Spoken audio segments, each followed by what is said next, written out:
Ladies and gentlemen, and everything possibly in between, currently, for me, it is 2:04 p.m., but with a drastic 8-hour time difference, dotting over, for the first time, over to Norway, okay?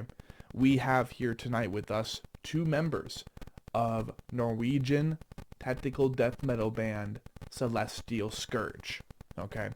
I wanted to do better compared to prior sessions by compacting the commentary as much as possible. So, starting off, gentlemen, how are we doing tonight? Yeah, doing fine. Good. Good. It's a totally different time schedule for us than it is for you, but we'll make it happen. Sweet.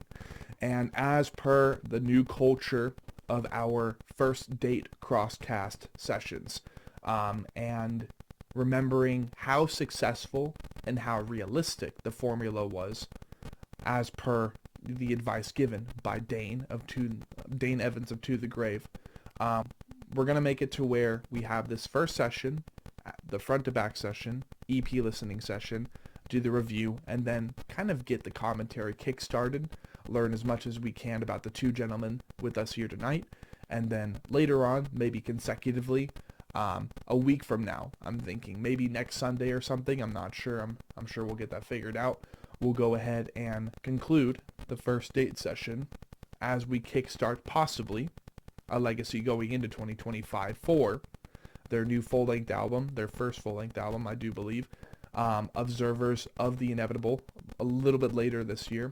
If things go well, we hope to get more members on, cover their stories, do an early album listening session for Observers of the Inevitable, and then, well, that will be the second date crosscast session as we get a little bit more cozy, a little bit more comfortable, and even kickstart a new tradition, starting the Anatomy Crosscast and its many sessions with Norwegian bands. But again, I do appreciate both of you gentlemen helping us kickstart that tradition. After all, the Anatomy Crosscast wants to claim world domination one day.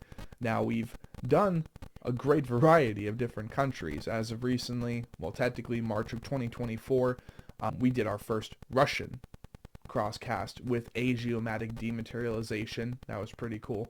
And we hope to acquire plenty more Russian bands. But of course, returning to the Northern European nations after most recently talking with Gluttony from Sweden, a more traditional black metal band fused with traditional death metal elements. Well, it's good to be back, even though I'm not, physically back in Norway or physically back in Northern Europe. Hopefully one day we can go travel channel level and I can travel to these countries and do in-person interviews, as well as maybe share a couple drinks, right? Get some alcohol, get nice and buzzed, and then talk once more about metal and travel in the name of metal. But with that being said, now we get into the Anatomy Crosscast and really the building blocks and the first chunk. Before then, at 3 p.m. my time, 11 p.m. their time, I'm going to immediately be getting into another session with another band and doing the same exact thing. Got a lot of stuff planned today. So, gentlemen, thank you again for listening to your own EP, your own 2-year-old EP now with me. I'm sure you guys are ready to kind of put that behind you, and that's why you're like, hey, we got a new album. So, simply said, I do appreciate your time in listening to that with me. Now we get introduced to the both of you gentlemen. Now, because I am Wonder Bread white, as you can see, the light reflection tells it all, right? I am pure North American white, so accents are something that I'm trying to navigate, but walking on eggshells, right? So if we can go ahead and kickstart the session by just having you two introduce yourself by name, tell us your role in the band, and maybe something you do outside of music that you've really been enjoying as of in the last couple years. Whoever wants to go first may go first. I guess I can start off. What up? My name is Eirik Waadeland. My role in the band, I do vocals and write mainly all the lyrics so far, and do a lot of the boring stuff that has to come with being in the band. Love it. Other than that, I'm from a small village in Norway called Hemsedal, which is like in the middle of the ball sack of Norway. If you can picture the ball sack of Norway. I don't know, like, it's everything from playing video games to hiking and playing in way too many bands and doing my own festival with some good friends of mine called Oslo Death Fest. We're going for our third year this year, so we're super stoked about that. And those are just some of the I see. things that I got going, which is too much. Busy man then. So if I may confirm, then your first name is pronounced Eikolan? Eikolan? Eirik Waadeland. Okay. Eikvodan? Something like that. Okay. I'm just trying to become a little bit more familiar and make sure that I'm not butchering your name every time I say it in session. Just call me Eric. Eric. Okay. Understood. All right. So, Eric, then, thank you for introducing yourself on a more elementary level, as we like to kickstart the session with. Sir, it is your turn now. Introduce us, please. Hello, my name is Stian. Most of you American usually say Stain, like piss stain or piss stain, and I'm totally fine with that. Okay. I play bass in Celestial Scourge and write some of the songs. Other stuff I've been up to lately is I've been playing and collecting a lot of Magic the Gathering, but other than that, it's mostly death metal. I gotcha. Okay, cool. And then... You're one of the biggest death metal bands in Norway, if not the biggest. Oh yeah, but I play bass in Blood Red Throne. Okay. Sick. Well then, that's a pretty hefty introduction then, Eric. You seem to be at the forefront of organizing a lot of new talent coming through and a lot of bands who are trying to rise through the ranks and make a name for themselves over in Norway, which is, again, a fantastic way for us to be then tethered for our first time over to Norway. Is just, oh yeah, I run a festival over here. It's like, well, motherfucker, there we go. We have like probably 16 bands to interview now just by Eric's recommendation. And then Stain, really, really fascinating. I have not been nearly indulged enough into Magic the Gathering. But one thing that I am trying to do, yeah, I'm sure, I've heard. We have a couple venues here in Arizona, or a couple like shops where people can buy like anime figurines, they can buy comic books and manga, but they also do, they do Magic the Gathering sessions, which has always been fun to see from a distance because I'm that unfamiliar. But the closest thing I can relate to on that would probably be regarding Dungeons and Dragons. That I haven't touched either. Yeah, I haven't touched that either, but the idea is to do a tipsy, right, under the influence campaign for D&D, getting my feet wet per se, and trying a couple campaigns for rough drafts for practice, and then afterwards proceed to do a campaign for what is going to be 6 books worth of a sci-fi fantasy novel that, like the Dungeons and Dragons film, will be done improvised during the D&D session, and it's going to be like a soft reincarnation of the original 3-book novel that I then threw away because it devolved into an erotica. It's always something that I like to talk about and mention here and there, just because eventually my band will be writing some albums, slam, deathcore, metallic hardcore, I'm not sure, but we will be writing some albums themed off of this softly reincarnated novel, and I'm very excited to get that D&D campaign started whenever we do. But gentlemen, thank you for introducing yourselves. Thank you for also giving me a more American-friendly way to pronounce your name. That way I don't continue to butcher it. And then we have little 5-minute spurts where I'm trying to pronounce it. You're like, nope, just call me Eric. I'm like, okay, cool. And then, you know, we then get to that point later on, right? So, Keep it simple. yeah, exactly. So Eirik and Stian, welcome to the Anatomy Crosscast. We've been back and forth here and there, but with time differences in mind, of course, an 8-hour time difference at that. Sometimes the scheduling, sometimes all that gets complicated. Thank goodness I think we've made it certain and have made it to where, this time it wasn't that complicated, but there have definitely been occasions before where it was, and that's what we're trying to make better as we interview band again. So, getting started then and continuing into the people part of the podcast, which is literally, we want to learn about you, right?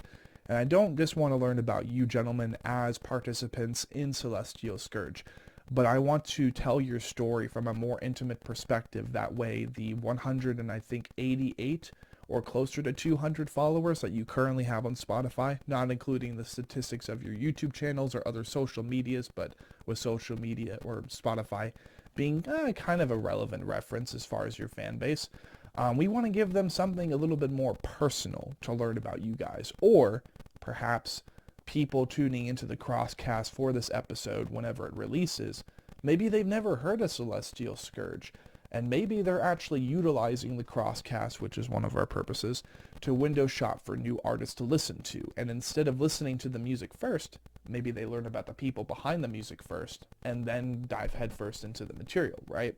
That's one of our aims, it's one of our goals. So whoever wants to go first, of course, expanding upon what you've already told us, what I want both of you to do is go ahead and take about 10 to 20 minutes each and go ahead and provide us a roadmap of everything that you feel is relevant to your story, starting from when you first got into music, or maybe first got kick-started with an alternate creative medium. Maybe music wasn't the first thing you started your path with, right? And maybe you developed a following in other areas. Eirik, you talked about organizing the event. Maybe before you were in a band, what if, you were actually involved in marketing? Maybe you went to school for something like that, Those are the things we want to learn and see if we can conjure up any plot twists, right, in the story of each of the members so far, too, of Celestial Scourge. So, whoever wants to start first, if we want to enact frontman syndrome and have Eirik go first, that's completely fine. If not, let's have Stian go first. And let's go ahead and get a little bit more in depth and get a little bit more cozy and intimate with your history so far, with your legacy so far. Gentlemen, take it away.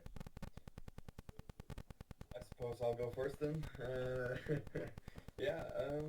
Like, music was, because since I come from this pretty small village in Norway, being the only kid with the longer hair and thinking that some of the heavier music was the only right music to listen to when I was pretty young. Like, I remember, if we're gonna start at like the very start, it's my first memory with heavier stuff and the whole metal shenanigans was 2006, I believe, with the Eurovision Song Contest, which is now a more familiar thing for Americans, but in Europe it's like the thing that goes on, and the Finnish band Lordi won that year, I believe it was, and my kindergartner, I don't remember what you call it, those who work in the kindergarten, like one of the kindergarten ants, as we call it in Norway,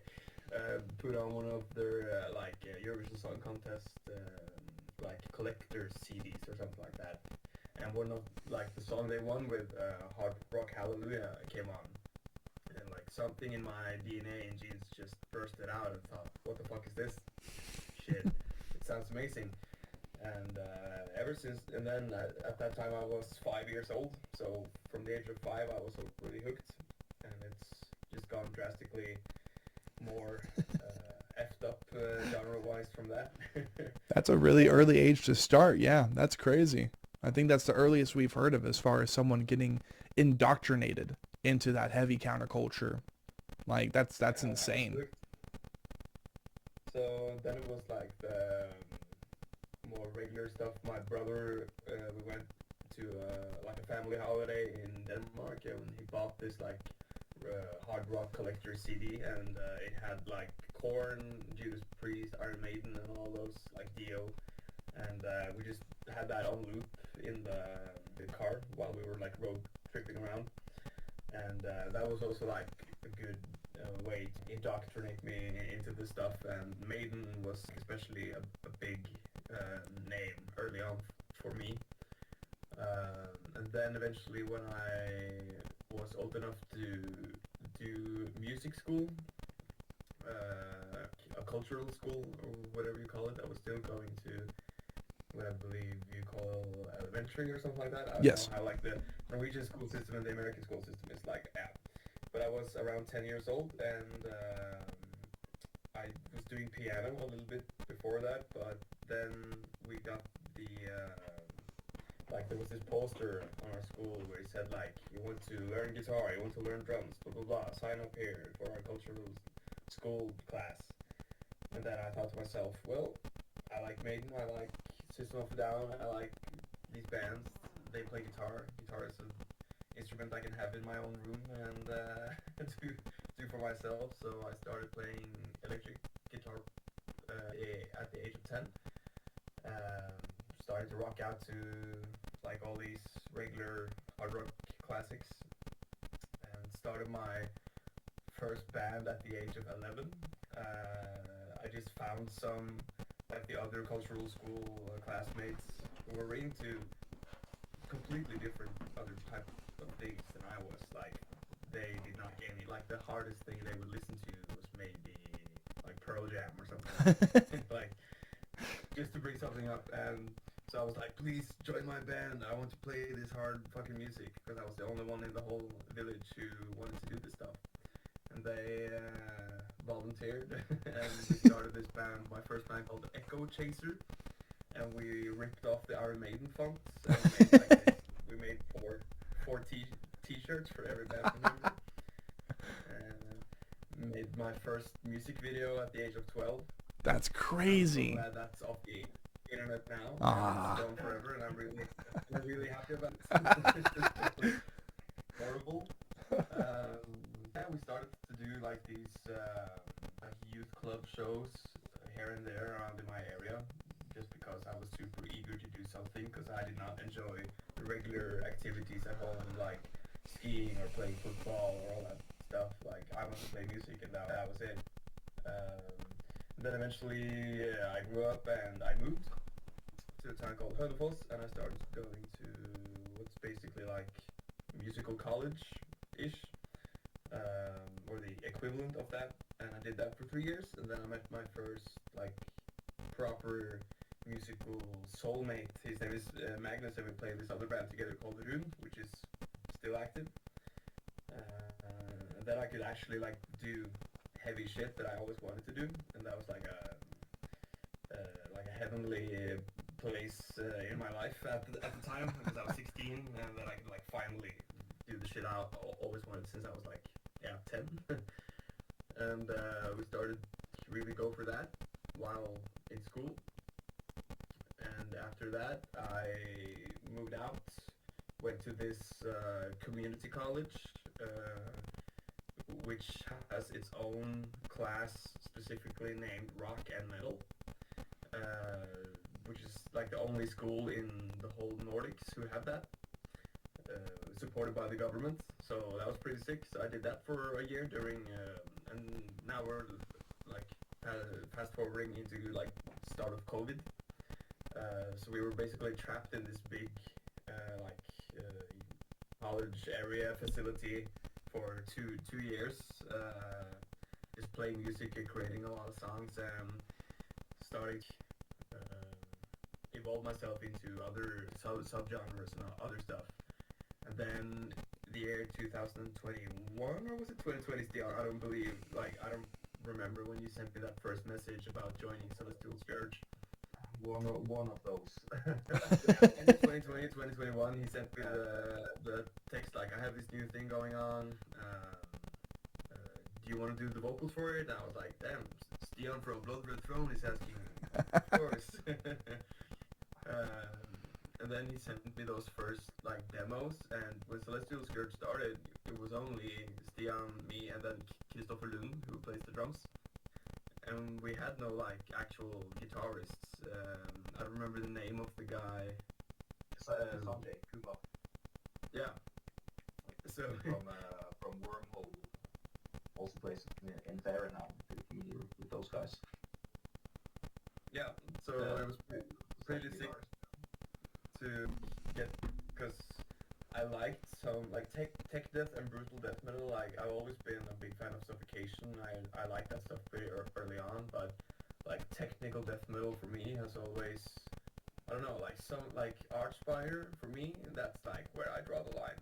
And playing in a pretty fast technical band myself, that's like heresy. But like I do enjoy bands like Revocation, Cattle Decapitation, Nile, all those like other advanced brutal bands. So then to be in one myself was really, I don't know, engaging and like daring myself to push beyond my comfort zone. Yeah. So Celestial Scourge was like a really good way for me to just evolve in the most brutal, fucked up way possible. Yeah. At the time.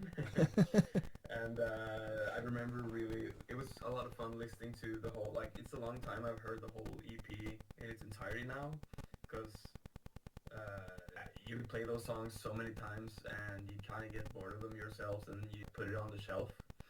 So listening to them all, a lot of memories came up. I remember the first files Stian sent me with Guitar Pro files, which were really fucking bad.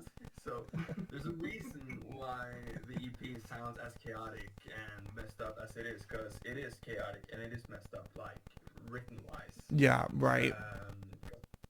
And for people who don't know what Guitar Pro is, it's like just this way to tap down your own music and like just compose. Yeah. And when you don't fill out the bars correctly, like in a theoretical aspect, they will like glow red. And his files had a lot of red. So, but he just called it tech. And I just fucking love that about Stian's attitude, and that also like motivated me to like, okay, fuck, it just sounds fucked up. Let's just do it. Mm-hmm. And so yeah, that's like kind of a really ish summarizing way to, if we're gonna like focus in on the music aspect of stuff, like yeah, start to like where we are right now. Right. And then with the new album and all this other stuff and the festival and like a bunch of stuff happened during COVID. Like COVID was a really hard time for a lot of people. It was hard for me too in many ways, but like it was also a good way for me to think a lot about what do I really wish with music in life in general. Like how much do I want to aim for actually making a living of it potentially? Why is this something I want to spend my time with, and all these existential questions people have about that. And I took the decision to just go for it and see where the ship takes me. Yeah, naturally. Drifting around in this death metal cloud of some weird way. Yeah. So one thing that kind of stuck out to me earlier was that Stain mentioned that either you or Stain mentioned that you are in as many bands as you are. So, like, how many bands are you in? How many projects are you participating in right now? Right now, which is funny because 2-3 days ago I politely left one of the other projects is in. I'm still mad at you about that, by the way. I'm not. At my total max, I think it was around 8 with Jesus. my own solo project. And then I also had like a full-time job, and I was starting the festival, so that was 2022. So yeah, that year was pretty fucked up in many ways. So now Right. we're down to 5. 5? Which is also a lot.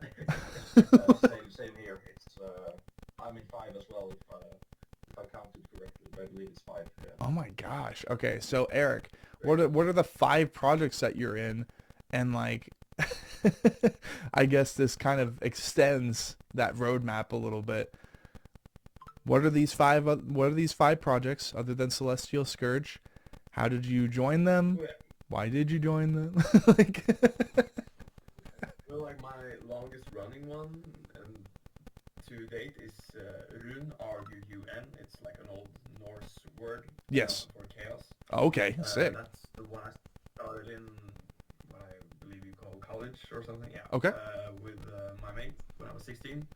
So we've been going on for that since I was 16 and are still going. We're going on this European tour in October. It's gonna be pretty cool. And it's Celestial Scourge, that's two. And then the drummer of Rune as of now, Ivan, him and I has this duo project called Uma. As in Uma Thurman, I guess. That's not why it's called that, but we started that during COVID as well. We went to, like, we both signed up for the same class. So we met as COVID buddies and made that band. And then it's this new band, which I'm not gonna say the name of yet. Oh. Which is why I left Glimt, which is Stian's, one of Stian's other bands. So I won't go into that yet. Okay. It's in the works. And then it's my own solo project called Waadeland, which is also like a black metal, post-black metal thingy. I've had the debut album, like, not recorded, like, I haven't finished the recording, but all the songs are written, and like I have a whole album worth of stuff just waiting for me to get up from my ass and record it. Right. Yeah. No. And then You're good. You're good. Continue. And then the last one is a pretty new one called Hermit Dreams, which is basically like one of the side projects of Ivan in Discord, the Norwegian death metal band Discord. He started his like the scrap songs from Discord and his like personal stuff. He wanted to do that in his own project, so he asked me to do the vocals for that. And I said yes, because he's an awesome guy, and the music sounds really fucked up. It's got banjo and cello and double bass. Whoa. It's really weird. So we're having an album out, hopefully in the duration of 2025. And I believe that's 5 Yes. now. So, yeah. So that's it. Okay. So in that case, then we've now talked about Celestial Scourge because that's the project, we're hosting and promoting right now with Dimensions Unfurled as an EP. You talked about your now 5 band projects. Now, I also want to learn, of course, about your involvement in the Norwegian scene with the music festival that you are managing or are involved with. Like, how did that start? Did you kickstart it? Did you name it? Like, how involved are you with that process? Yeah, so now we're a main crew of 4 people who has a background in a bunch of different stuff, either within the music business or not. But the whole thing started in 2022, because like I've always done the booking and promoting and like the setup for my own bands since I started playing in bands. And I eventually had the thought and I had some capacity, and I thought to myself like, maybe I should start book for others and have my own booking thing and have that as like this side hustle and have some experience booking for others. So I wanted to host a night of 4 local death metal bands, and none of them were going to be mine. So, and I thought to myself, if this evening or event goes really well, I want to have that as an indication to, okay, I should make this into a bigger thing and make a festival. So I hosted 4 bands in Oslo. It was Horrifier from Oslo, and that was their first gig ever. Then it's another Oslo band called Impugner, who has some members from other Norwegian bands. Oh. And the third band was Aberration, which is also an Oslo-based band with members from Necromantheon, Purple Hill Witch, and a bunch of other stuff. And the fourth one was from where Stian is from, Kristiansand, called Knife. So it was these 4 bands, and we went, and I got 2 other guys with me to help me make the logistics easier. like doing it myself. I did like most of it myself, but I had to reason with myself and say, okay, I actually need some assistance in some way or another. So I got two guys to help me with the venue and doing sound. And we had like this basement venue in Oslo, which is kind of secluded. It's really moldy and like really looks like a catacomb, but it's a sick fucking venue.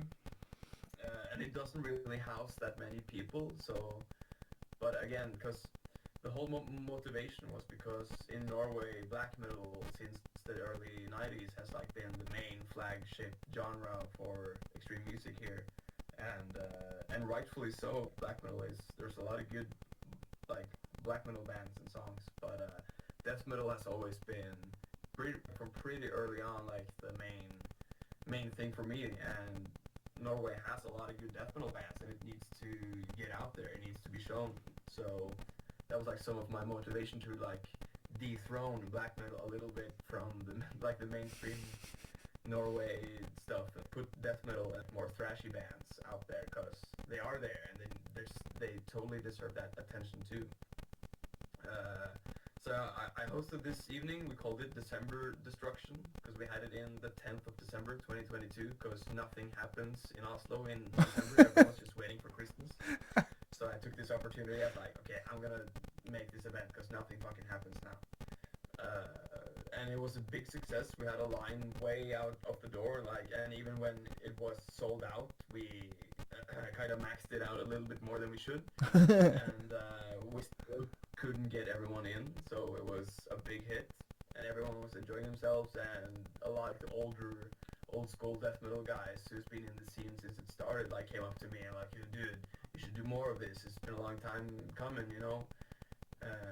So every sign was just telling me that, okay, I should do this festival annually, to the next level. Right.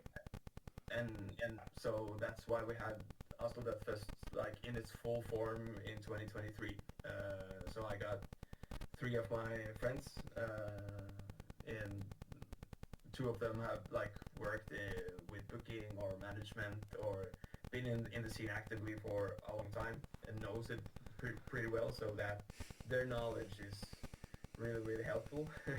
And then I got a really good friend of mine, Mia, who's just like super good at all kind of like logistics, and it's really nice to have, because she's always been like a big fan of the music and the scene, and to have that perspective as well was really helpful. Yeah. Now she's super like, what do you call it, like the experience she's had now with like these 2 last years, she's just grown a lot, and it's been really cool to see how much like the whole crew is just like evolving and working together. Yeah. In this really chaotic but funny way.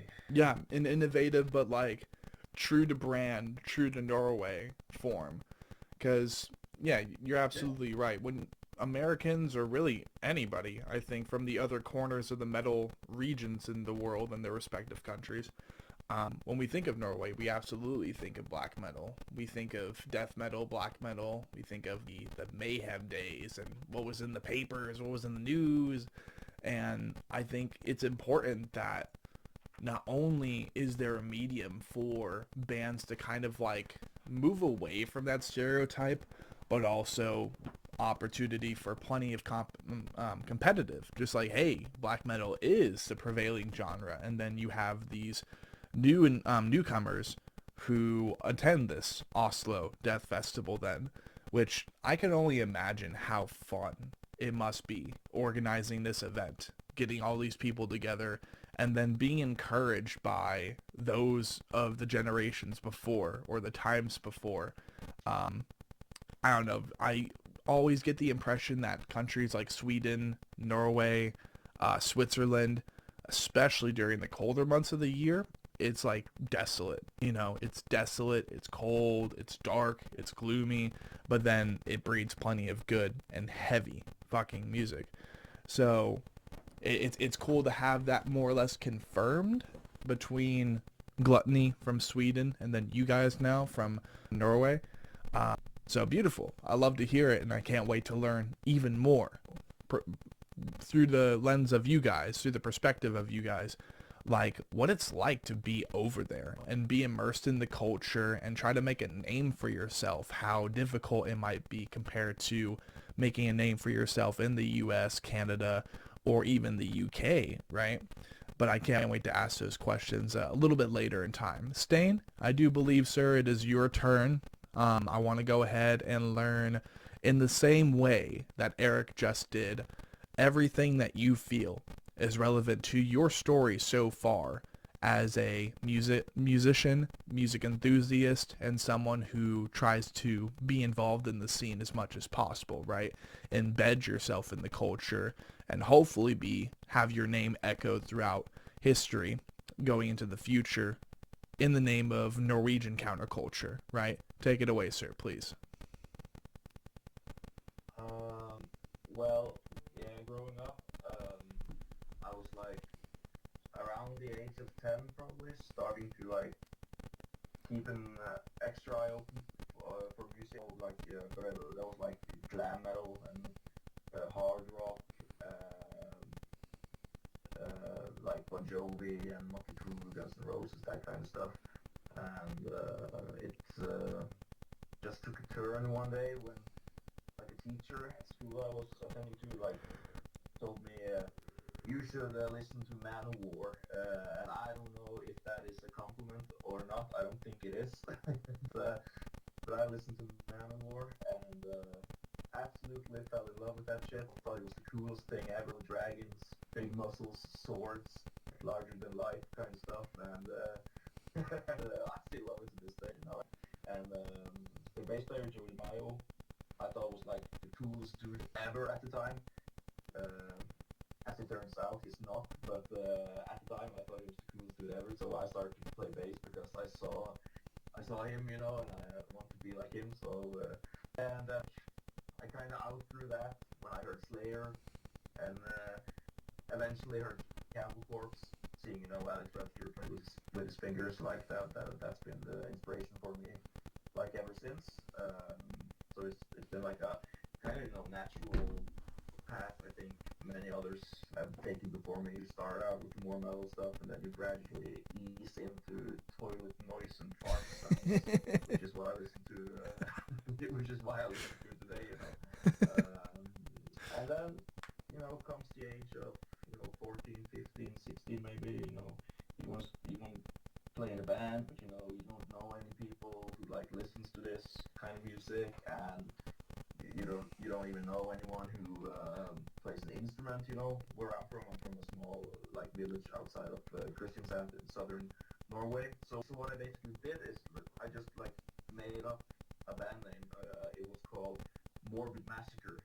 Really mature, right? Like really smart shit, you know. And, no, I like that. What I did was like I had a logo design. I paid some guy online to like make the gnarliest logo ever, you know, like no doubt this is death metal, like a hard ass logo, and I just like put it out on the web and said, who wants to join my band with death metal? And then just off of Lyndon from plays drums in Celestial Scourge, he reached out and like, fuck yeah man, I'm down, I want to play death metal as well, you know.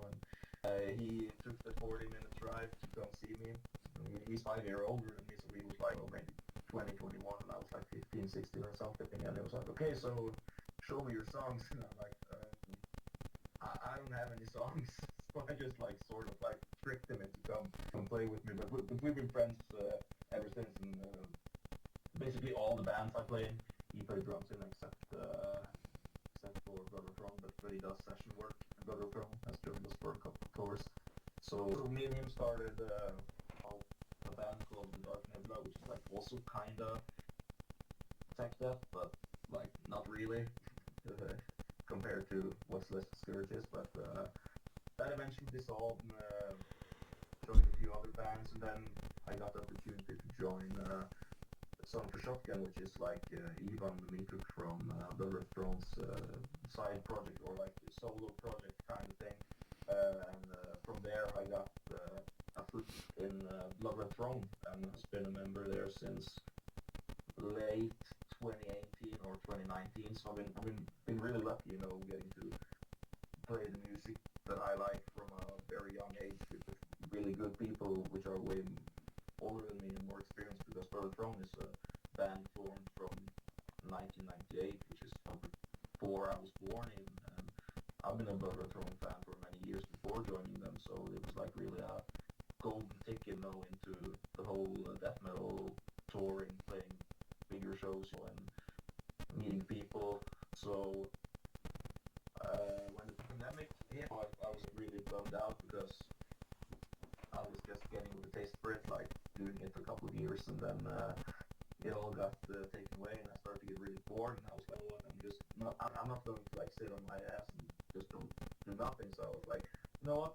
I'll make some brutal technical music just for fun. And I know Christopher, he wants to play drums on it, that's for sure. And I'll hire a session guitarist and ask someone to do the vocals. That was like pretty much the only ambition for Celestial Scourge. Just like a pandemic, make an EP, get it out there. Not even like planning anything or giving it much thought what will become of it. But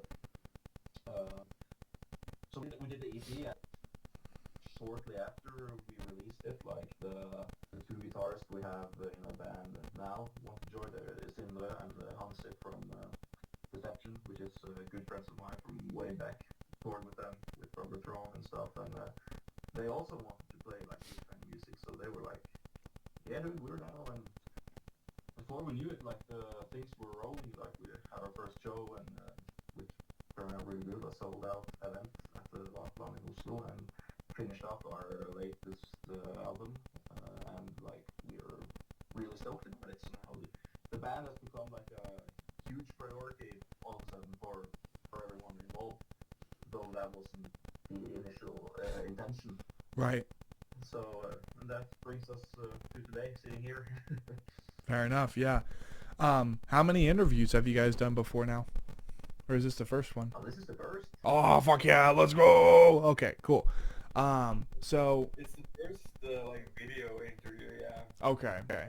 Well, we got some visual shit going on. That's what's important.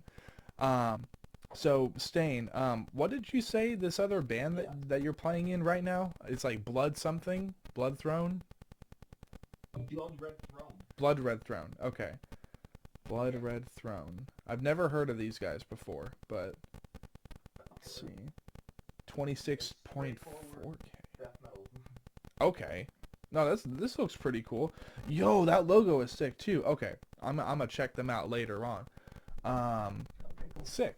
They're super underrated, I believe. Like, it's been a band for such a long time now, and I'm super glad it's getting more of the attention that the band absolutely deserves. And Daniel Ordleisen, who started it, like, there's very few guys in Norwegian death metal that works his ass off as much as he does to reach the like level that band has now, and they deserve like everything. They're fucking sick. So their newest album with Sindre, who plays lead guitar basically in Celestial Scourge, he's on vocals there now. Okay. So Blood Red Throne and Celestial Scourge has this weird connection. But yeah, they're the nicest guys, and it's a super sick band. So if you haven't heard of it, you should absolutely check it out. They're a big part of Norwegian death metal history. Hell yeah. I love their logo. I think I've seen this album cover at least a couple times through different Facebook communities and stuff. But yeah, hopefully, Stain, one day in that case, we can go ahead and give Blood Red Throne the same treatment we're doing to Celestial Scourge here on the Anatomy Crosscast. And the same goes for you, Eirik, with your other projects. That's why I also asked about them. I'm like, well, what if we can just have you come back at some time for, you know, a third date per se?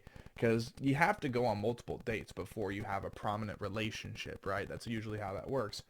So it's like, well, why don't we just go on dates with all of the bands? Like, not to be a playa, but you know. Weird all-way relationship. You're right, exactly. But the thing is, you know, you got to be a cobweb really before you start attracting spiders, or before you start really seeing spiders crawling around. So definitely got to keep that in mind. But yeah, thank you both then for your longer introductions, right? And your more in-depth introductions, telling us about the other bands that you're in, telling us about where it all started. and really everything leading up until now. Eirik, you are like you are way too busy a guy. Like 5 bands, managing a music festival, person to person, as someone who is now hosting a show with 3 other people, right? And as per the nature of this show, we're trying to get at least 5 episodes out a month. I wanted to ask you personally, what is the most difficult thing about organizing on an annual basis Oslo Death Festival? And how do you balance that out with your other bands? Do you still have a full-time job, or are you now able to sustain yourself off of the 5 bands and managing the festival? Interesting question. I used to work in the postal service for almost 2 years. That was my last main day job. I quit that now, and I'm doing pure freelancing with my own company, and also aiming to do more with the festival, and hopefully to have it going for as long as possible. And in the long run, doing a DIY underground festival, you don't do it because you want to get rich. Then if you want to get rich, I wouldn't have you shouldn't do this genre, period. Especially not in Norway. Maybe in Germany or the US, maybe. Yeah. But that's also the thing, because a lot of people have asked me, why do you play in all these different things? Why do you do so many different things at the same time? And a weird way to say it is that when you play when you play the lottery, the more tickets you buy for the lottery, the greater the chances are to win, right? Right. So it's some kind of weird mentality like that. The more creative things I work with and put my mind into and actually make a go for it, then the greater the chance to actually live off it in the long run. Hopefully, that's the goal, at least. I'm not gonna own a Ferrari and a Lamborghini at the same time, most likely not, but would be sick if possible. So yeah, but another part of your question was the harder aspects of it with organizing. I mean, for sure, it's that you're dealing with other human beings. Because lately my inbox, my WhatsApp, my Messenger, my emails, it's pretty flooded every day, and that's just the way of the game. A big shout out to a good Italian friend of us called Tito. He runs his own he runs his own booking company now, and he also does Everlasting Spew, the label. And his booking company now is doing pretty well, but again, he's working his ass off. He's got over 30 bands managing all by himself, and yes, I do a lot, but compared to these other people that are way deeper into that stuff and actually grinding beyond the grinding, it's super it's really interesting to see how much people how much energy and time and effort people put into the stuff they love just to make things work. Yeah. And to meet ends meet. Right. So humans in general dealing with deadlines and time schedules and just waiting for a fucking reply. All these things add up. It's humanity. That's the worst thing about organizing. For sure. But again, as you say, when it works out and when and when things get solved, that makes it all worth it. When we did Oslo Death Fest now for the second time last year, it's by far the most fun year I've had with the festival, because we were more experienced, more knowing about what we were dealing with. Yeah. So seeing the amount of people that showed up and showed their gratitude for the genre and for the scene was super heartwarming and put a smile on my face, and makes it all worth it. I did not go to bed that night with a big bag of cash. I wasn't expecting it either, but I got home and I was content and I was happy about just bringing, because that's what it's all about, like the music, and you fucking love this thing, and it's heavy chugs and riffs and screams that make you smile and make your head bob, like just that simple stuff, but there's a lot of stuff going behind it to make those easier things, like put those easier things out there to the people. So when that gets sorted out and when it actually works and that human connection works out, that makes it all worth it. Right. So that's what keeps it going for sure. Absolutely. And to kind of continue upon that question really, and like keep on going a little bit deeper, because of course I am someone who once upon a time wanted to start a record label, okay? And I'm probably still going to keep the term for whenever I get it kick-started. I'm sure it might happen someday with how ambitious and marketing friendly my mind is. But I remember that there is it's no longer a potato barn, but for AZ local folks off of Higley and Williamsfield, it used to be a potato barn, and it was an abandoned potato farm warehouse before they would rebuild the potato barn that you can see from the 202 loop going south and then going over to Chandler. So that's context for AZ local people. But yeah, me and a couple buddies, we ended up breaking into this potato barn because we wanted to actually clean it up and turn it eventually into a music venue. And this was a massive building. This was a massive building before they would then turn it, I think, into a plumbing office or like a little strip mall with a whole bunch of different office cubicles for different companies and businesses. There was a whole bunch of stuff like that going on.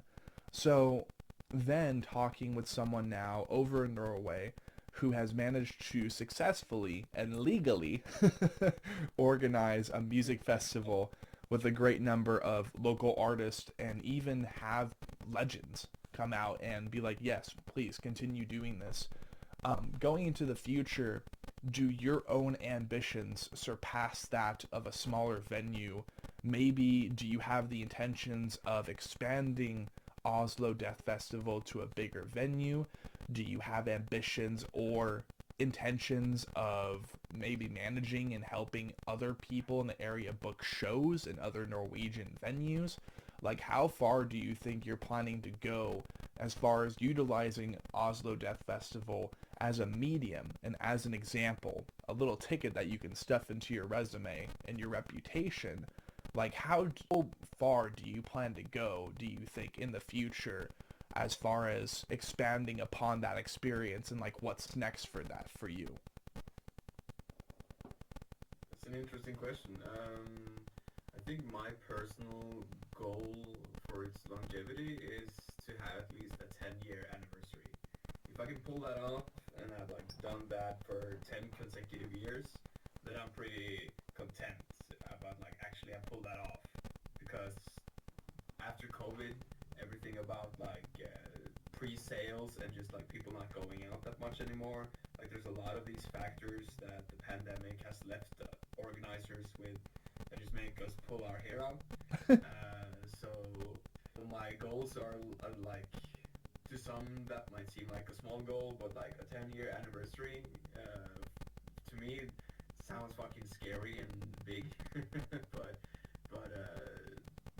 that's like the red line that I'm always like stepping on and having in mind. But of course, like it's always expanding. Like the first year, we've already expanded from 2 stages into 3 stages. Ooh, okay. And but that was for a number of reasons. But logistics-wise, we just thought that setup we have now, which is the newest setup and the setup we are the most comfortable with, it just worked out better with 3 stages, and the max capacity we have now is around 400 people for the main stage. And the thing is, a lot with these promoters for like non-Scandinavian countries is that like this underground death metal band can't sell out a show for 300 people. I'm like, no. I mean, Norway, like we're 5 million people in total. Oslo, wow, with this whole collective is 1 million, and then you have to narrow it down to just the metal scene. then you do the underground metal scene, and there you have us. Like that's the it's a cell. People we're working with. So you have to like be realistic about it. You have to know how many people you're actually realistically dealing with, which is also why we're trying to push this more into like the international audience as well. Like we've had people from the US, from Greece, from like all of Europe, some parts of Eastern Asia come to the festival, which is insane. One thing, like we also try to sell the death metal genre to the Norwegian people because it needs more of that, but also these underground nerds, which we love, which we are like, we're nerds ourselves. Like we try to sell this to the international audience who also know about Norwegian death metal or don't. So we always try to expand and just have the message of bringing Norwegian death metal to the global people, you know, in mind. So that's like the all-around goal. But the short answer, a 10-year anniversary. Okay, sick. I like that. And honestly, it's charming enough to know that, like I said, the first artist we happen to interview from that part of the world is already so integrated in their local culture and wanting to push that culture, push their efforts outside of one band, let alone 5 bands. They're wanting to promote that and help that go international. Gentlemen, I think you guys are on the perfect podcast to do that, if I'm being completely honest. Just because our intention is to talk with band, like, hell, I didn't even know the fucking island of Malta existed, but apparently there's an island in the middle of the Mediterranean Sea. And one of our next sessions, we're actually interviewing the only death metal, deathcore band, period, from that island. Is it beheaded? It's their name is Hena. Oh shit! But there's a great death metal band from Malta called Beheaded. But Beheaded, okay. Yeah, Beheaded. No, we got 2. We doubled the amount. Exactly. I'm going to Google it because now I'm unsure. Yeah, but we're planning on hosting them on the show here pretty soon because they're, for one, we want to be there first.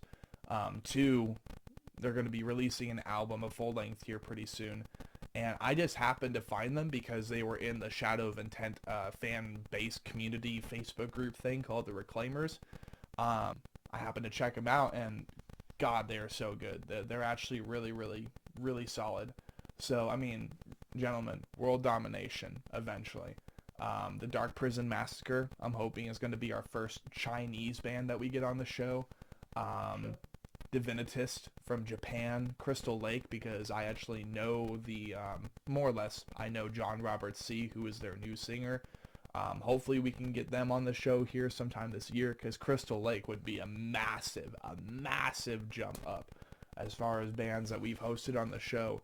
And not even just for networking, not even just for the quality of it, but they have an international presence. But it's beautiful to hear about that, and hopefully there are plenty of bands that you can recommend to host on the Crosscast, or for us to host here in the near future at the tail end of the session. I hope there are plenty of bands that you end up naming off in the Norwegian scene, let alone any other friends that you might have met around the world that we happen to not have hosted yet. So Stain, you were talking about Magic the Gathering earlier, and I guess in a similar nature to the question I had on the spot for Eirik, one thing I wanted to ask you was, when it comes to creative mediums and things that you do to maybe unplug and de-stress from maybe a full-time job or a part-time job that you're doing outside of music, maybe you are indeed in the similar position as Eirik and have the opportunity to be a full-time musician with both Blood Red Throne and Celestial Scourge. I'm not sure. But one thing I do want to learn is that from one person to another, who again is planning on doing as much as I am, and I just happen to also cater to your situation or relate to it, even if a little bit. How do you balance out the time, and how do you get everything coordinated between possibly a regular job, Blood Red Throne, Celestial Scourge, music, and then Magic the Gathering? Like, how do you balance all that out? Well, first of all, I do have a full-time job. I work at like middle school, would be the correct term, in America for physically and mentally disabled children, which I've been doing for some 7 years, 6, 7 years. So it's a quite demanding job. Luckily, they give me time off when I'm going on tour and stuff. They've been really kind to me in that regard. So yeah, I do that every day, and just if I like now, I'm in a period where I need to like practice my instrument much because I got like a session job coming up, and so then I like wake up early before going to work to practice, and also after work. So like it can be really like tiring, being busy with shit you have to do all the time. But I wouldn't have it any other way. So the Magic the Gathering, that's just like we play the format called Commander, which is like 4 people with the weekends, and drink some beers with my friends and just play papers. So like that much time consuming at all. You're good. You're good. Sorry. I had to deliver some pesos. Oh shit. You got a visitor. Yes, younger sister. Alright. No, you're good. No, that's awesome. Actually, it's really admirable that you that the job that you do, you end up working with special needs students. Because the thing is, I personally grew up in a household where we personally we housed someone that had like a variety of disabilities. Yeah. So Awesome. yeah, I understand that from a personal perspective. Unfortunately, nothing against the person because they couldn't help it, but that being 24/7 for 12 years was a little bit taxing. It was a little bit grueling, but we made it work, and my parents made a decent amount of money off of it, even though they probably shouldn't have been in that industry in the first place because they really just cared about the money. But of course, we were kids. We weren't really involved in the work. We were always like, you should probably, like, I don't know, have this person live in another house where the caretaker actually wants to help out the client and loves their job. It's a little bit of a red flag when you're just doing it for the money, but that's besides the point. Yeah, absolutely. Yeah. This is not something you do just for money. You have to be the type of person to do it. If you don't like really enjoy it, you won't last long. We see that often at our place. Yeah, seriously. So, I mean, it definitely seems that no matter what, despite then those obstacles that maybe other people have that same question for, you definitely find a way. You've discovered a method to kind of make sure that you're not being overwhelmed even by said creative mediums. Because I'm surprised that Eirik isn't at this point, but he just has the seasoning and practice with it. He's like, you know what, I'm trying to make it work, so I'm going to overwhelm myself. Like that's definitely another question I had too for Eirik. But it's like when you just gonna say like when you go through like a period of time with a lot of like stress and a lot of work, like for me at least 10 out of 10 times the reward you get at the end, creating something cool, or playing a cool show, or doing a great tour, that it's all worth it. You don't remember all the bad, boring stuff. You remember the cool stuff. It's like when you're on tour as well, and you don't sleep and you don't eat and you don't do nothing. You're basically hurting yourself. But that's not what you remember when you come home. You remember all the cool stuff, all the cool people you met, all the cool places you've been. So it's like always worth it in my opinion. That's fair, yeah. And I think that's one of the most important things to have perpetually 24/7 365 in mind if you want to jump into this industry. I speak from a perspective that lacks that experience.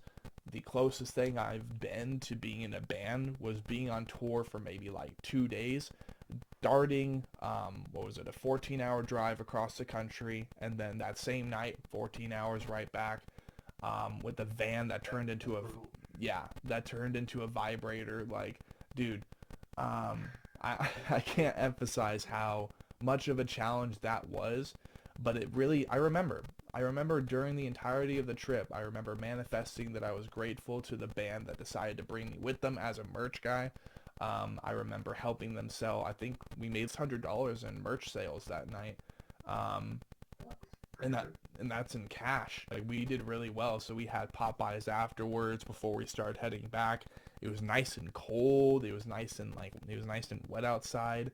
We even ended up going atop a hill, and there was like so much fog, which really, sorry to all the Crosscast listeners, I didn't really mention many of the details regarding me and Virulent going on tour. There are so many details that I left out, and I probably need to continue upon that maybe in the future when I look into going on tour with them as a merch guy for the entire gig this summer. We'll see. But simply said, when you have that grit and you truly have that understanding of what it takes to do this, to be in a band, to be a musician, to be an artist, and then also, more realistically, right, if you decide to take life and just kind of slide down its rails like a skateboard, right, like Erik's doing, not many people at first like are confident in themselves or comfortable enough to do that, right? So then you have to have a financial backbone that you also appreciate. That way it doesn't backfire and ruin your other creative mediums. And then on top of that, you really have to find a job that pays you well enough, that helps you get by and pay your bills and pay them on time. Otherwise, you end up just going into a downward spiral, I think, you know? Like, whether or not it's the music that isn't working or the work that isn't working, when any of those start to fall off from under you, unless if you're an absolute optimist and you're just a beast like that, you can lose hope really quick. Really, really quick. You can fall into despair really quick and convince yourself that there's not really anything else and that you're kind of just stuck and that you'll be homeless eventually.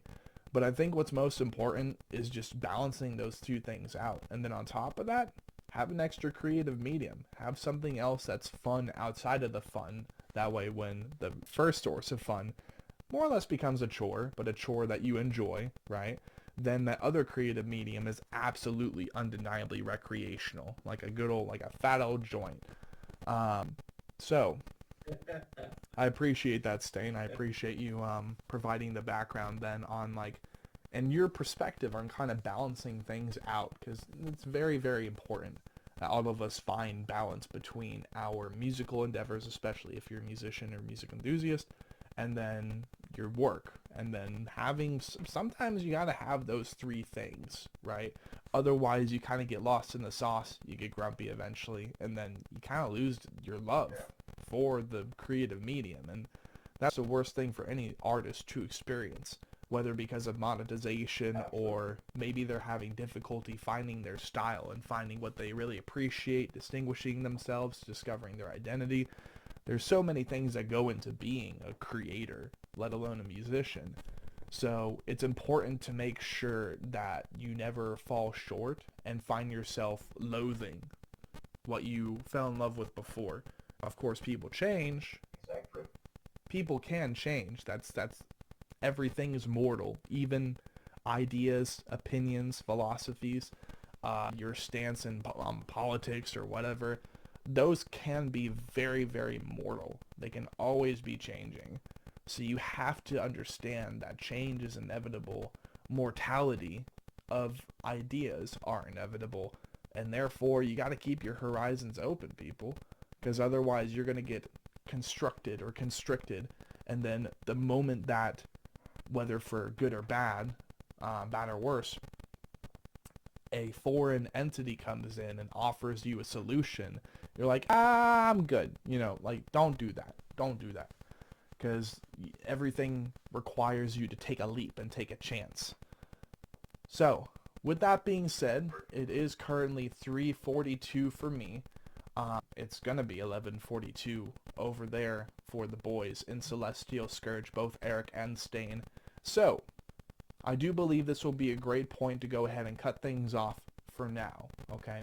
We will be back, I do believe, hopefully, within a week or so. That way we can finish this first date session with the both of them, do Under the Skin of Dimensions Unfurled, and then, ladies and gentlemen, and everything possibly in between, prepare for the bigger effort behind the scenes, and hopefully, by the time this album comes out, that being Observers of the Inevitable, hopefully we can release and have it also announced by the boys a crosscast session ready to go, ready for public domain, the day that Observers of the Inevitable unleashes onto your ears.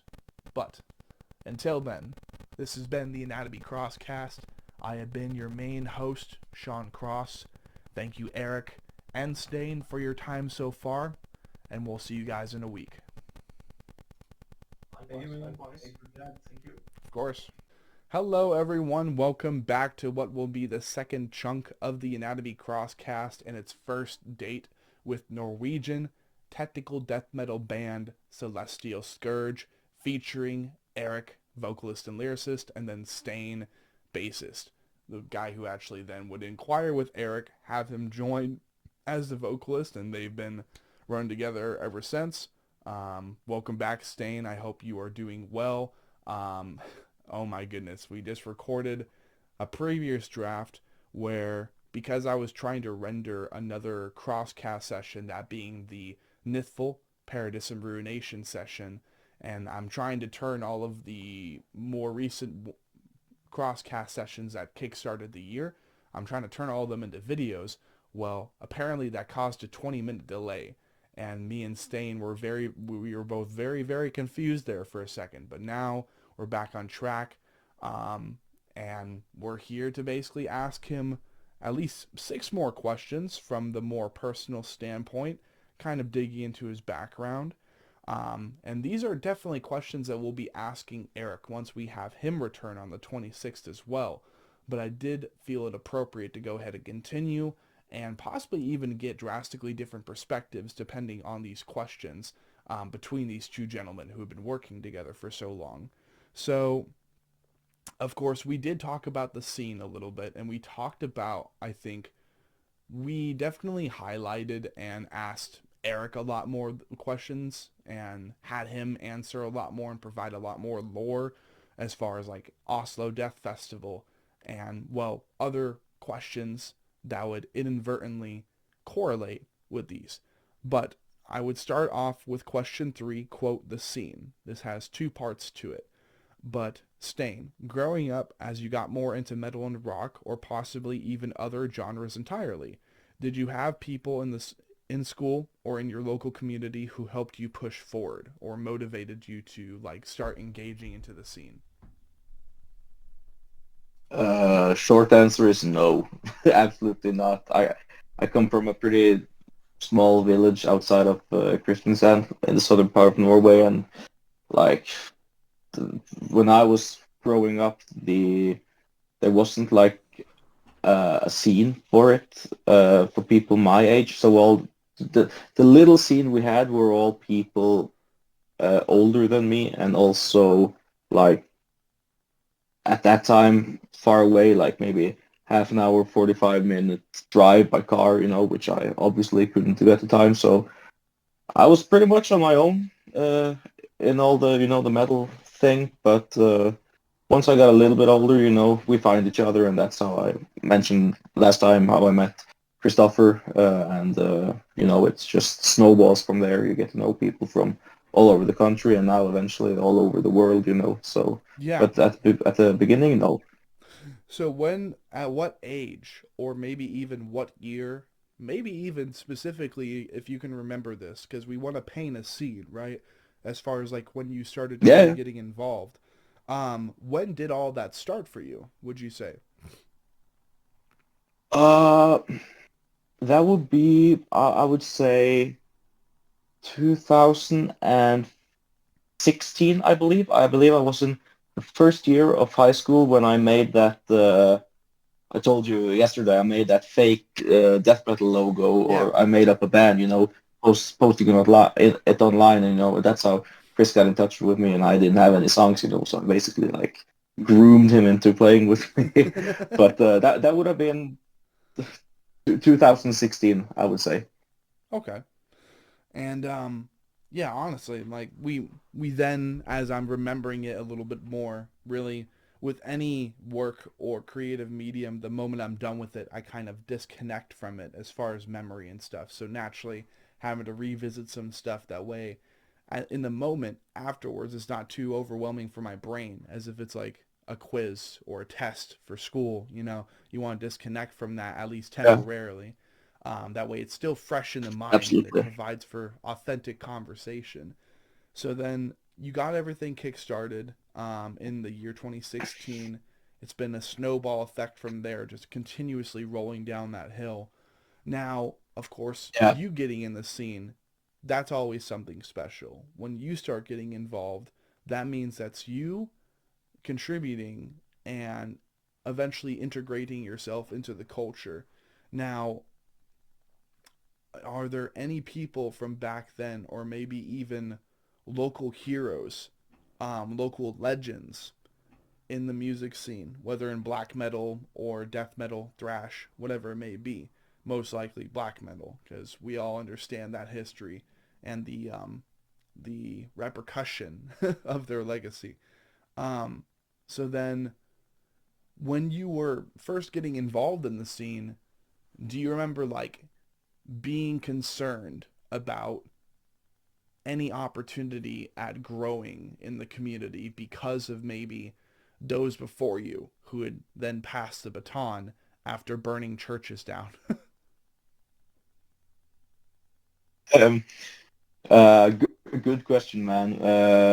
All of that, all the black metal lore, if you will, that's from Oslo, and it's also like 30 years or 25 years, before I was an active musician. So all of that, has pretty much grown old and tired. The edginess of it all has, died out by the time I got into it. And also, I was playing death metal in another city, so it wasn't like really relevant for me at all. But as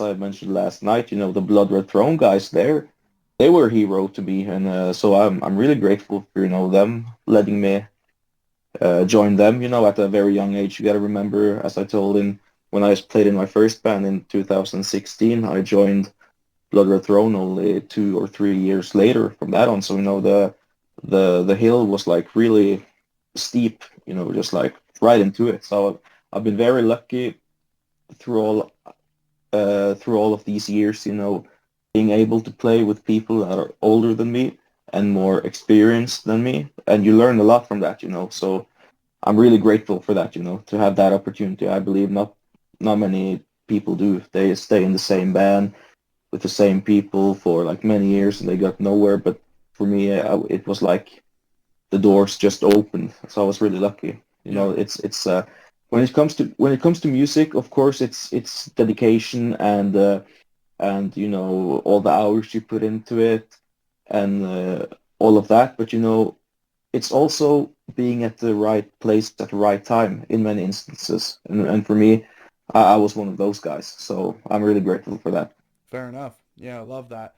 It's not often that one you get to be like after doing the homework, you then get scooped up by a local legend or even someone that you would regard as a local legend. That doesn't happen often. And not only that, but then later No, on, you then have this other project that you directly like I don't know, maybe you're more at the forefront of after doing that homework with the other yeah, band, absolutely. after understanding like what it's like to be on the road, what it's like to be a lifer with music, and then more specifically, what it's like to be a lifer with heavier subgenres of music in your local area, Yeah, right? I can only imagine that compared to Absolutely. other countries around the world, it's a little bit more complicated. It's a more, you grew up in more, you and Eric both, you grew up in more traditional towns, smaller Yeah, populations where basically you felt as a single-celled organism trying to find their niche and trying to discover what their purpose in life would be. And of course, now you know more or less it's music. And when it's not music for you, absolutely. it's taking care of kids out of school with special needs or playing Magic the Gathering with your buddies. Um, Yeah, that's it. Exactly. Yeah, it's very that's a informative. good summarization. That's really Yeah. good. I mean, it allows you to I go like on to that. three different paths. It's fun, and it keeps everything fresh. It keeps you on your toes.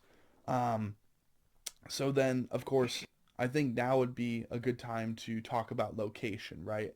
I think this is one of my favorite new questions because this allows for us, Okay. especially with first date ever with the Norwegian band, this allows us to kind of pluck both you and Eric's perspective as far as like where you're from, where you've been trying to make your mark, where you've been trying to make your voice heard as far as music enthusiast, and now, Eric is managing Oslo Death Fest. You guys are in Celestial Scourge, but you're also in Blood Red Throne. You guys are doing a lot. You're doing a lot for your age. So what is something you can tell us about where you're from, geographically speaking? And not only that, maybe let's water down some stereotypes that maybe you hear kind of whispered around from the international community and maybe international connections you've made. Okay. About Norwegians or Yes, about Norway and Norwegians. uh, I like that isn't like a misconception, but definitely a stereotype is that we're quiet and reserved.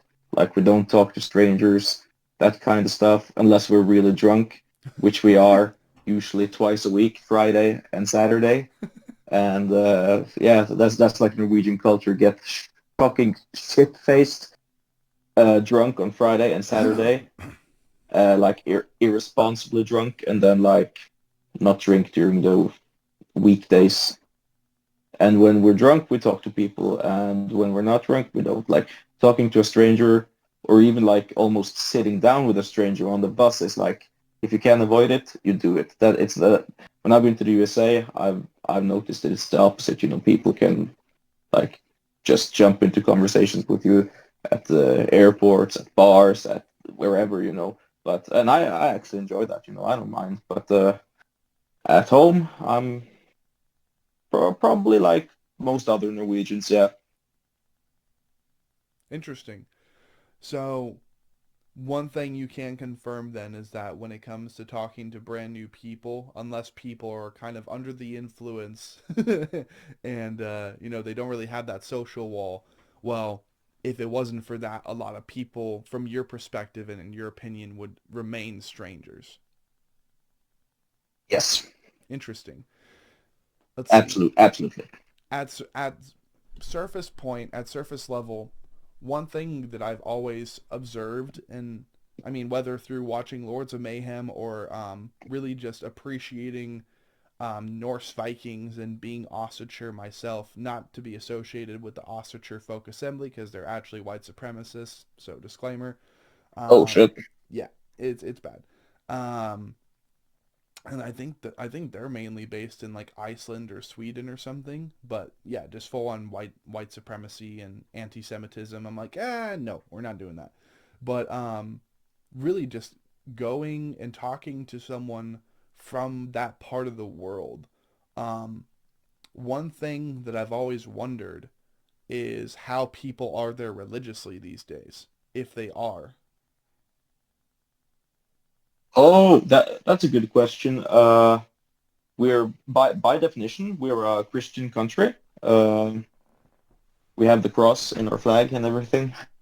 And actually, where I'm from, like the down south by the coast of Norway, we have what we call, like roughly translated, the Bible Belt, which means like uh, traditionally, like where I'm from, like that's a really Christian place, you know, and you don't have to go back like longer than when my grandparents were young, where like pretty much everyone was Christian, or at least they said they were, you know. It was like you couldn't drink Coca-Cola, you couldn't go to the movies, you know, that was a sin, you know, dancing was a sin, yada yada was a sin, you know, and but you know they were hypocrites, you know, like my yeah, but they were, you know, like I've heard stories, you know, like the people like being like Christians and you know like shunning other people for doing this and doing that. They were like going up to a cabin in the mountains for the weekends and getting shit-faced drunk, so they weren't any better than anyone else. You know, they just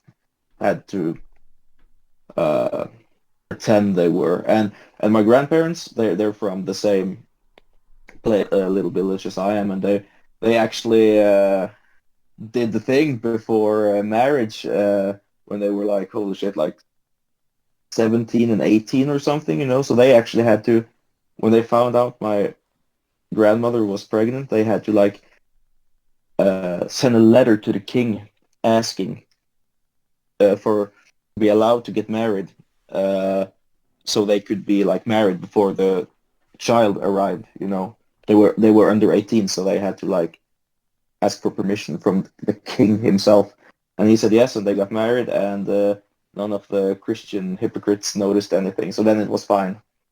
Interesting. You get what I mean? Like it's yeah, it's pretty wild. So obviously then with me vocalizing that I myself am Ossature and more or less I'm a polytheist. So I believe in the older Norse gods like Odin, Thor, Freya, Loki, all of them. But I don't like tribute to them. I've tried to be as clear as possible by saying that I take the Native American approach, the indigenous approach, and regard all of them as ancient ancestors, right? I think it's important to acknowledge all the gods of all the cultures and pantheons and stuff, but never worship any of them, because most likely, if they did exist at one point, all of them might be dead by now.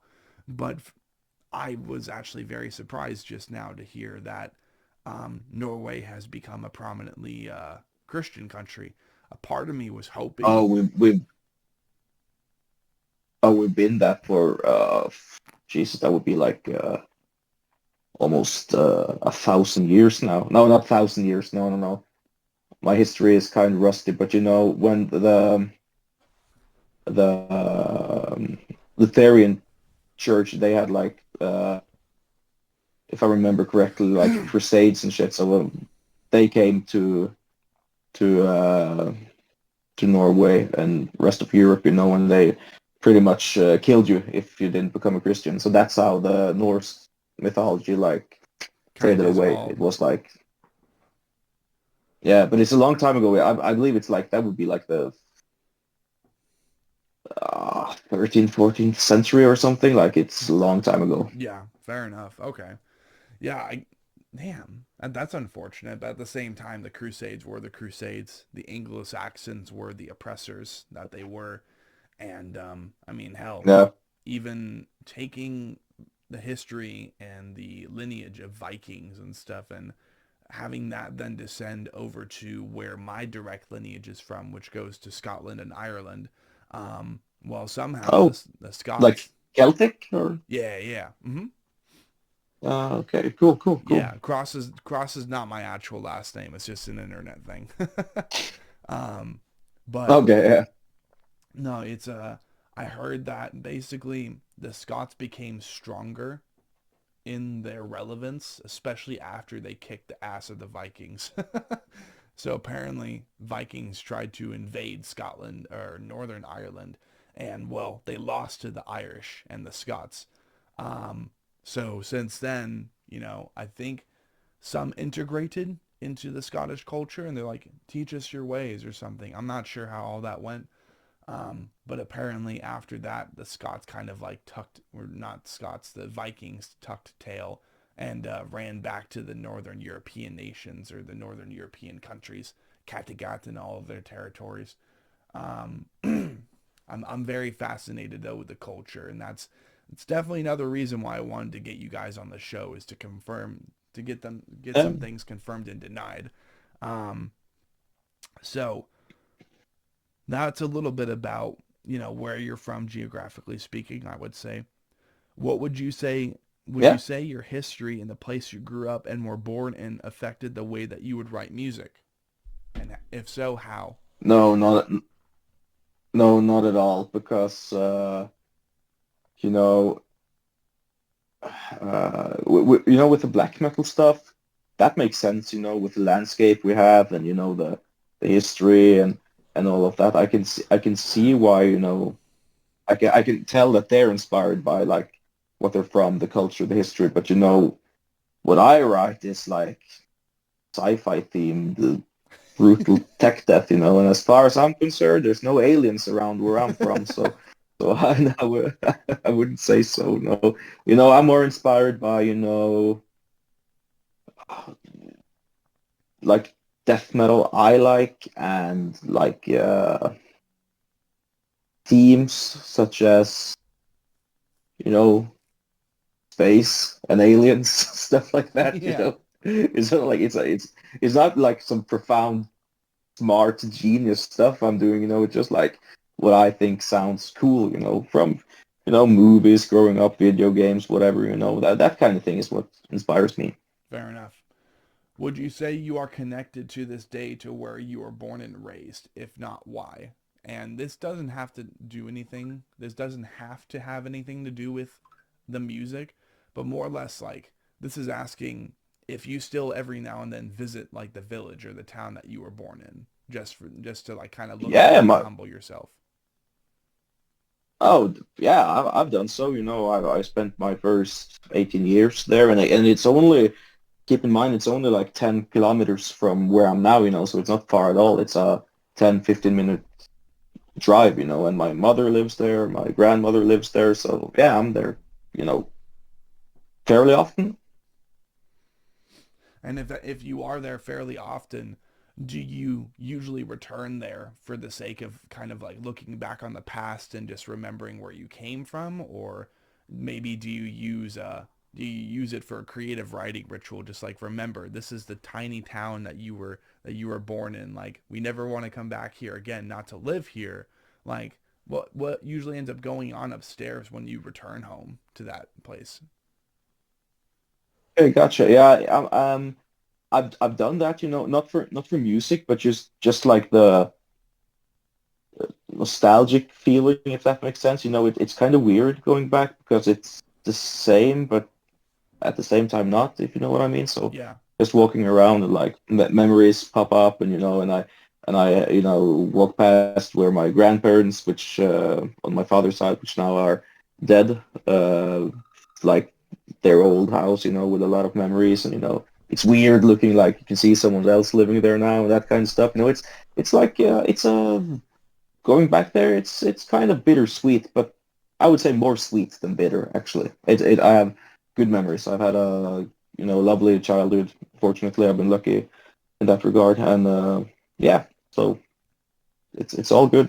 But music wise, it's not like I put that nostalgic feeling or whatever. I don't know. It's maybe, but I don't think so. Yeah. But I think it can inspire me to write what I want to write, if you know what I mean. Yes. Not that the experience, you know, merges with what comes out creatively, but it can inspire me to write and be productive, if that makes sense. Yes. No, absolutely. And you were talking about aliens earlier. One thing that I'm trying to Yeah. incorporate more onto the Anatomy Crosscast is kind of getting people's perspective on the supernatural and the paranormal. Have you ever in your Oh, life had any experiences with the supernatural or paranormal?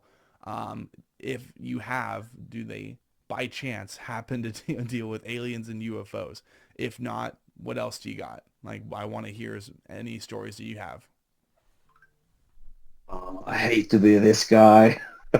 Like people are gonna think I'm a Looney Tune now, but yeah, I have a story. I do, but uh, keep in mind, I was heavily medicated at the time, so that can be like a natural explanation, but the experience was still very much real, and it's a good story. But I just want to, disclaimer, I don't believe it. I don't think it actually was aliens, but okay, just a disclaimer. But so yeah, I'll tell it. But in late 2023, I was diagnosed with leukemia, and when I went through my treatment, chemo and stuff, and eventually I had like a stem cell transplant. And when I was like at the hospital, or I was in an apartment, like it's a whatever. I was in an apartment, and I was going to bed, and I remember being like really tired, and I remember hearing a notification on my phone, and I looked at the phone and I saw it was a message, and I was like, whatever, I'll answer that tomorrow, And when I put my head down at the pillow to sleep, I just like snapped out of my body, and I could see myself, like it was like an out of body experience Astral kind of thing. I could maybe, I don't know. I've heard the term, but I'm not sure. But I saw myself, and I could move freely, so I tried to fly through the wall because I thought that would make sense. So I tried to fly through the wall, and when I came to the wall, I stopped, and then I lost all control over it. Like someone was like being, "No, you can't control." You can't control this after all, kind of thing. They're like they changed their mind, and I was like dragged through the living room, out on the balcony, and up in the sky, floating around, like no control at all. And then involuntarily, I got like flipped on my back, like watching the stars, and then I looked straight up into the most stereotypical ass-looking UFO ever, and then I was like ascending towards it, and my mind was just like, nope, nope, nope, I refuse. I'm not going to be this guy going to tell people I got abducted by aliens. I refuse. And that feeling was really strong, and then I just like whoom, snapped out of it and in my own bed, and I was like, what the fuck? So scared. And then I was like, you know what? I'm tired. I'm going to sleep. So I went to sleep, and when I woke up the next morning, I looked at my phone, and the message I told you earlier about was there. That was real. So if this was a dream or whatever it was, I don't know, but I don't think it actually was aliens. Like I said, I don't want to be that guy going around showing up on documentaries saying aliens are real and stuff. But but I definitely think like aliens exist, out there. But if they're here, if they try to reach me, I'm not so sure. I was like heavily medicated on all sort of like opioids and this and that, and like I was far out, so. That's fair. Yeah, I mean, honestly, the thing is too, I do believe that not only are there ETs here and there have been extraterrestrials here, but apparently over here in the US, they've recently told us or attempted maybe to distract us by saying that the Greys and an alien civilization, they're actually just under the ocean, and they've been there for a long time. Oh shit, yeah. Yeah. Like, they've been trying to drop a lot of shit recently, and I'm pretty sure it's to distract us, because, like, no fucking way they would just tell us this out of nowhere. You know what I mean?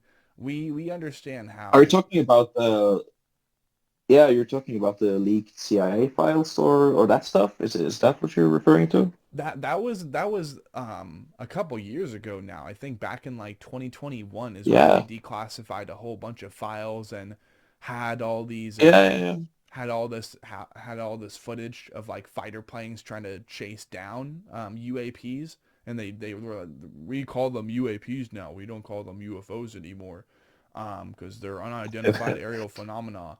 I'm like, okay, cool. They're UFOs. Just like fucking X is always going to be Twitter. So then. Yeah. Right. Yeah. Yeah. So no. What I'm talking about, actually, this was like all bombshell stuff that happened last year, and I think the SUV or sedan sized drones that they were flying around the East Coast for surveillance purposes and like trying to see how we would react to said car-sized quad-rotor drones flying through people's neighborhoods and everything too. Just like flying right up to them, be like, hello, and then it would kind of zoom in. What? Yeah. Yeah. What? How? What do they think? Like, of course, people will react. You know, like that's like that's the worst experiment I've ever heard. You know. Yeah. Oh, seriously. Not only that, but they like dropped a massive like dense fog on most of the eastern United States that actually made a whole bunch of people sick. So folks are thinking that that is a continuation of Operation Sea Spray, which was done over in the San Francisco Bay Area, where they had a toxic fog that they just let loose, and it actually killed a whole bunch of people. So they're thinking that whatever that fog was that covered most of the eastern and northeastern and southeastern United States, like Florida up to New York, I think, they're thinking that that's a continuation of Operation Sea Spray, and that was like meant to make a whole bunch of people sick. That way, from maybe this point on, people should be expecting for the fall and winter season to be a lot more lethal on their respiratory system. So there was that. There was the SUV sedan-sized drones, in which some UAPs and UFOs were claimed to have come in contact with the drones and actually knocked them out of the sky. There was one UAP that resembled the wheel aliens or the wheel angels from the Judas Bible. So some people were kind of freaked out about that for like I would say a couple days. Like, oh my God, are the angels finally here? Are they finally here to smite us from existence? Like there was a whole bunch of stuff there. But I think the most important one was seeing like all these actual UAPs, like kind of and like seeing these drones and then just boop, and you can see the drone like falling down out of the sky. Yeah, we've been having a lot of weird stuff happen over here, man, over in the US. Yeah, and a lot you of know, stuff I've behind watched closed like doors. shit. I've seen I watched like some of the Netflix documentaries, and I remember like being way younger, watching like on History Channel all the UFOs programs and Ancient Aliens and that Yeah. kind of shit. That I always thought that was really fun. But what you're telling me now is new to me. I haven't heard about this. I have to look it up. Yeah.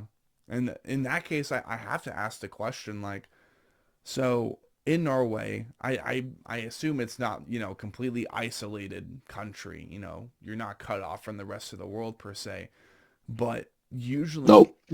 how long does it take for information like that to cycle through, information from like December of last year, US local, or do you just kind of have to look for it on your own? Well, if it's our mainstream media like covers a lot of American stuff, but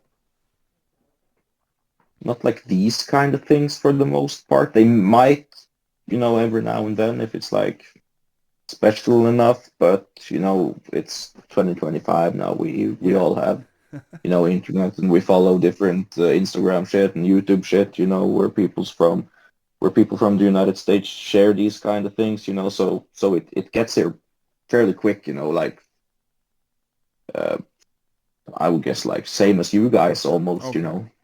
Okay. Yeah, just looking to kind of like, because I was curious about that. If not for a brief moment, I'm like, oh shit, do they like not get things as quickly as us? You know what I mean? Okay. Oh yeah, but we definitely do, but like I personally just haven't heard about this. Like other people here might have, but I try not to, like, I don't read the news that much. Like I rarely do it because I just get like stressed out and depressed almost from doing it. Yeah, I do. So I don't follow like news sites on social media. If there's something I want to look up, I Google the specific case, or I might go in and browse the news like once a month or something. But for me, it's no point, because if something insane happens, I'll hear about it anyways, you know. Yeah, that's fair. So in that case, if you're not 100% convinced that what you personally experienced, as you've now told the story on the Crosscast, thank you. Yeah, yeah. Even if you're not 100% convinced of what happened, how far do you go down the rabbit hole as far as conspiracy theories and all the supernatural and paranormal stuff that not everybody believes in?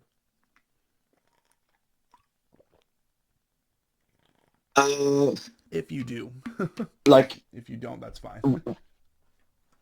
recreationally, I can go pretty deep down the rabbit hole, but like realistically, like where I like actually stand on these things, I don't go very deep. You know, I'm open for that. There's definitely some stuff in this world that we don't understand. I'm certain of that, and you know, I don't deny anything just because I haven't seen it, if you know what I mean. Like, I'm open to all of it, but like, I don't really believe in like aliens being here right now. But I do believe they're out there. Of course, I do. It's a pretty big universe from what I've heard. So Yeah. anything else would be like naive, if you ask me. But like right here, right now, I have my doubts. I do. Well, in that case too, from someone who plans to involve themselves in the supernatural and paranormal community, I want to kind of pick your brain on that a little bit, kind of detach from the music. Yeah, of course, of course. So Yeah, why yeah, do you of course. think, like, where do your doubts lie that maybe there have been some here the entire time, maybe working side by side with the world governments and stuff? Uh, like the reason why I'm not convinced, you Yes. know, Yeah.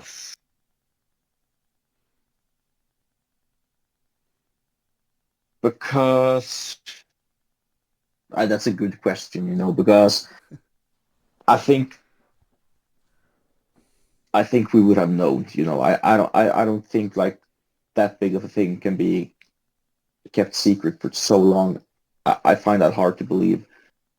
And also, it doesn't really affect me because, okay, so what if it's aliens that runs things? I still have to go to work tomorrow, you know. Yeah. I still have to wipe my ass after I've taken a shit and all that kind of stuff. So it's the same with the like simulation theory. I bet you heard of it, you know, that we're Yeah. all like in a simulation, you know? Like, okay, whatever. Doesn't matter if it's like atoms and photons were made out of, or whatever they're called. I'm not a science guy, only science fiction. Or if it's ones and zeros, you know, it doesn't matter. Still have to go to work tomorrow. Still have to cook dinner, you know. It doesn't matter. It doesn't affect me really. Yeah. No, that's fair. So that, yeah. I mean, for me, like, are you familiar with the term Sector 7 or Dulce Base? Have you read up on that at all? No, not at all. Okay. So Area 51, that's kind of like for all of it's kind of like the Metallica before you get into Celestial Scourge. That's a great way to put it. So Okay, yeah, yeah. Area 51. Okay, I got you. I get. Yeah, it's the gateway. It's like, oh, they might have aliens there. No, they never had aliens there. So funny enough, the live action Transformers films produced by Michael Bay, they have something in that Yeah. movie too called Sector 7, and it's supposed to be, you know, secret government facility and government organization. But in the first movie, we get introduced to the organization because they actually have the body of an extraterrestrial in ice in the side of a mountain over at Hoover Dam. So the real life implication is that Sector 7 is built very similar to our Bass Pros or our Cabela's. And to provide context, when you go into Bass Pro or Cabela's, most of the store is engulfed in like environment, especially once you get to the second story. You have all of this like, kind of mesh, plastic / concrete mix that looks like mountains. It looks like the sides of a mountain. So what I've heard is that Sector 7 is actually where they have the bodies for the extraterrestrials. And there are a couple of them that are still living, but not nearly as much as there was back in the day, because there were many accidents like the Roswell incident where the Greys, who might actually be biocomputers or very similar to androids from the Aliens franchise, things went wrong, they glitched out, and they crashed their craft. And of course, the people at the forefront of it, they pretended at the time, they're like, oh my gosh, this is brand new to us. We've never seen this before. What are these things? No, they knew who they were, and they've known who they were for at least a little bit of chunk of time before that, but not too much longer before that. So the Greys, as we understand them to be, those are kind of like the basic alien species, but they're actually said to be biocomputers and androids, very similar to our own quadrotor drones. So they act as surveillance, and they act as a social test by, every now and then popping up, and then people are like, what the hell is that, with their phones. And, then it's like, okay, so they're still afraid of the Greys. They're not ready yet. And then other than that, funny thing, this links back to World War II.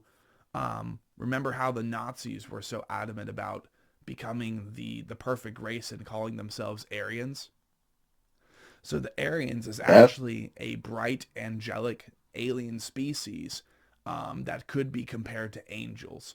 And every now and then you see them out in the wild, and you're very lucky if you ever run into them, because they are indeed platinum bleach white with platinum blonde hair and bright blue eyes. They really do look like angels, but they don't look completely human, not often. They will appear before people sometimes, including a couple from Ireland. One of them ran into this couple for whatever reason, and I forgot the context of it. I'll have to look back through the story, but apparently this Aryan successfully hypnotized them in a conversation and prevented them from getting in a crash, or maybe it was the opposite, I'm not sure. But they're actually supposed to be aliens. Aryans are aliens. So the Nazis were actually tailing after becoming like the Aryans and becoming alien almost to the rest of humanity. Of course, they failed. History kind of teaches us that. But just for a little bit of context with the Aryans and who they are. But it's said that it's between the Greys and the Aryans. Those are kind of like the main two aliens to be wary of. But that all roots then back to your story with astral projection, because there was a deal made a little bit after the Roswell incident and after more crashes and autopsies were being done. They apparently made a deal with these two species, the Greys and the Aryans, or something similar to that, and they made it to where they don't get to regard us as cattle, but they get to experiment on a select few of people every now and then, and they get to abduct people, and this is like, legally verified, or it's verified and allowed by the federal government, and then they just have to make sure that people's minds are completely wiped before they bring them back. Other than that, Dulce Base is an underground facility, and the story goes that it is a cross-species breeding place, and they do crossbreeding between Greys and humans, and then, get this, reptilians as well. That's kind of where I sound like Alex Jones with the rasp that I have right now, just talking about Dulce Base. they got reptilians on the ground. The Greys, they're biocomputers. My voice is getting really but do you just so I'm clear here, do you believe in this, or are you telling me conspiracy theories? So the theory goes is that for me at this point, because I have been in the presence of both skinwalkers, which are a lot more native to here, and they're kind of like security guards for the ancient dead. I've been in the presence of Sasquatch now, and I've been actually at the epicenter of a territorial feud between a Squatch and a Skinny. Skinny wanted to kill me and my buddy. The Squatch said, "Hey, no, you can't do that. Like they're just here camping. They're not even nearly as close to your graves as they could be." And then the Skinny was actually perfectly imitating my buddy. That was one situation. I've seen a UAP. Oh, so Bigfoot got your back, right? Yes, Bigfoot got my back. Okay, Bigfoot got back. sick. um, I've seen a UAP or a UFO fall from the sky because I saw a massive like baby blue raindrop just like bloop and just crash somewhere in Nashville. And I've also had hat men demons, which more commonly are conjured through doing lean, which is a mix of, for whatever reason, cough syrup, Sprite, and candies, certain hard fruit candies. So it's usually a drug-induced demon, but they are a specific type of poltergeist, and I've had one invade and connect me and my brother of 3 years older than me, not blood related, but like we met a long time ago. We have the same birthday. He's only a couple years older than me. We met a long time ago, and we shared a dream where a hat man invaded the dream and proceeded to kill me, look me straight in the eyes, and I understood who it was. After these experiences, pardon me, since I've had these experiences in life, I always try to keep my mind open just because of how much gaslighting and manipulation on a federal level there has been and how much stuff happens here in the US. Dude, aliens are a big thing for Area 51, the Denver National Airport. There's a facility under there. There's Dulce Base. There's the Philadelphia experiment where a battleship was teleported to a completely separate bay, but then the people aboard the ship were actually phased and fused into the walls and killed. Shit. Yeah, look it up, dude. Look it That- up. that's That metal. was on History Channel for a long time. That's metal. That's really metal. It is, yeah. Plenty of source material Yeah. for Celestial Scourge, eh? Yes. So there was the Philadelphia experiment. There was a Manhattan experiment, which we all know to be the nuclear bomb on Hiroshima and Nagasaki. Tragedy, damn tragedy. But there have been plenty of other things that have occurred that otherwise, when you're trying to look into it, at least, you know, the U.S. government, especially with the Pentagon, the FBI, the CIA, they gaslight and they manipulate a lot of people into thinking that these things could never happen. And I don't know, the farther down the rabbit hole I've gone, the more I've become open to these things because, well, you kind of have to look outside the manipulator's perspective and what they claim to be true and false because they want you to believe a certain thing and continue attending your 9-to-5 job in the lovely thing we call the Matrix. I don't really believe in simulation theory, but only because it's such an irrelevant thing, like you said, that at the end of the day, I don't really care if I'm in a simulation or not.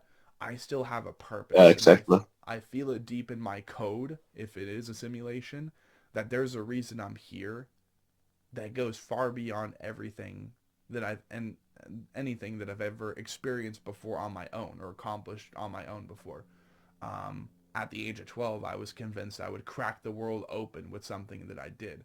I have yet to fulfill that ambition. So, for me, I mean, the reason I'm having this conversation and we decided to go on this like kind of conspiracy, paranormal, supernatural tangent is that I'm really trying to manifest to the world that I have every intention to go beyond where most people will go and kind of even start lurking in the dark web here pretty soon and learn about a lot of different things. But yes, Short answer, yes. I believe in everything that I've been telling you, only because I've already experienced so many strange things in life, including interdimensional travel, waking up in 7 different beds, having it feeling as real as the last one, and then waking up in my own bed.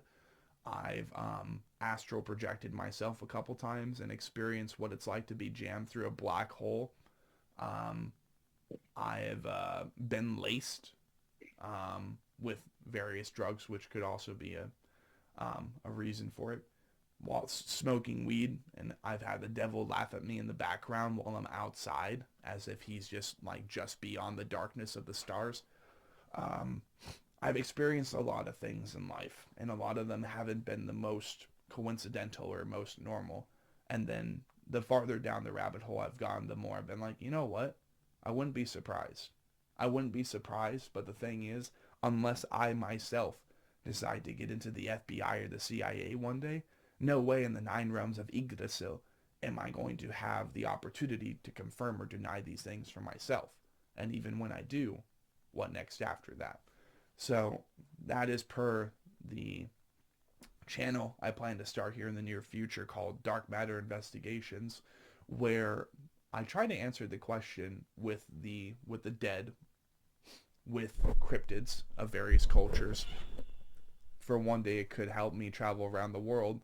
One question I want to get solved is, does the paranormal and ghosts, poltergeists, demonic entities, do they reside in a dark matter dimension? And is that why we can't see them, but can be affected by them?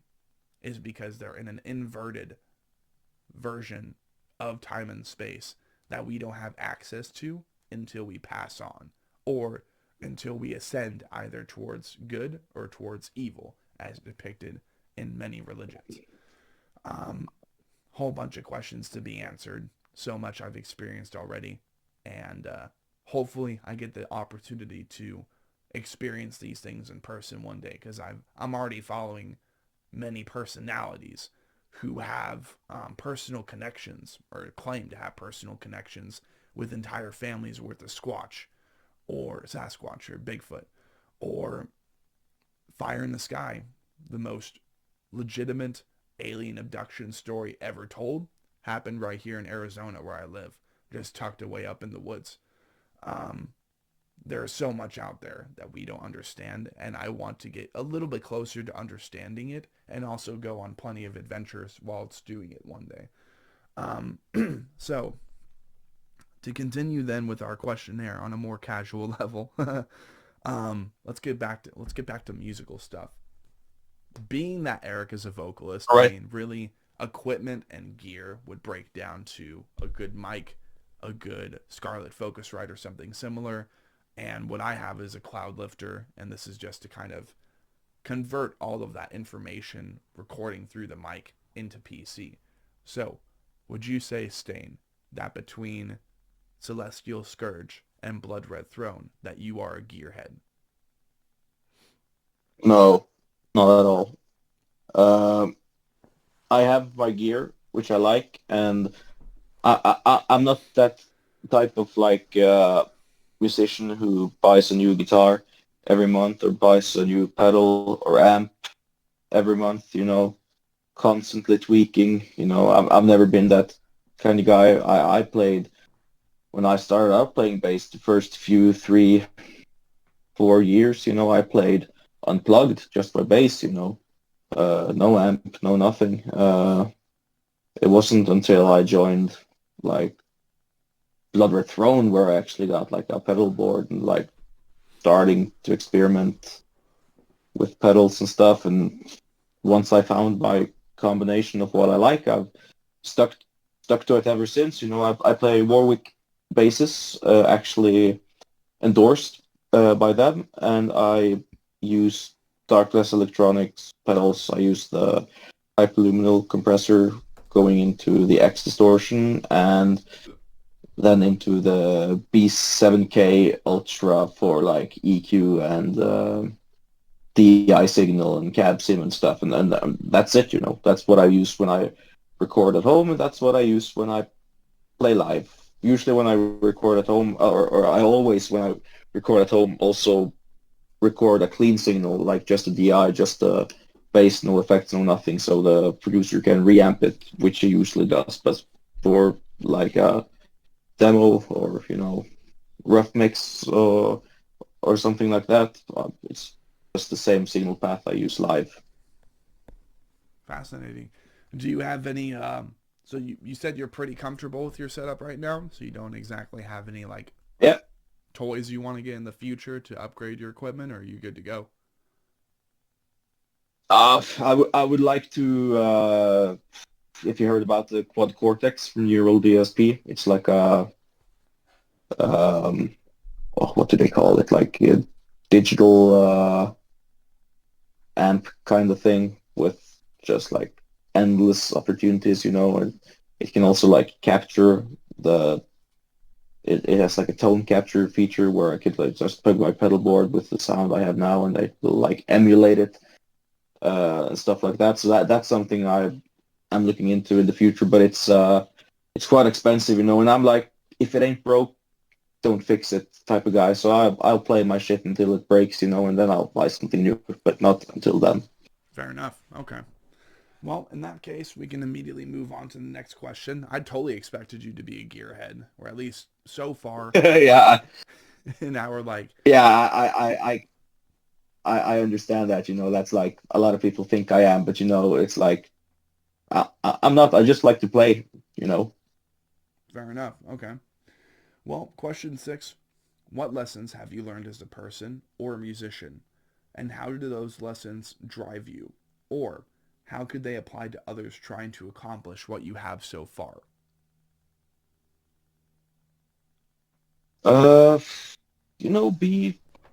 Be patient, be nice, be dedicated, and last but not least, like, just have fun, enjoy what you do, appreciate what you do, and stick to it, and good things will come around. That's my experience. Sweet. I like that. Simple, sweet. It's continuous of many ambitious musicians before on the Anatomy Crosscast, and therefore the statement stands true, even across the world, even over in Norway. So, yeah. Question 7. I kind of want to fine-tune this to that of either... I want to fine-tune this to 2024. So I have a tradition over on Sean Cross called the Chapters. And not only is it supposed to be like the top 10 albums of 2024, but also if there are standalone singles, if there are EPs, if there are even soundtracks, movie or show soundtracks that I really enjoyed, that all ends up culminating into that chapter, because that is that year of my life, that chapter of my life where these movies, shows, songs, albums, EPs, they fascinated me and they inspired me to do better, or they just helped me get through rougher times. So as per the Chapters tradition, my friend, what were some, at least 5 different albums, singles, shows, movies, or creations in 2024 that just had you fascinated, had you encouraged to continue getting everything, like making everything better, especially as we get closer and closer, maybe, to Observers of the Inevitable.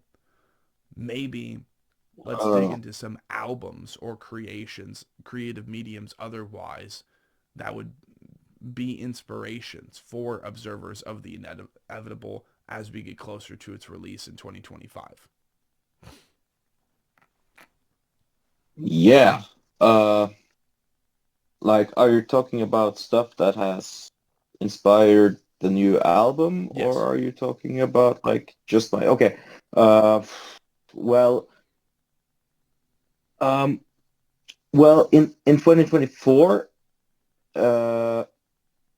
the album was actually written before that, so Oh shit. there wouldn't have been anything in 2024. But with my illness and stuff, the recording got a little bit delayed, and yeah, so we've been sitting on the material for quite a while. We I believe the drums were recorded when I was sick, and I started recording my parts as soon as I got home from the hospital, and the guitars and vocals did as well, I believe. But like the EP Dimensions Unfurled, that was all me who wrote that because it was you know not meant to be a band, like I said. But for the new album, I believe it's 8 songs, and I've written 4 of them, and Sindre and Hansi, as well as some um, parts we all collaborated on. Like we had like writing sessions, all of us together at some points where we come up with some riffs together. Well, in that But case, so it's like 50-50. yeah. It's like 50-50 my songs and the other guys. Yeah. Okay. Well, in that case, let's go ahead and kind of like dial back then, because after all, I hmm think it would be better to save that type of question for the second date with the other 2 members as well. Definitely.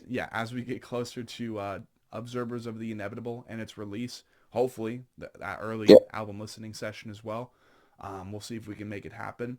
But in that case, let's Yeah, go it ahead was and go fun. back a little bit to 2023 Yeah. and 2024. What are 5 creations? We'll make it simple, right? Yeah. What are 5 Yeah. creations that would help inspire you to write all of Dimensions Unfurled? That would be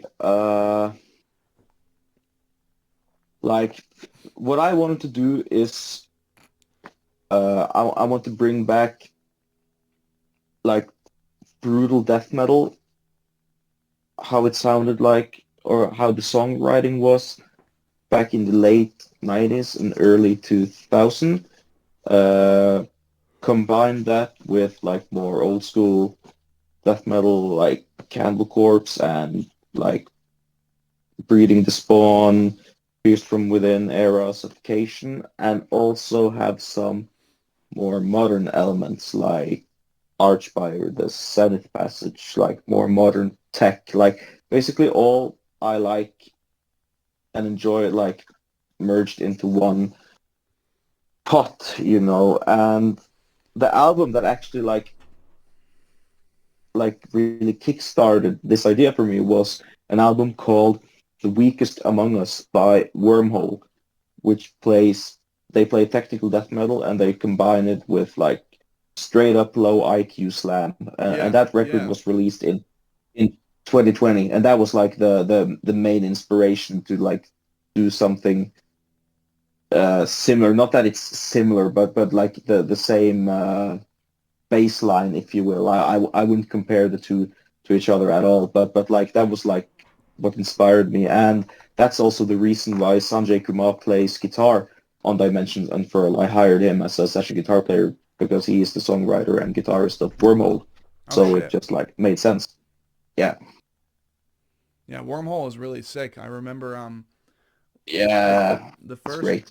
first ever crosscast we did live was in downtown Nashville when it was Wormhole, Flub, Party Cannon, and another one going on tour together. That was a really good package. Sick. Sick. Yeah, that's great bands. Yes, sir.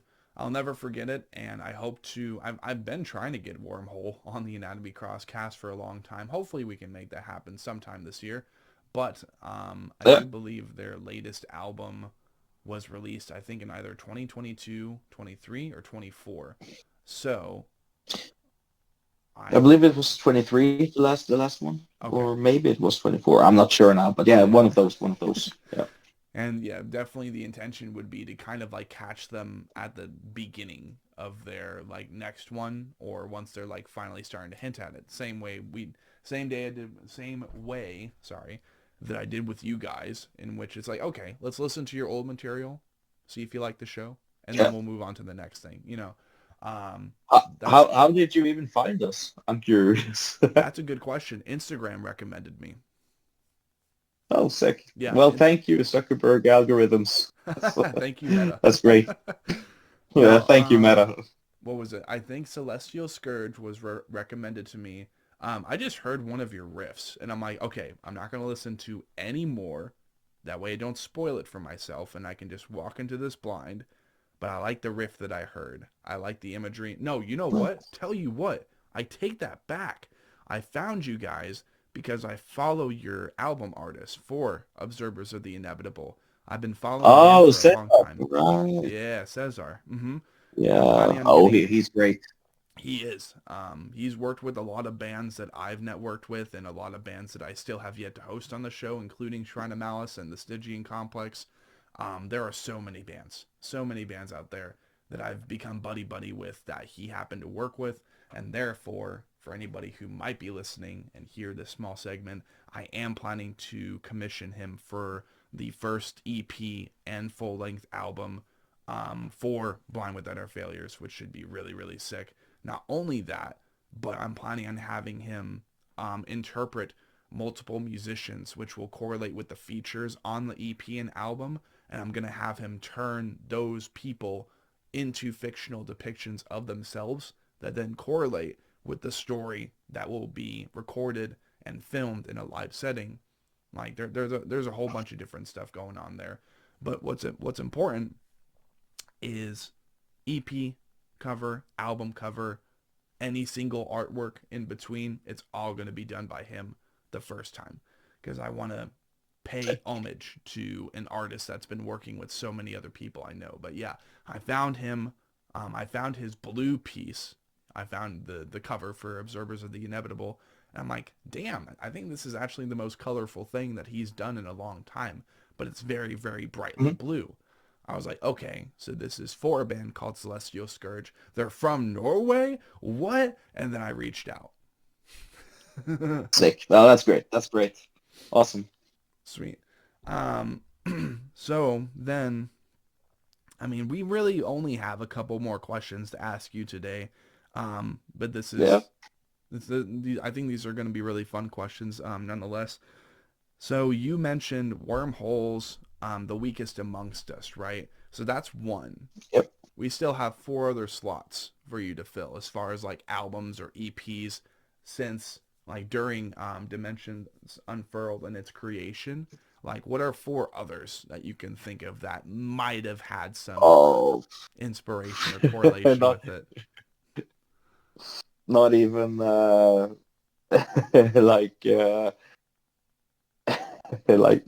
not even maybe, but like in Veracity, Extermination of Millions, I believe it's called. I always mess up that album title. I believe it's Extermination of Millions or Visions of Coming Apocalypse, at least. But anyways, that's one of the greatest brutal death metal albums of all time, if you ask me. And I know for a fact that I ripped off at least 2 riffs from that album on the Dimensions Unfurled EP.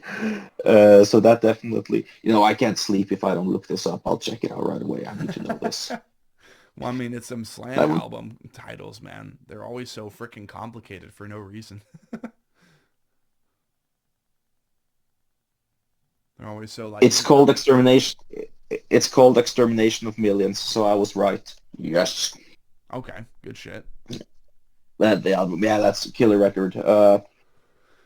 They're from Greece, actually, so that's been a huge inspiration, and they're not active anymore, unfortunately. They split up. But Suffocation, Pierced from Within, that's like, for me, one of the greatest death metal albums, if not the greatest death metal album of all time. That's been a huge inspiration. So now we're at 3, right? Then we... Yes. Finally, I would have to say, like,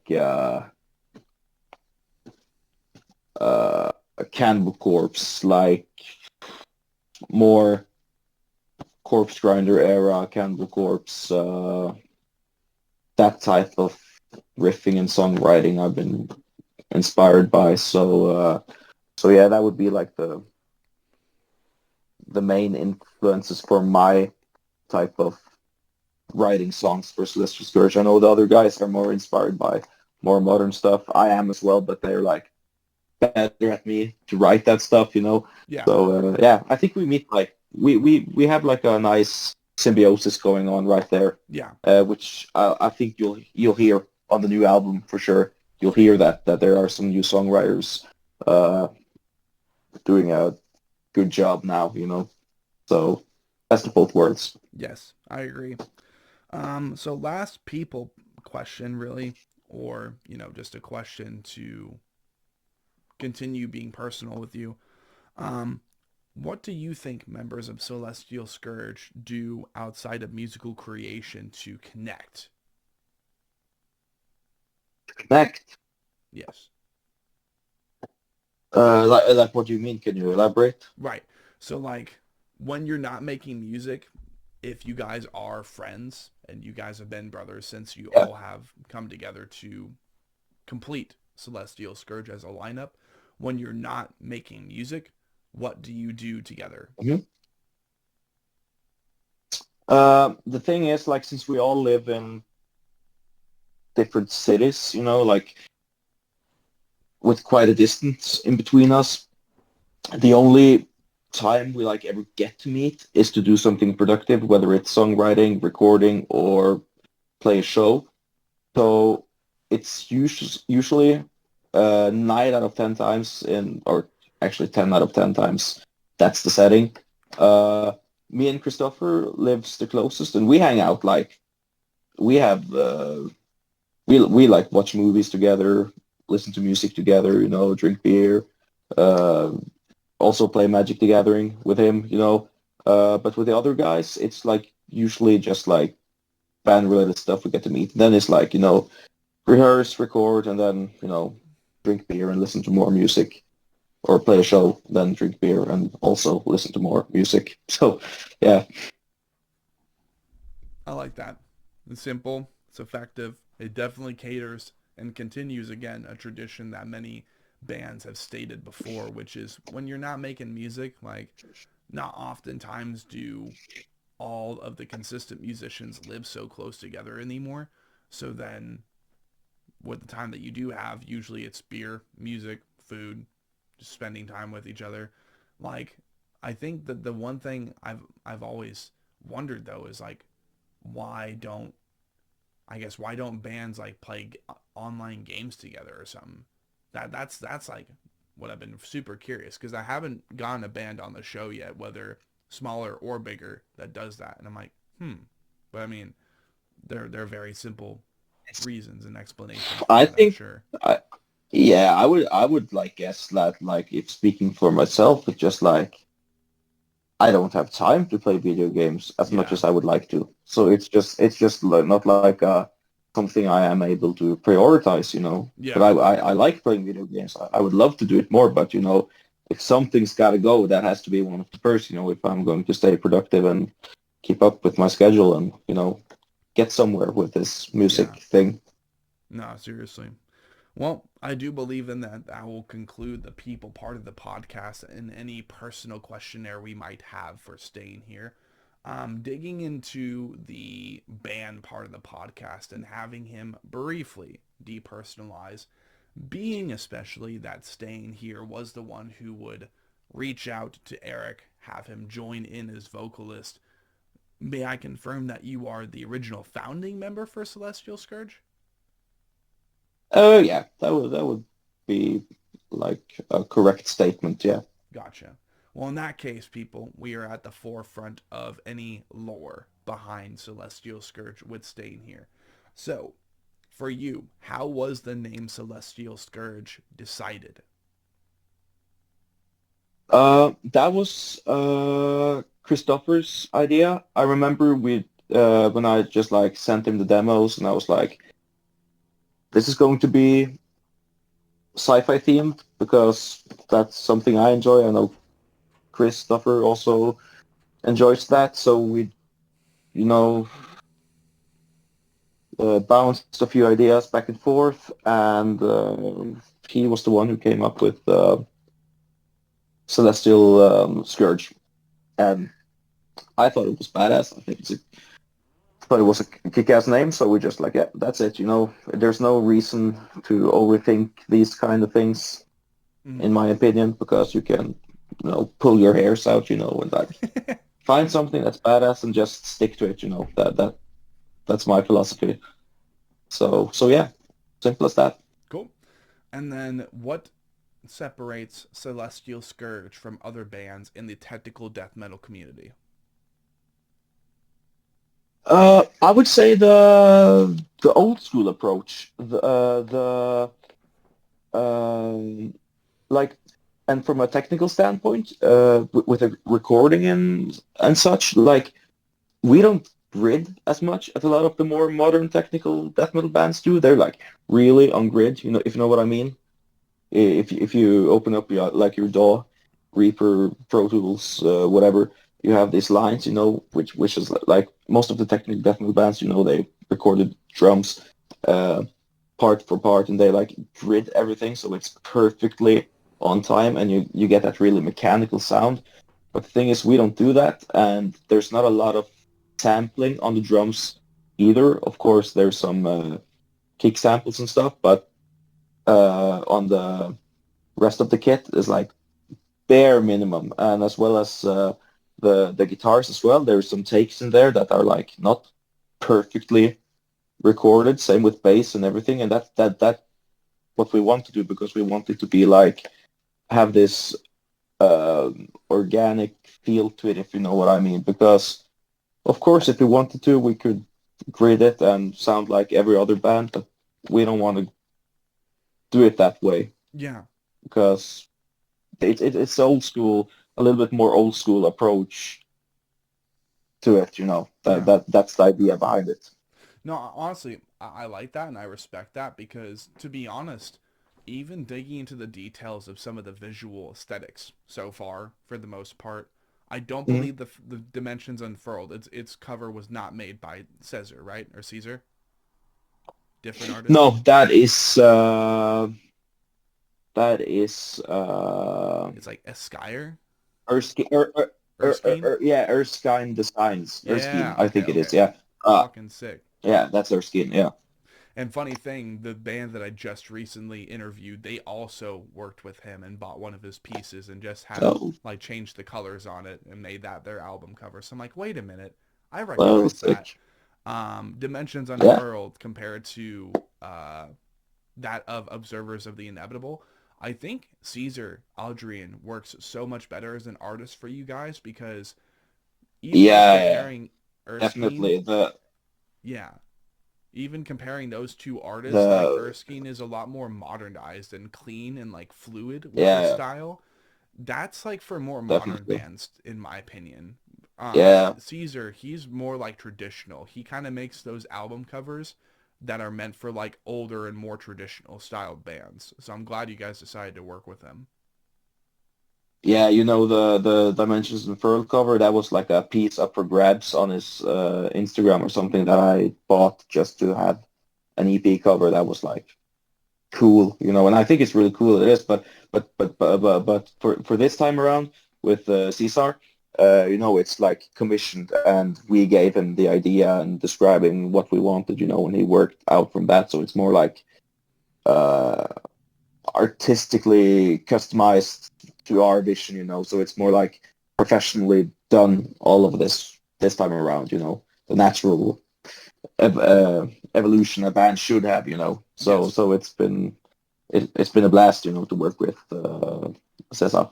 Yeah, and I'm honestly, I look forward in the near future to possibly acquiring some merchandise from you guys' store. That way, for the first time ever, we're supporting a band overseas. Not only that, but just acquiring some good merch. I think the one thing I would recommend in correlation with this new album is that you guys attempt to go ahead and do like a purely black, or like, yeah, probably a purely black version of the album cover, like outlining all the characters, putting the album cover itself on the back of a solid blue shirt, and then having the Celestial Scourge logo on the front. I think that would be that would be a really, really sick design. That would be sick. So hell yeah. Thank you for your input. That sounds cool. I appreciate that, and you are so welcome. I definitely try to bring my marketing brain and just kind of reflect upon because I know for me, when it comes to pre-order merch spreads, the most important thing is that you have garments that kind of correlate with the color scheme, the primary color scheme Yeah. of an album cover. I think recently Fit for an Autopsy with, what is it? The Great Nothing, or This Is the Nothing. They almost had like a berry purple color theme, and they had like a couple shirts where it was like their newer, more kind of centered and boxed logo on a purple shirt, and then it had like a more casual, like almost Picasso or Starry Night-esque painting on the back, and it was just really, really pretty. It's still pretty professional too, all things considered, but then it explored and utilized that main color from the album, and for me, that shit's really, really important. I'm all about that design, and I'm gonna start getting into that here pretty soon, because I definitely want to be at the forefront of a company as far as doing graphic layouts or graphic design layouts for merch that will hopefully allow for the product to sell a little bit better. But definitely lean into that blue. Lean into that blue if you guys have any more space, any options left, or any room for extra items. But I think the last question then that I have for you tonight, and this will be the last question we do up until hopefully the second date session with the Celestial Scourge in regards to Observers of the Inevitable. Mr. Stain, you've been on the Crosscast now for about like 3 hours. So I don't expect you to have like a concrete impression, and really it will all depend upon how successful this first date is once it is unleashed onto public domain. But let's see. In your honest opinion, what are some of the strengths and some of the weaknesses of this show as you've experienced it so far?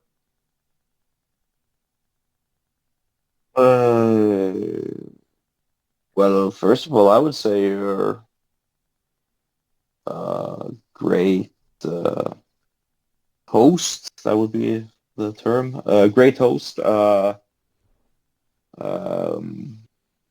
like with questions and stuff, we get like a lot of questions I wouldn't expected. I've done some podcasts and interviews throughout the times, and like your questions really have stuck out. So that is something I would appreciate as a listener, if that makes sense. Yes, no, that does. That does, and I appreciate that. I mean, literally from the very beginning of the show, there weren't any questions, and then as you can see with the document that I sent over and the bolded questionnaire, well, that was like episode by episode. What could I ask that would make more sense? Yeah. And maybe even just sending them the questionnaire beforehand as opposed to just on the bat asking these questions. Well, it allows, I think, the guest more time to construct an answer as opposed to we themed and like this album was heavily inspired by Cannibal Corpse and most of their discography. Like, no, I don't want to do that anymore.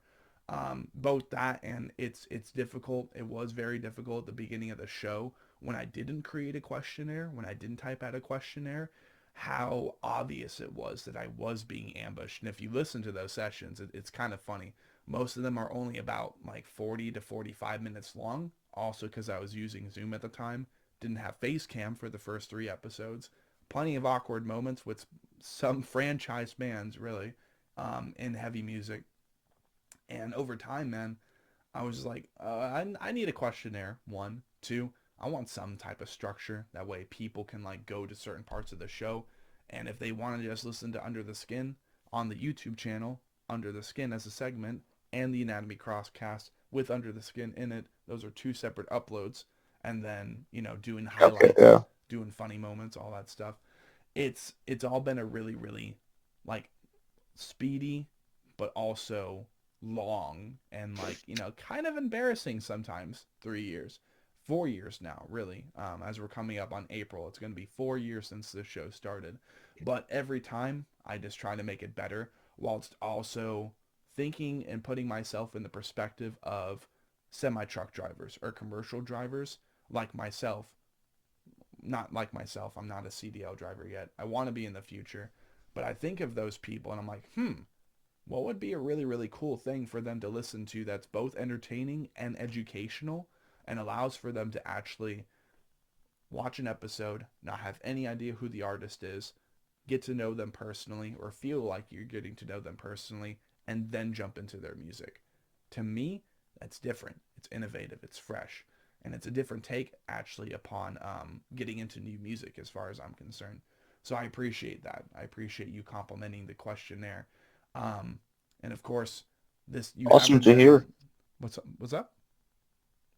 Hey, also awesome to hear all of this. You seem really eccentric and passionate about this, and that is something I definitely admire, and I think the listener does as well. I can only hope. We don't have that many streams on the last 3 podcast sessions, but it's also the beginning of the year. It's a stressful time of year, especially today. Yeah. A lot of Americans are not happy right now, but I get why. So, let's see. If you could name off any weaknesses or things that you would want to see improve, maybe even with that second date regarding observers of the inevitable, maybe getting the other remaining members onto the show to properly tell the story of Celestial Scourge as a whole. If you had any weaknesses that you would want to point out throughout the entirety of these 2 chunks so far, what would those weaknesses be? You're asking a Norwegian guy to give criticism. That's like asking a nun to take a shot of whiskey. Fair enough. Well, honestly, if there wasn't anything that you could see that we could improve upon, of course, that's completely fine. More or less, I'm just trying to be accountable for my own shit. I think mainly the main issues, the prevailing issues and the continued ones have been just how long these podcast sessions can be and how long. Yeah, that might be something. They're long, but Yeah.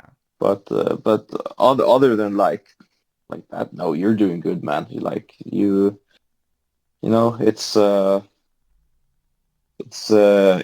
your thing. I think you should do it your way, and I'm just grateful that someone's showing interest in what I and we do. So that's all I can say, actually.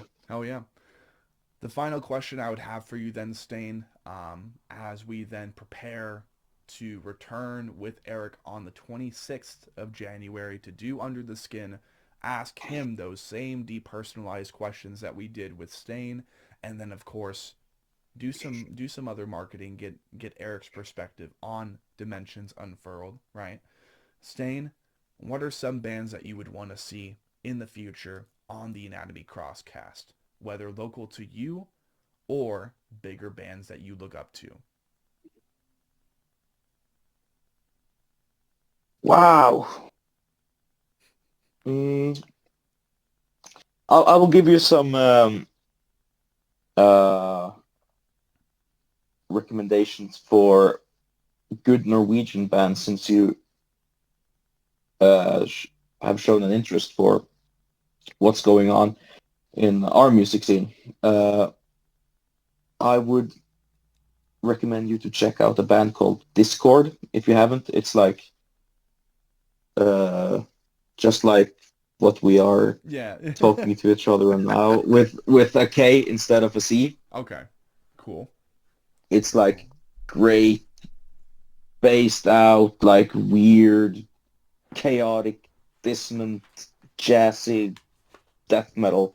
It's probably the favorite band from my country, and also a band called Aberration just released a killer album, straight up Morbid Angel, Altars of Madness era worship, which is really great.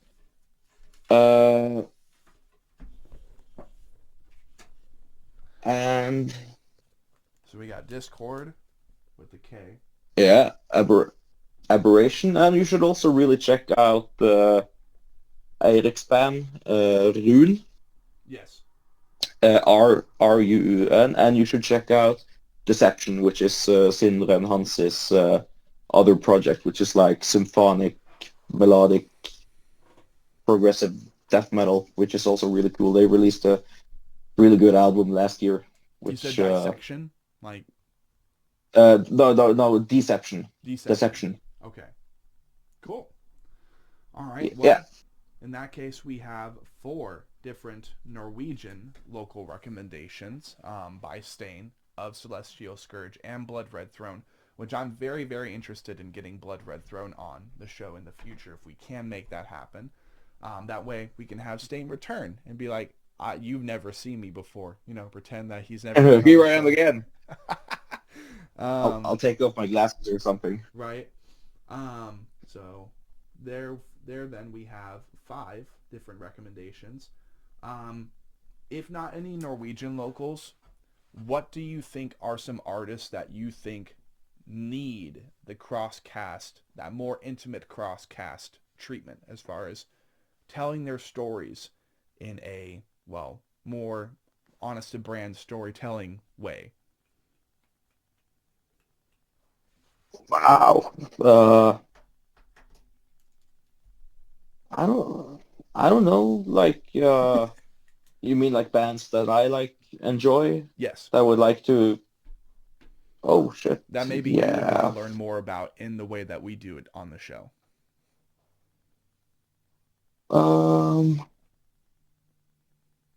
Like, is the sky's the limit here, right? Yeah, the sky's the limit. Absolutely.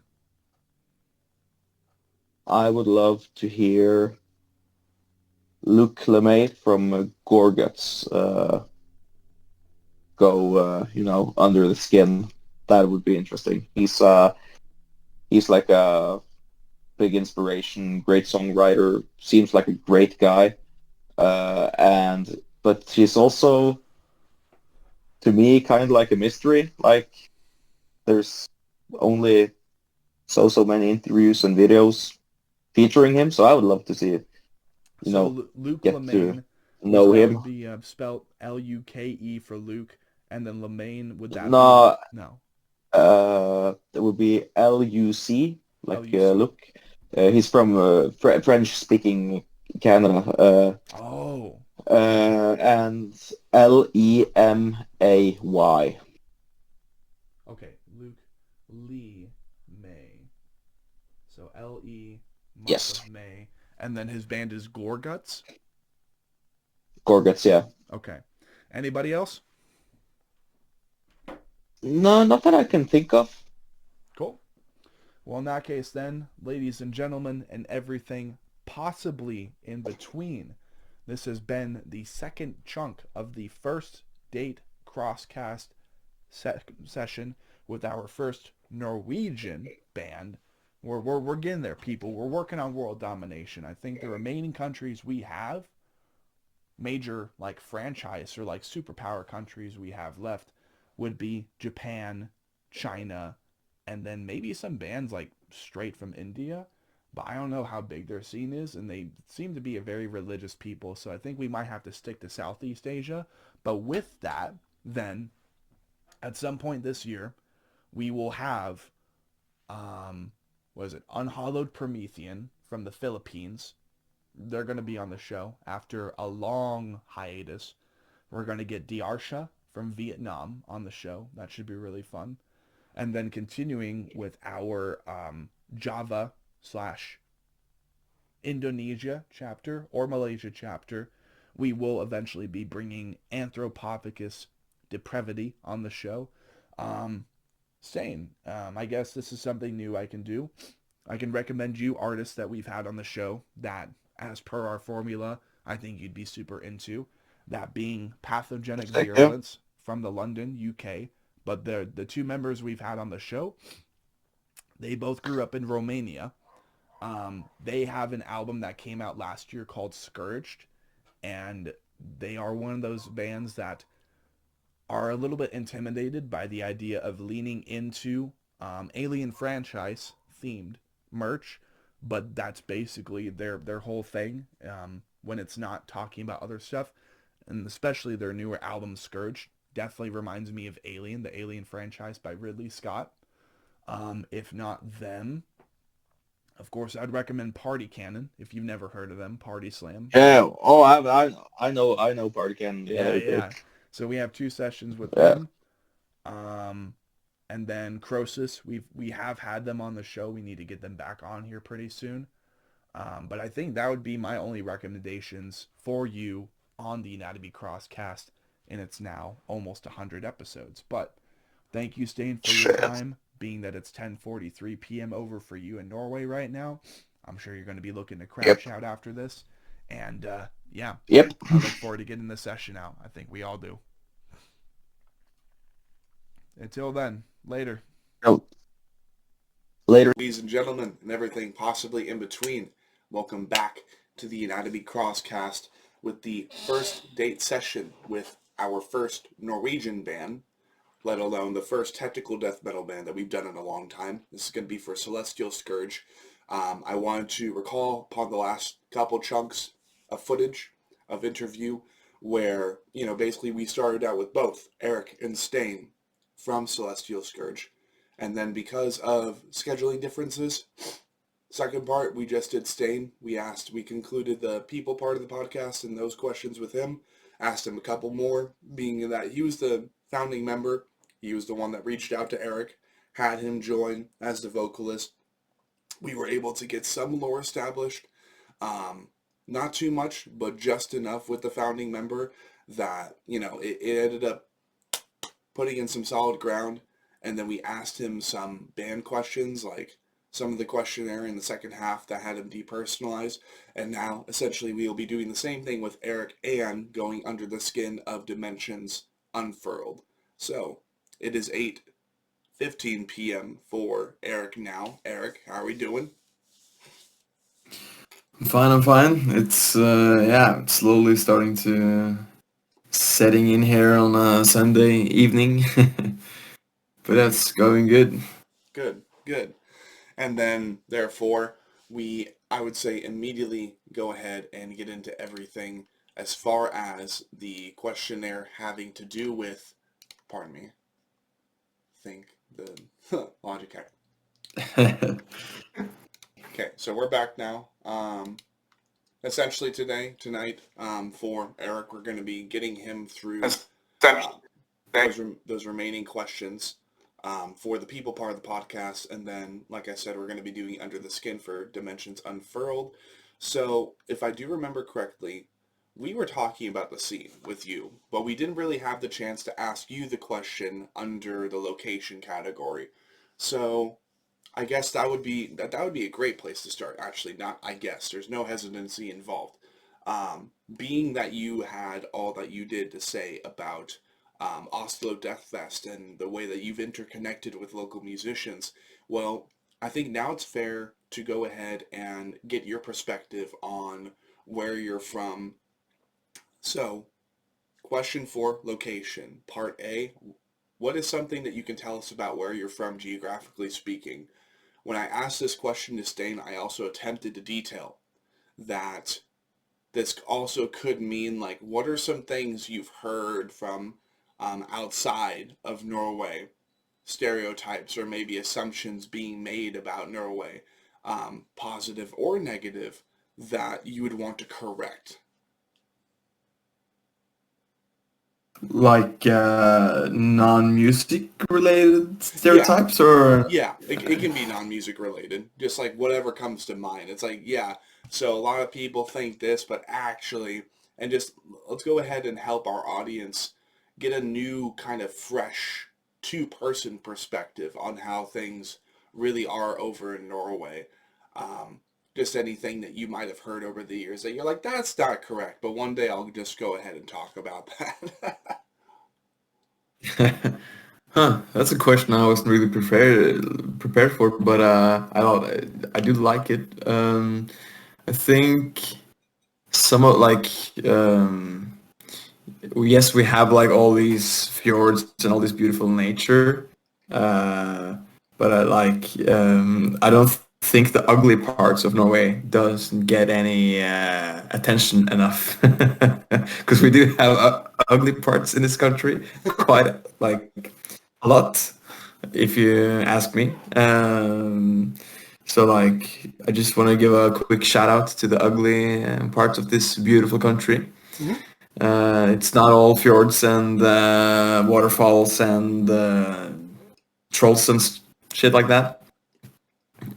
Another thing is that probably people don't really realize like how like we're just 5 million people, which is like just a city in Germany if you're gonna like compare it across the whole country. So a lot of like the promoters and bookers and the people who come over, especially to Oslo, and imagine like, oh, can we just do this show with this band and have like 5,000 people show up? I'm like, 5,000 people in Oslo for a metal show. That's like a big festival, maybe.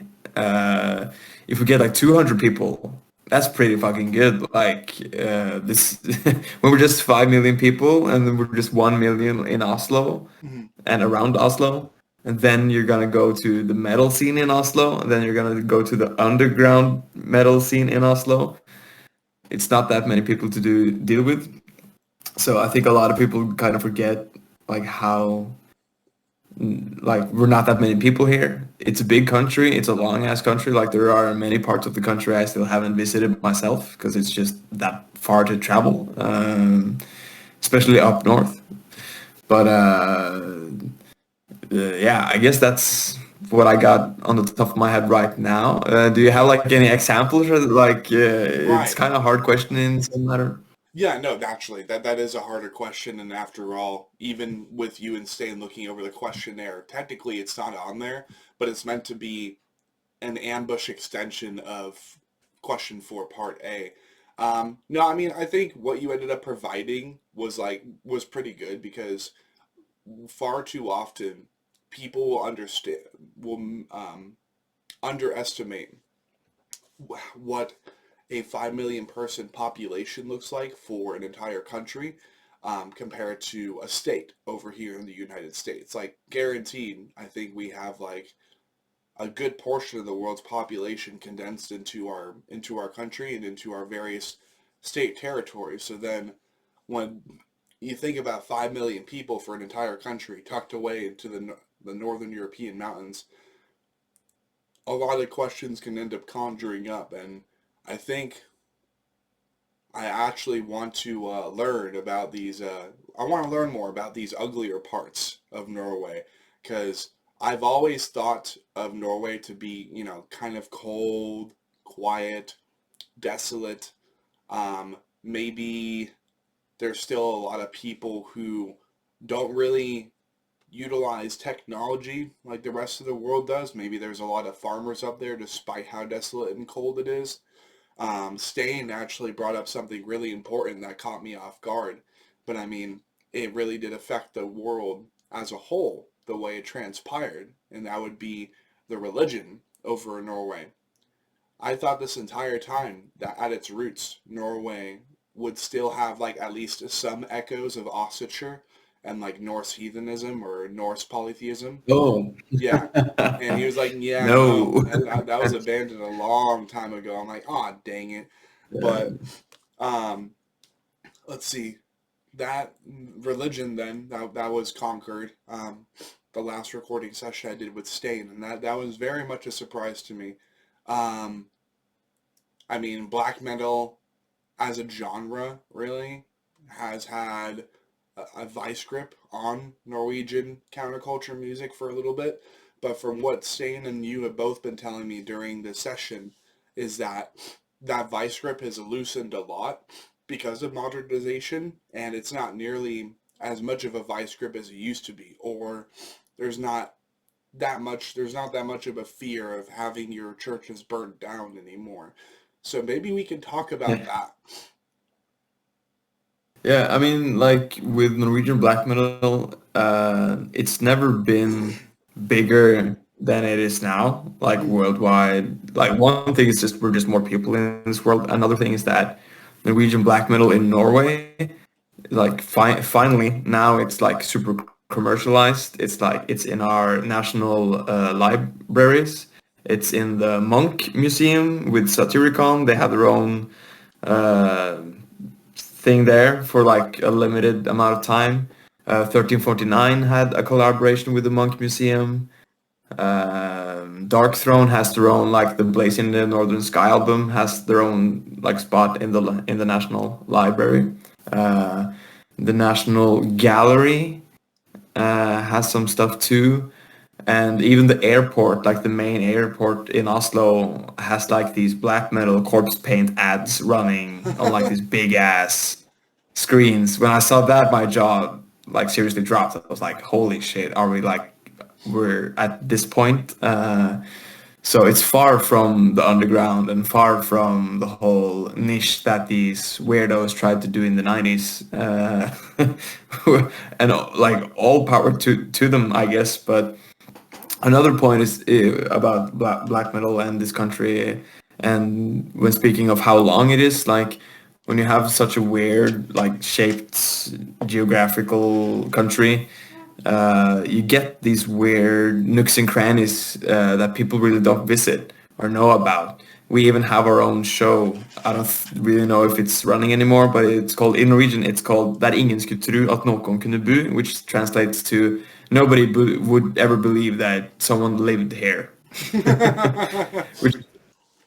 So it's just about like people living in these whack ass places in like an actual mountainside or like in an island somewhere out in fucking nowhere. There's a lot of those spots and a lot of these like Gal, ex-Gorgoroth, blah blah blah. That place where he's from, that's a fucking desolate place full of solitude, and there's a lot of those places. So like the Norwegian feel and the Norwegian touch in the music here comes from a place and places for a reason, 100%.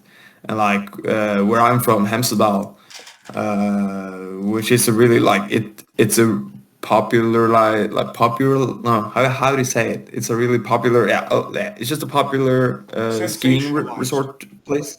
Yeah. But like if you just take that part away from it, it's just a regular mountain village. So those times when I was like 14, 15 and really started making my own stuff music-wise, and it was like howling winds and snow past my window. I couldn't even see out my own window. Like it kind of puts you in a weird like mentality, in a weird spot, and makes you really feel that true cold and brittle solitude in a weird way. So that stuff is like 100%. I can relate to that, and it's maybe someone's like exaggerated that aspect to some extent, but like a lot of these black metal bands from the 90s, those guys live and come from some weird, wacky ass places. So that's probably why it sounds weird and wacky too. Well, I do think that that's a very, very good segue into the next part, which would be, would you say your history and the place you grew up and were born in affected the way that you would write music? So did Norway affect your writing? If you lived in Germany, France, Belgium, the UK, do you think you'd be writing music the same way? That type of question.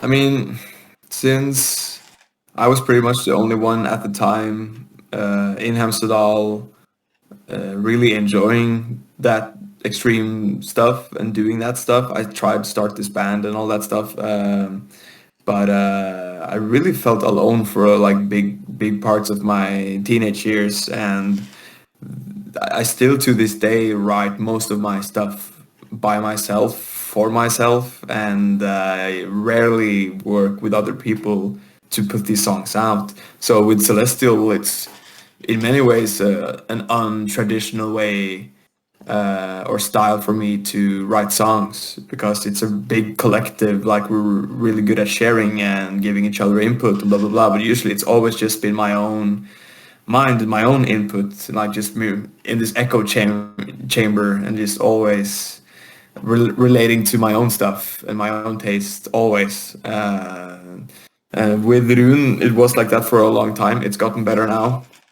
My which is my other band, and now like we're more collectively writing together. But like for a big chunk of time for that band too, I just wrote all the stuff because that's what I've always done. So for sure, I think because of the country and the size and the amount of people and how niche this genre and the music is, yeah, for sure that shaped like how I do things and why I do it.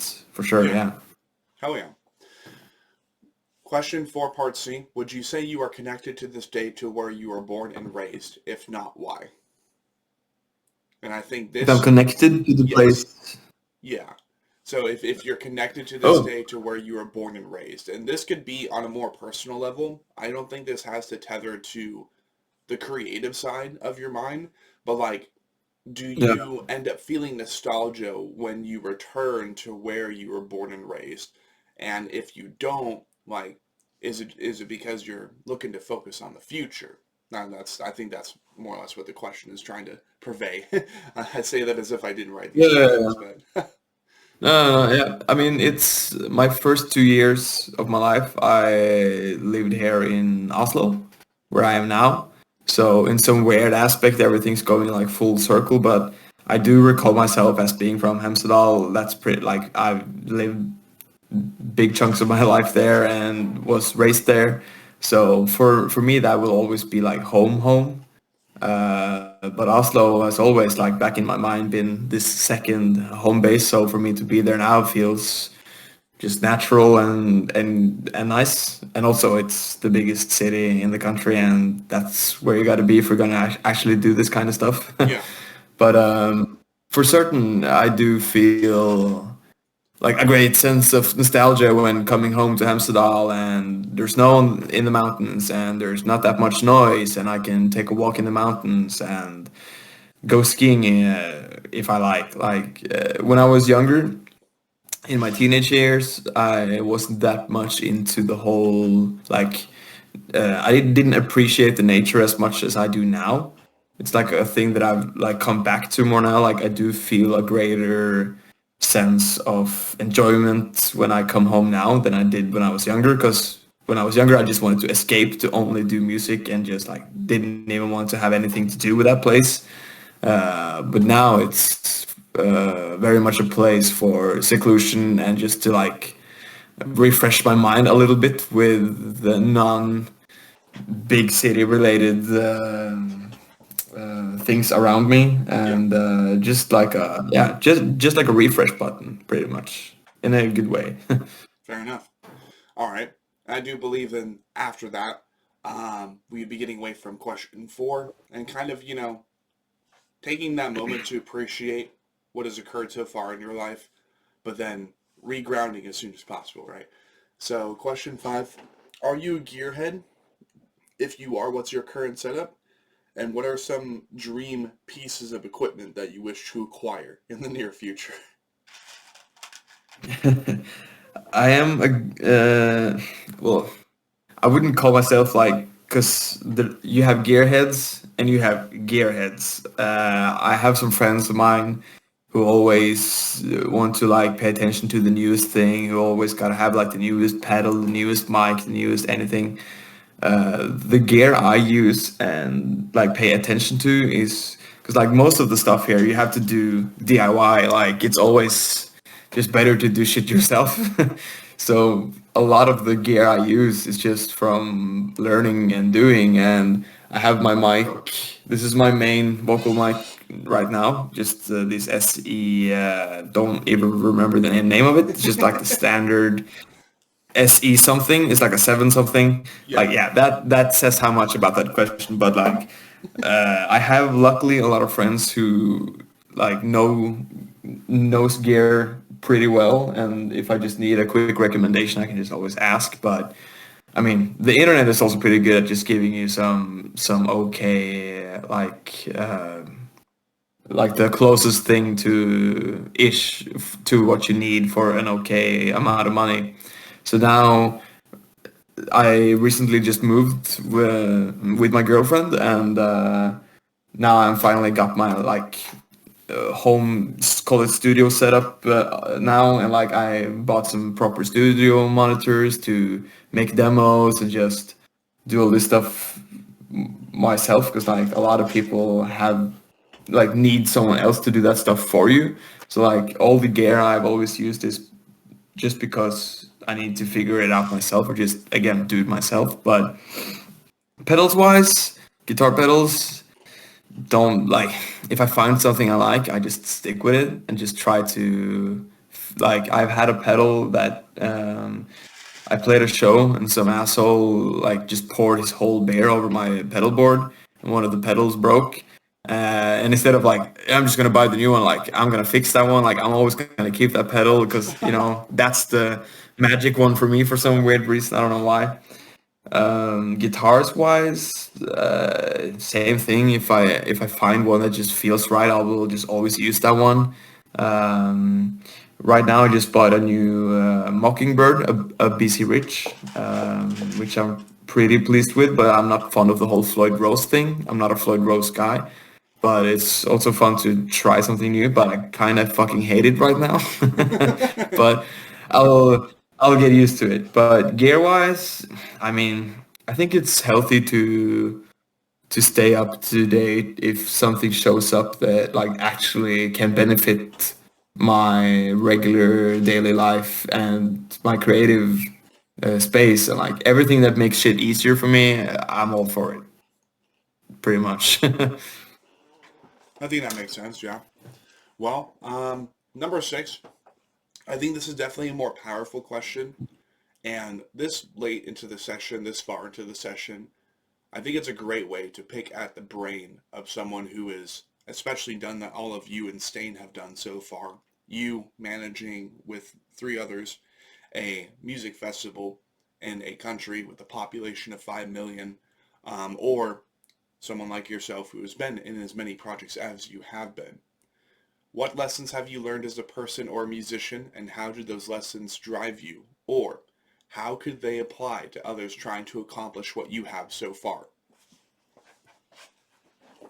Yeah, that one is interesting because a lot of the lessons I've learned so far, I've like kind of been foretold. Like when I was younger, and I asked like some dude who did like promotion or booking or anything, and I asked all these questions. Most of them would always be like, "Fuck around and find out," and so I did. And now like I kind of see what they mean about it. Like uh, as long as you're hungry and as long as you keep the momentum going, and by momentum I just mean like your own momentum, and I think that's like the red line that I've always followed, like ever since I started music, is when people have been like the number one thing that's gonna like kill a band or like not make you succeed to the point you want is to quit the band or end the band. So for me, it's always been about like consistency, and just doesn't necessarily mean you have to do anything like oh, I gotta do 15,000 festivals in a year and I gotta do all this within blah blah blah blah. Like I'm not gonna lie, I do rush and stress about these things from time to time, but as long as you have that momentum going in your own mind, and just don't stop is the thing that I've always just leaned towards and always listened to in the past as well. So that's like the biggest lesson. Just don't stop. And by that, it's like a pretty big like umbrella term when I do say don't stop. But yeah, just consistency, pretty much. Consistency. If that kind of answers the questions. Yeah, no, that does.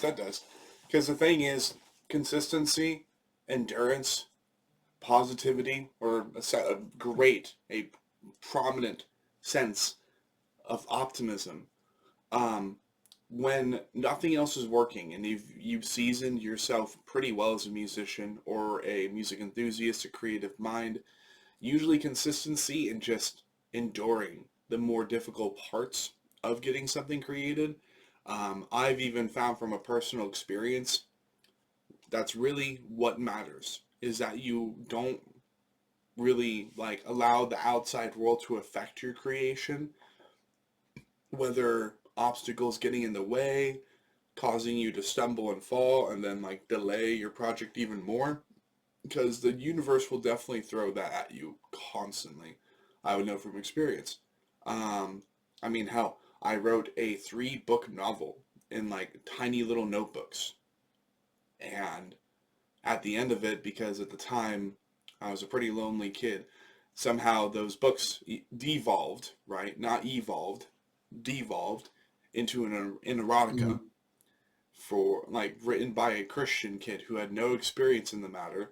And I said, you know what? This is fucking stupid. And I just threw the books away. And I never looked back. But now those books most likely, this is brand new stuff actually. Most likely, if things go well with a certain opportunity, these books will first be a D&D campaign where the entirety of a 6-book novel is improvised, just like the Dungeons and Dragons movie.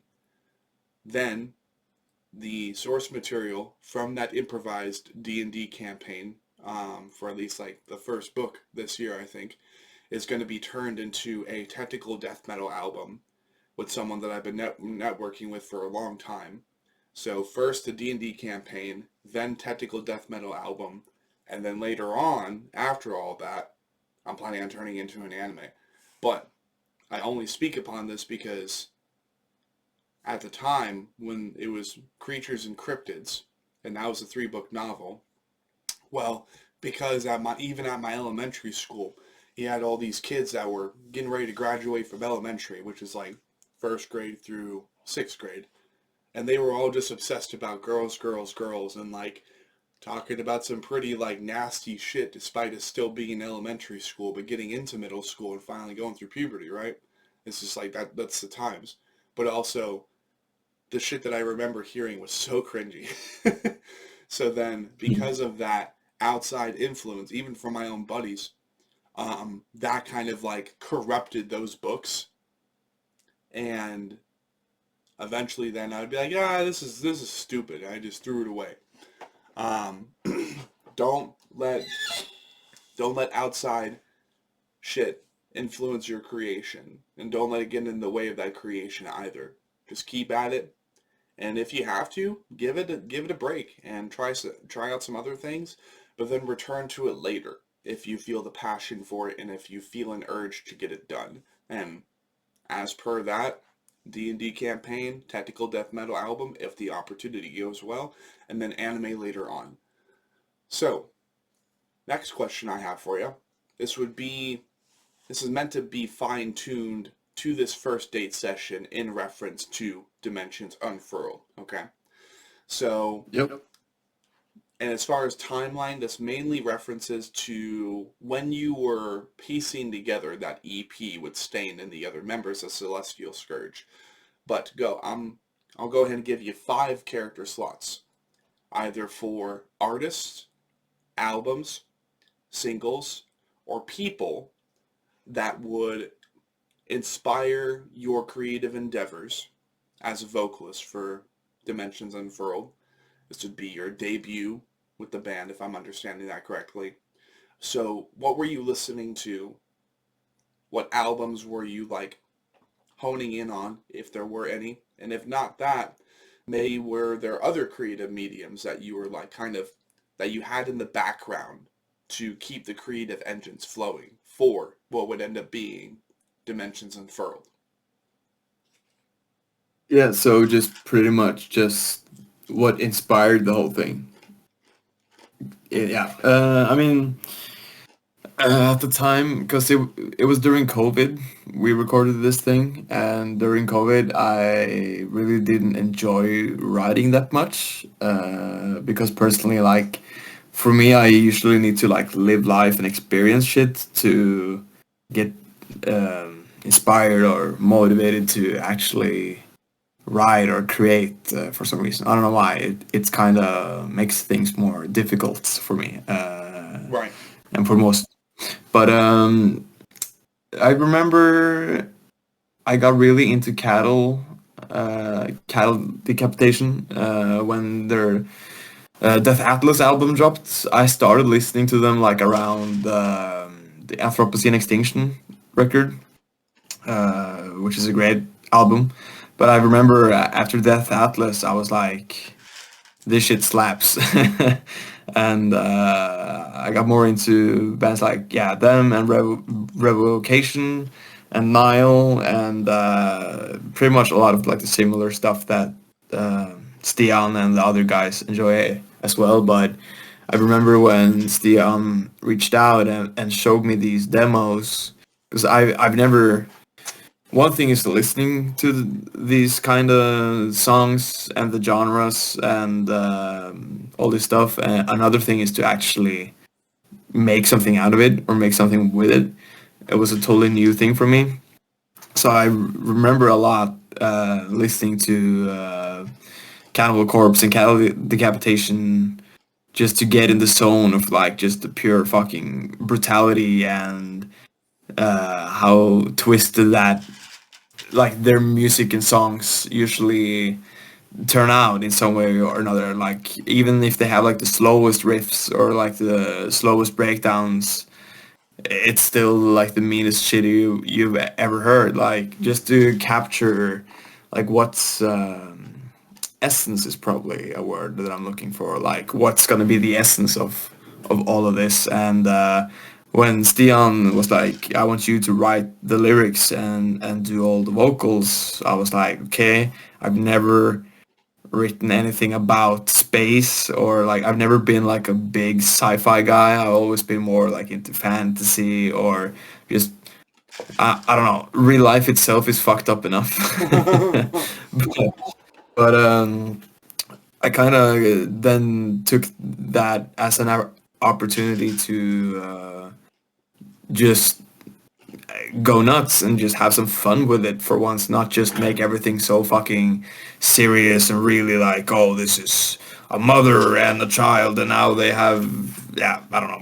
I don't know where I was going, but like I can actually like the song Moon Dweller, which is just like my, not even a theory, just like a story I made up about what if there were a creature living on the moon that we haven't discovered, that's like in some way or another cloaked its way around humanity's technology, and that one day in the future humans will dig and like borrow resources from the moon and like I don't know, like moon rocks or some shit, and then when they like dig through it to its core, they will find this fucking insane being just tearing them apart and eating them alive and shit.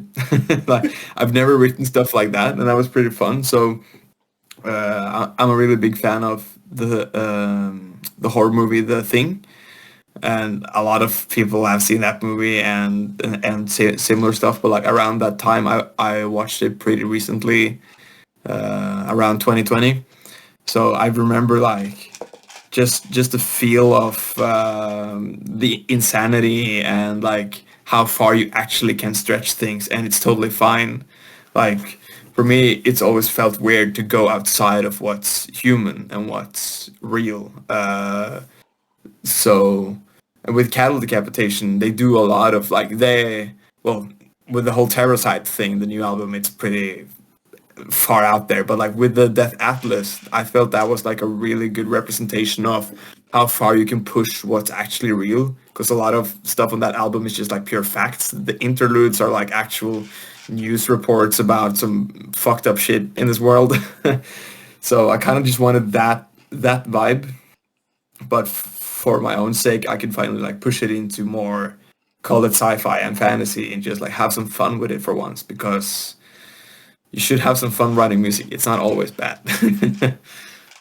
Yeah. That answers the question. Yeah, absolutely. Are there so Death Atlas by Cattle Decap? If not that, I forgot. It's the Blue album. It's like that. That's Anthropocene Extinction. Yeah. Anthropocene Extinction. Other than that, were there any other like albums that you were like cycling through?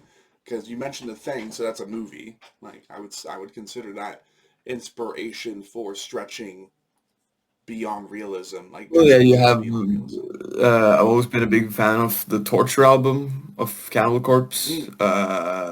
just like it's just a really good, solid, modern death metal album. And lyrics wise, I don't see Corpse Grinder as any great lyricist, but when you're doing those kind of songs, I mean, you don't really have to. It's creative for sure. I'm not saying that, but it's like it's a lot of like I'm fucking a corpse, now I'm fucking it again, and now I'm chopping it up, and let's do it again. Yeah, kind, I love kind that. of vibe, you know. Yeah. But yeah, for sure, Torture and Revocation. I don't remember if the album is called Existence is Futile, but the song, at least, Existence is Futile.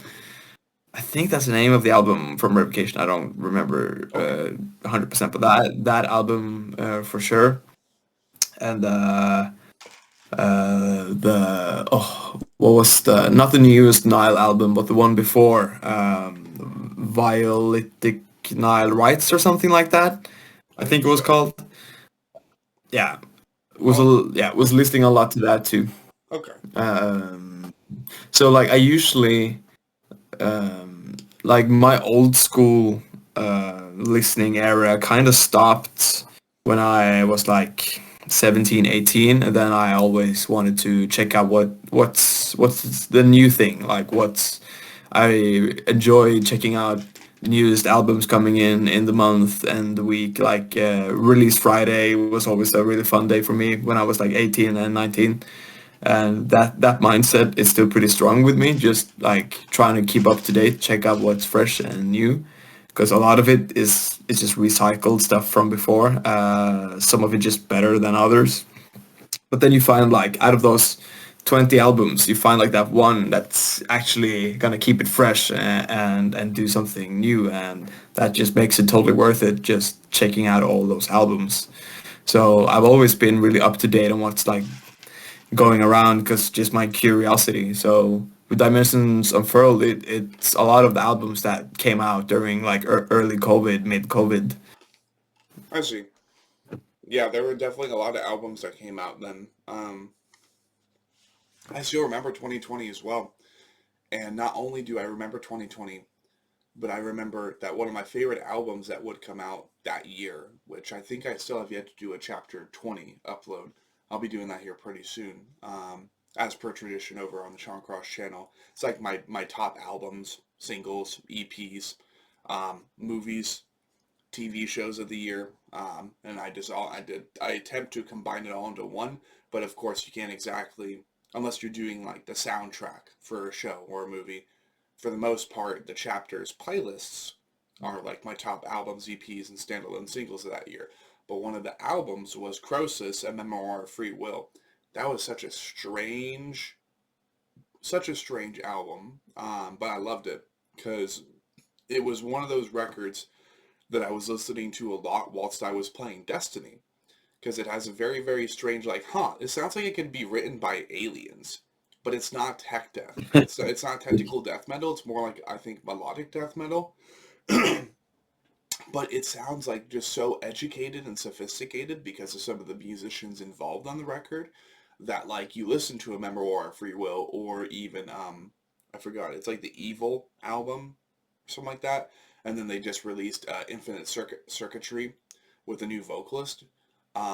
Croesus is just a very, very fascinating band. It's a very intelligent sounding band, but half the time just sounds like aliens wrote it, and that's what I love about it. But that was one of the albums then. There are a lot of albums that came out that year, but it would really all return in 2021. You know what I mean?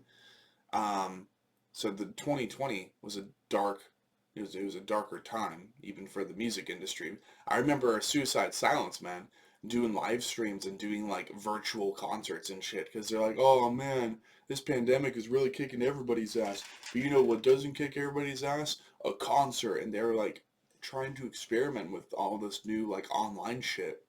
And it kind of made me depressed. I'm like, this won't be nearly as good as a live show. Let's just get back to live shows as soon as possible. Like it was just really weird. It was really weird. But I do believe what's up? Yeah, like just on topic of that, like it's really sad how much of the whole COVID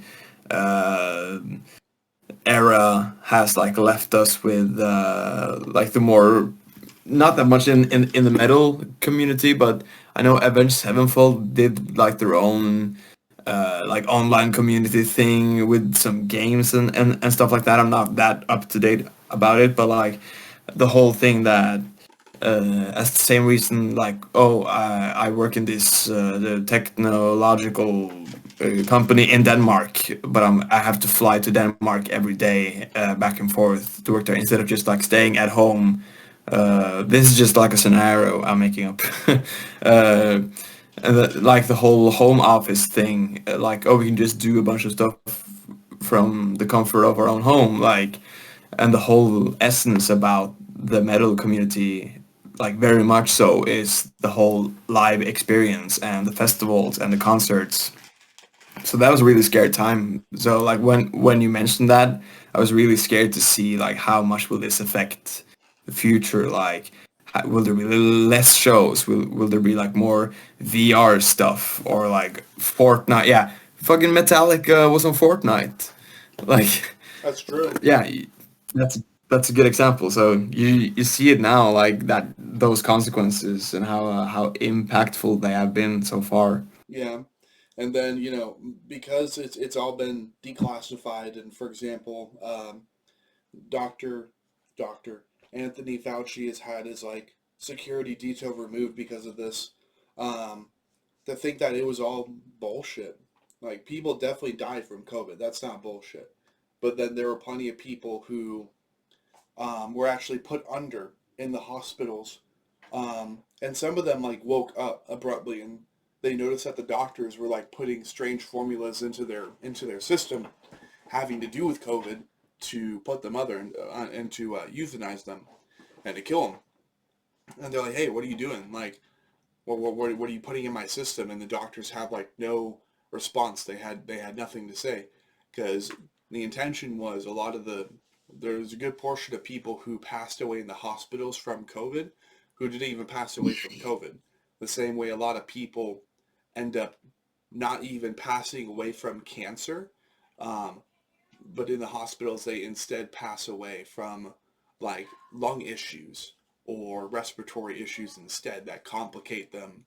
Like, dude, it's so dark and twisted half the time in the medical industry, at least over here. So like, to think that most of those deaths most likely could have been prevented if there wasn't a bunch of fear mongering going on. Well, I definitely plan to write plenty of music about that, starting with Deliberate Deliverance, which is actually a song I wrote before the pandemic kickstarted. And it talks about like everything just not feeling right. Like, I knew there was something wrong. I knew that we were all being like forced into something and forced into recognition for various procedures on a global scale. And it was a whole bunch of fear mongering.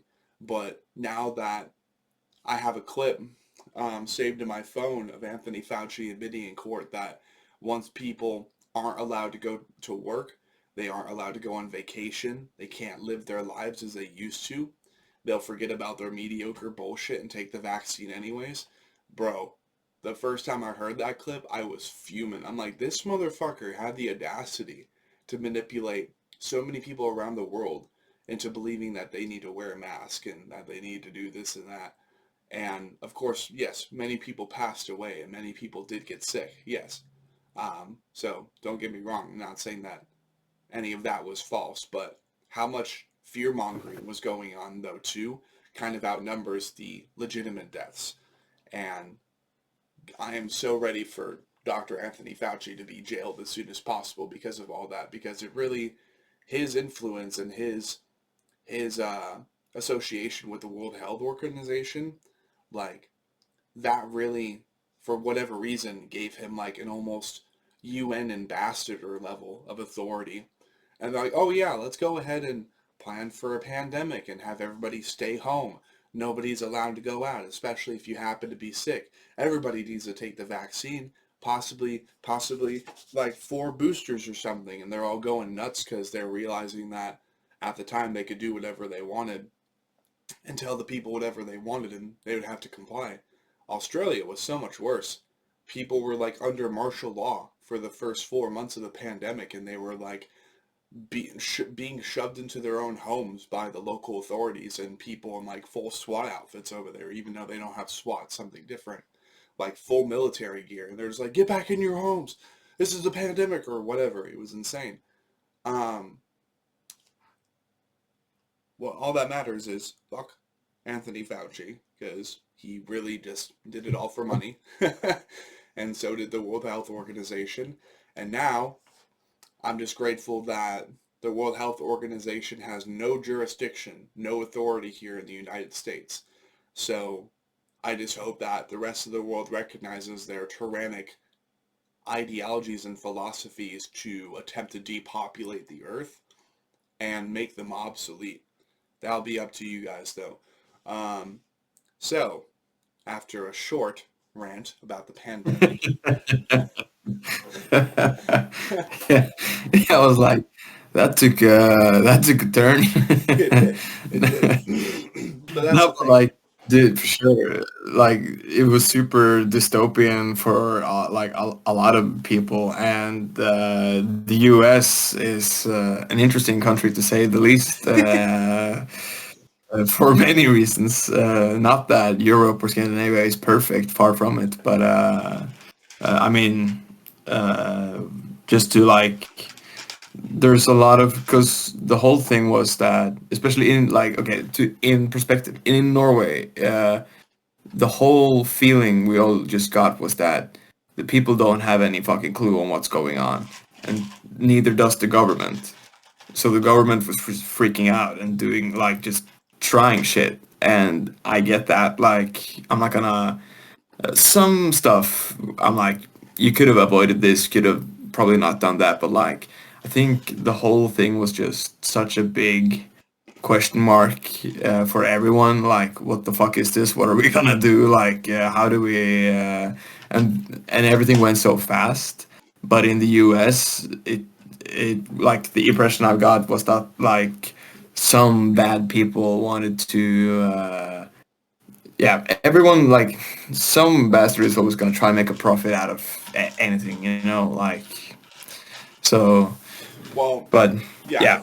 I definitely want to provide a little bit more context because you're onto something.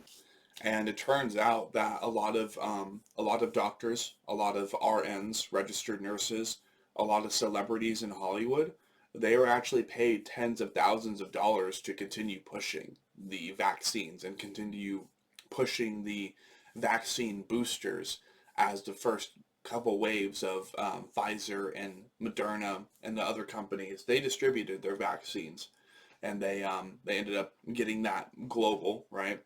And then the N95 mask would come out, which even on the box, some of the more brand-friendly boxes, it said this doesn't actually protect you from the pandemic, but we appreciate you wearing the mask anyways, or something. It's like, huh?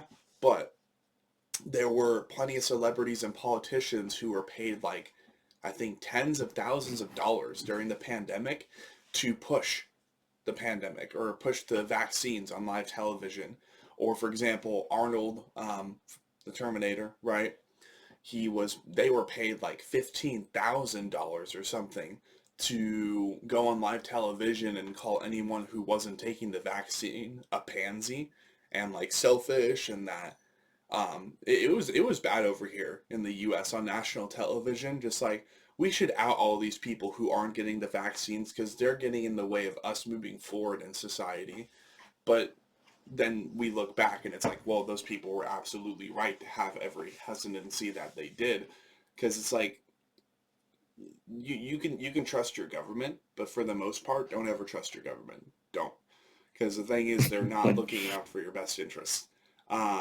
U.S. especially. I mean, Operation Sea Spray. Literally, they had a whole bunch of like mists and pollutant sprays that they, in a fog really, that they kind of rolled onto most of San Francisco and made a whole bunch of people sick, on purpose to see like how they would react and if they would erupt in a mass panic.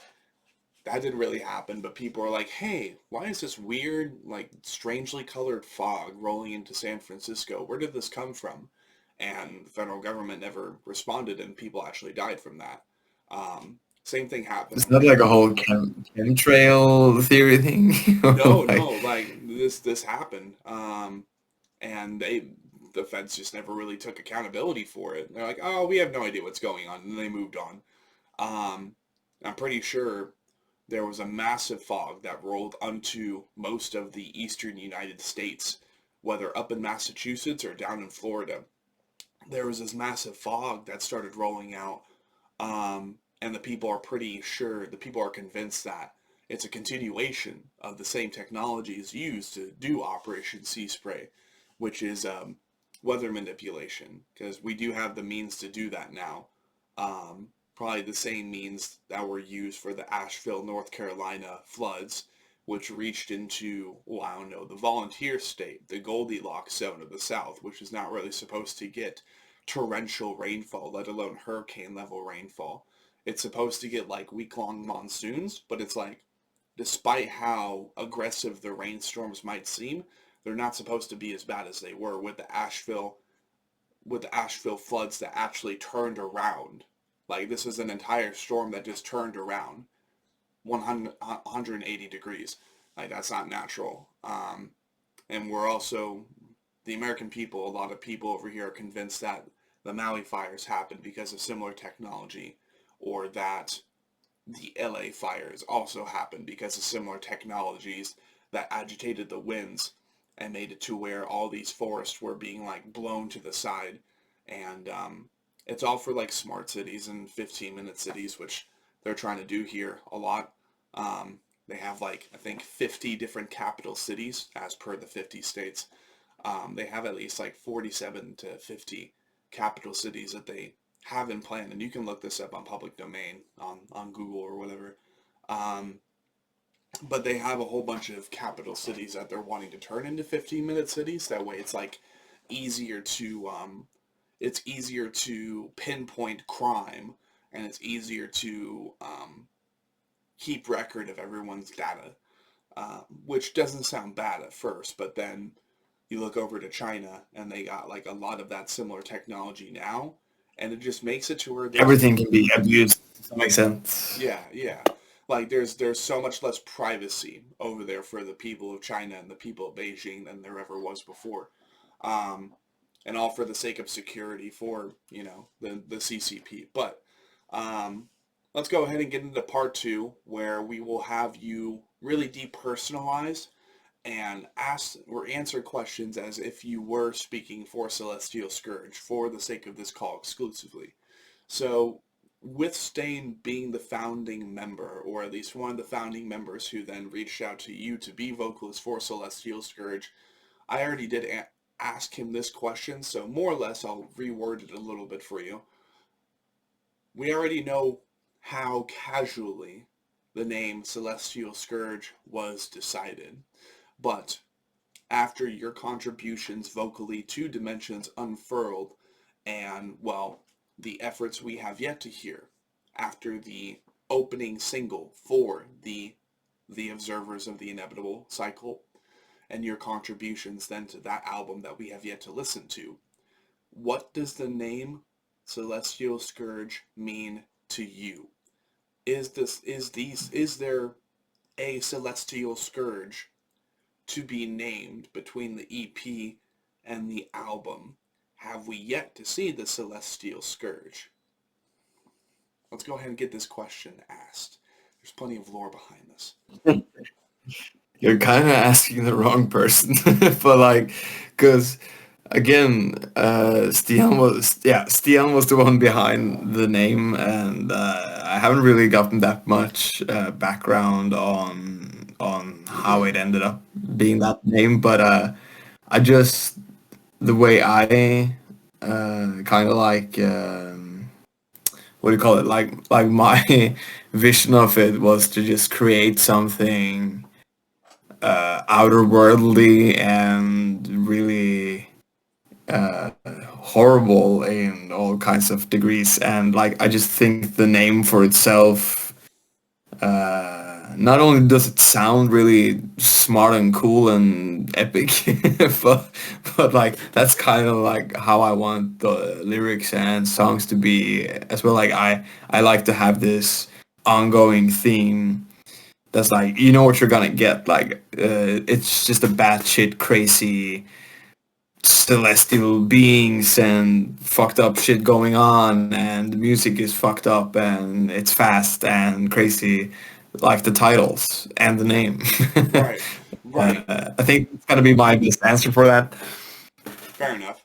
So that would then be your own. That would be your own interpretation of it. And for example, you don't have like a headcanon with dimensions unfurled and observers of the inevitable in mind. There isn't like anything specifically you think of when you hear the name Celestial Scourge. Now, after you've done vocal efforts for both of these releases, like, do you have a headcanon meaning for what Celestial Scourge could be? Oh, okay. Well, kind of like this like unrelenting force of otherworldly bad nature, if that makes sense. Yes. Yes. I guess it's just a force of not good stuff in a profound, cool way. Yeah. Question 2. What, in your opinion, separates Celestial Scourge from other bands in the technical death metal community? My opinion. Well, well, my opinion is that we're not a pure tech band. I personally like to look at Celestial Scourge as a brutal technical death metal band, with the brutal really emphasized in the beginning there, because that's the, like, I listen to way more brutal death metal than tech death, or the mix of it. But since like vocal wise, I don't really do that much like pig squeals and sound like someone's draining the toilet. That's just never like really been my thing. Like, of course, we do have breakdowns where I'm just trying to choke on my own tongue, but that's just a part of it, you know. But you gotta have some of it, because it just matches the batshit craziness of it all. But I think like yeah, since like, because not that many bands, like a good example, Opeth, early days Opeth with Mikael Åkerfeldt was like one of my biggest vocal inspirations, at least growling wise.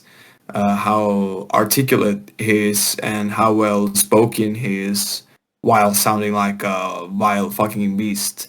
And when I write these lyrics, and when I like just in general with all my projects or the things I do, like, of course it's gonna be a little muddy, it's gonna be rough and raw and all that stuff, but if I can get like 60% of it like kind of articulate, and that by just like the first or second listen you can catch up some of the stuff that I'm trying to storytell here, then that's a big plus in my book.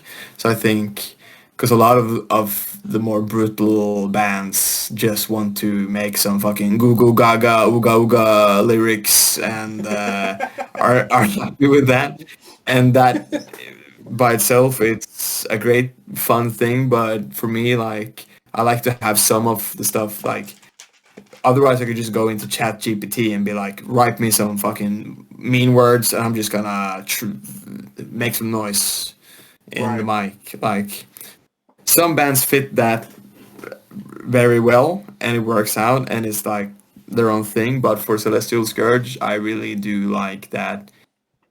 It's like Suffocation is a really good example. Like the early Suffocation stuff, like, some of it is super fucking gritty and like obnoxious and noisy, and you can't really hear anything he's saying. But then you also have the parts where like, oh shit, I heard those like 2 full sentences perfectly fine. And that, like, when you actually, then that kind of just opens up this whole other world of like there's an actual story someone's trying to tell here. And yes, the stories I write are pretty dumb and crazy, but you should still listen to them. I think that's what separates us, kind of. Yeah, yeah, I can agree with that too. Like, it's been a little bit, mind you, since I did hear Dimensions Unfurled. So, and that being the only time I've ever listened to it, I need to give it more time. I need to give it some more love. Because the EP cover, the use of the magenta shade of purple for the logo, it all just works together in a really, really nice way. But I don't really remember most of it, so I'll definitely have to give it another No worries. And I don't know, for me, from a marketing point, it's like, I think in the year 2025, unless if you're trying to be a true slam band or a true brutal death metal band, which if true means that there might not even be any lyrics and you're just making noises and you're using your voice as an instrument, that's fine. That's just not really my thing. When I listen to heavy music, I think the new era, the new time of heavy music is having a vocalist who can articulate savagery, and they can articulate really heavy subject matter in a clean way, but still deliver upon those heavier techniques like garbage disposal, just like if you're able to do that, but you're still able to articulate, tell a story, or guide someone through a very, very strange situation that you decided to write about, that's what's going to keep me invested, not just like that can only get me so far. I'm sorry, that can only get me so far. Even bands like Peeling Flesh, or Internal Organs External, or Heinous Exsanguination, or Open Flesh Wound, Gangrenous Flesh Consumption, Carniceria, Magna Carta 300, those are just some of the bands I can name that I've networked with recently. Butthole Ectomy, because fucking apparently that's one. It's fun that there is a genre and that there is a culture that's built just around, but that can only keep me entertained for so long. After that, it's like, cool, your name's Butthole Ectomy. What is this, fucking elementary school? Like, sure, you can write good music, you can write heavy music, but what are you actually trying, what is the message you're actually trying to convey? Because this costs money. Someone put money into Butthole Ectomy, okay? What do you want to talk about? Yep. What is your aim? What is your goal here after you spend that money? What's supposed to keep me entertained? Fucking a thumbnail with someone's just asshole just gaped open and just shooting out a rocket? How is this supposed to keep me engaged? But also, this is 2025. What I do like about those bands like Gutalux and Sanguisugabog, because the thing with death metal that pulled me more towards that instead of, say, black metal, I do listen to black metal, but it's more just death metal, is it doesn't take itself too seriously. And I really hate music that takes itself way too seriously, because you have a lot of those bands, and so then that's kind of like a turn off for me, because I'm like, this is gonna be a weird thing, but it's just music, take that with a great with a grain of salt. Some music is super influential and gives people meaning, gives me meaning and purpose, but when it let's say when it comes to death metal and brutal stuff, it's I think it's just a lot of the whole worship around, let's just have a good fucking time, joke around, because we like to just have a good time, and the world needs to have more good times. Yes. And Google Gaga stuff is hilarious, ha ha ha, just the simple stuff, and it works. But with Celestial, we do like to have fun and goof around and be silly, Yeah. but we do also enjoy it when it has some more, let's say, integrity, Yeah, or substance. or whatever. Yeah. So like it's a give or take relationship. Like with the vocals, when I really articulate myself and try to like put something out there, but then I'm kind of like overshadowing the guitars. That's just as an example. So then I try to pull back a little bit, and then okay, I'll just try to like a little lower, a little bit more noisy, but then to like emphasize the bass or the drums or blah blah blah. Like it's a give or take relationship. But with these really like slammy bands, the vocal is pretty much just there to amplify what's already a fucking insane instrumental part going on. Yeah.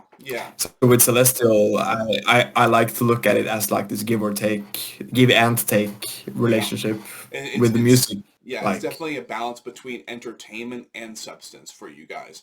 Which really, as long as it's a balance, like of course, even then, like Buttholectomy or any of these other goofy ass slam bands, Warm Fucker, that's another one I found recently. It's like, okay, like, what an interesting name. All these bands, absolutely, they help contribute to a culture that takes itself less seriously, whilst also continuing to be passionate and attempting to be like continuous and consistent with their lack of seriousness. Bands like an artist such as Attila or Rob Zombie or Marilyn Manson, Powerman 5000, Guar, bro. There are plenty of bands who have done it before where they write music to have fun. Necrogoblicon, that's another one. Infant Annihilator, Scumfuck. Those are Demon Fuck. Lots of fucks. Plenty of those. A lot of those artists, I think they contribute to that culture very well, not taking themselves too seriously and writing just dumb heavy music. I guess for me, it's just a matter of, okay, how many bands can do that though before it's like, okay, that joke was funny yesterday, that band was funny yesterday, now I don't really care. It's like, I can only hope that band ends up surviving those patches where people are just like, and then buttholectomy, and then they just like walk away for an entire week, and that could be a good portion of their fan base. That could be a good portion of their listeners. But other than that, it's like, you do you, for sure. It's just, I know that and this is really what Sean Cross as a personality and the Anonymity Crosscast has been built upon for so long. Except when we've been doing our more recent slam sessions and stuff, just getting in touch with true slam bands and classic legendary slam personalities. Larry Wang of Gorepot, what is it? There's Gorepot. There is this dude is in so many bands. It's actually fucking ridiculous. But at the same time, this is also the same guy who will pants himself and moon the entire crowd at his shows while he's just like, and he just like pulls his pants down and then people apparently jump up on stage and he'll start air humping them, and I'm like, this is a little weird, but okay, like if it's consensual, then there you go.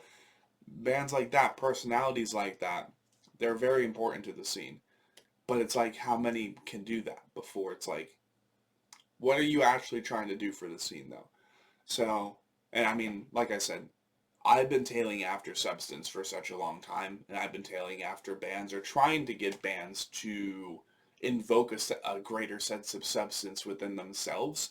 That way, maybe their financial investments seem more worth it if they didn't before. It's like, you know what? I will write an album that then turns into a book and then an anime or whatever the fuck.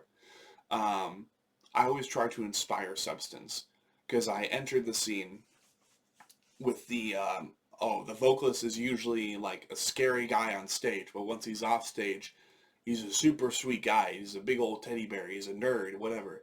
I had those things in mind. I'm like, you know what? I want to become a part of this scene one day, and I will be. It's just I don't know where to start. And I'm like, oh, duh, I could just start a YouTube channel and just make a whole bunch of reactive content and be clickbait as fuck.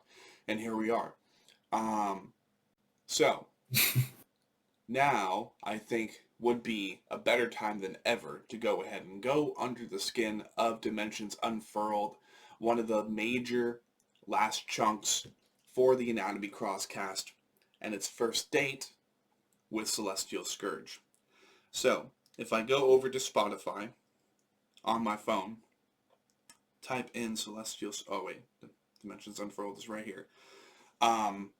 So, when we do Under the Skin, we usually start out this part of the Crosscast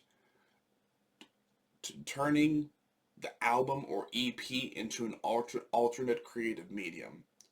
Now, over time, since we have done these Under the Skin sessions, which is track-by-track lyrical dissection, conjuring up any substance that could be on the EP, any themes or any stories that you decide to write that then compile into this EP, we will usually attempt to turn it into an alternate creative medium such as a book, a movie.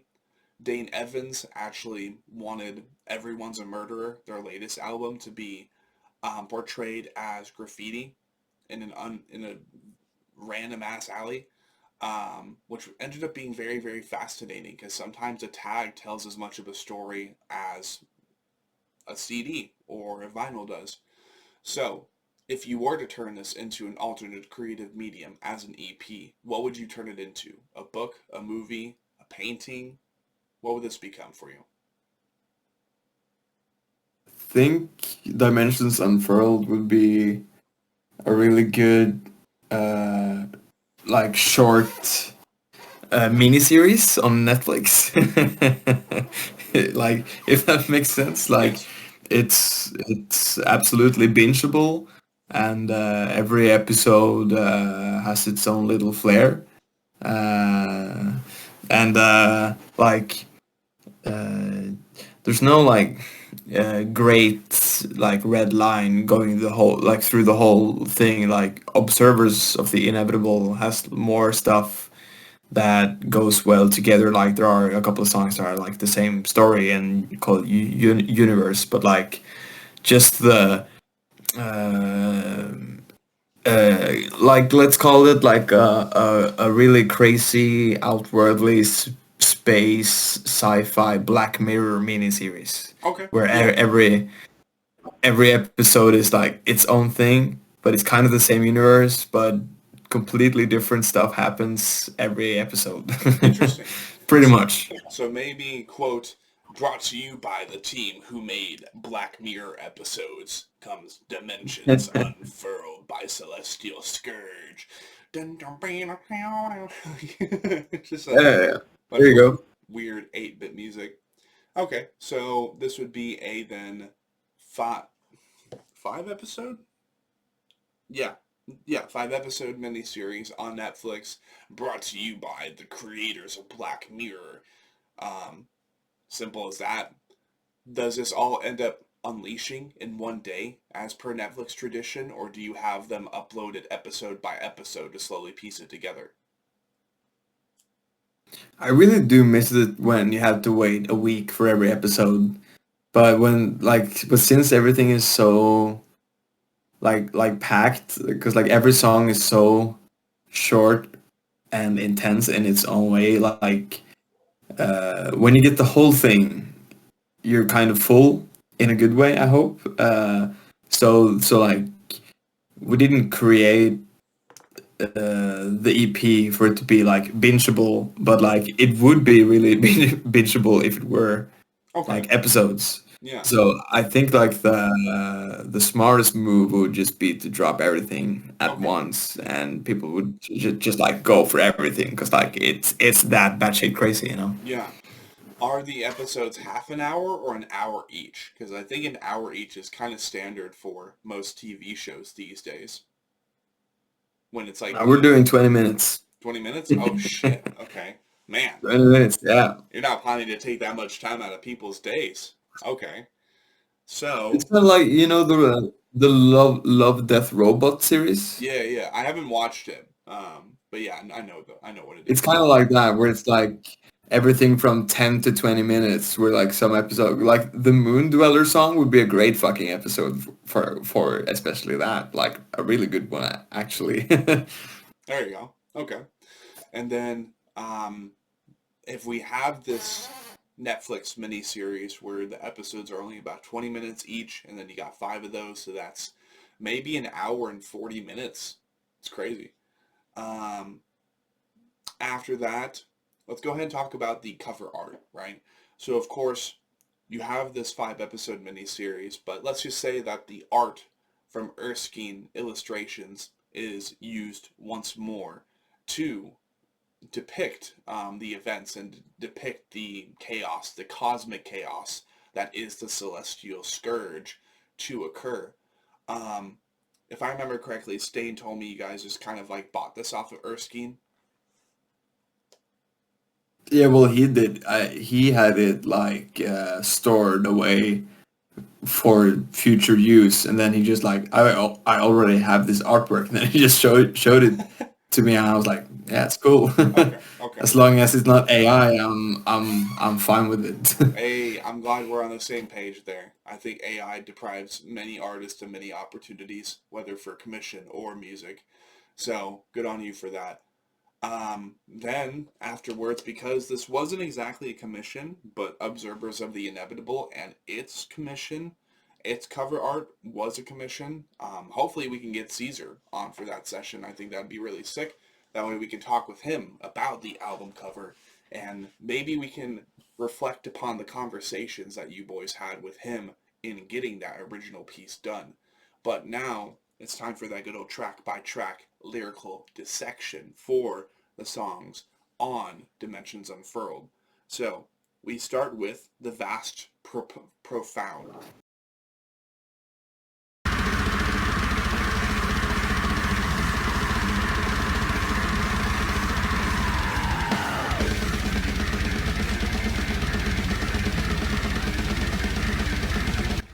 What I want you to do with each of the 5 tracks on this EP is go ahead and, 1, tell us the surface level meaning behind this song. Any substance at all. Go ahead and give us like the same way that you introduced yourself at the very beginning of the Anatomy Crosscast. Go ahead and give us an elementary level understanding of this song. Part B, go ahead and pick out a lyrical chunk from the song that you think best fits with the meaning, and then anything else going under the skin afterwards, go ahead and do that to conclude, and then we'll do this 5 different times for each of the tracks. Take it away, sir. Yeah, I'll try my best. The Vast Profound is pretty much just this, like, because since it was the opener, I wanted like to picture kind of like an opening story to this weird universe, which still is technically our own. Like, I haven't put us in like a different galaxy or something like that, but just like emphasizing that there are others. So The Vast Profound is pretty much just like this great opening of like a rift, showcasing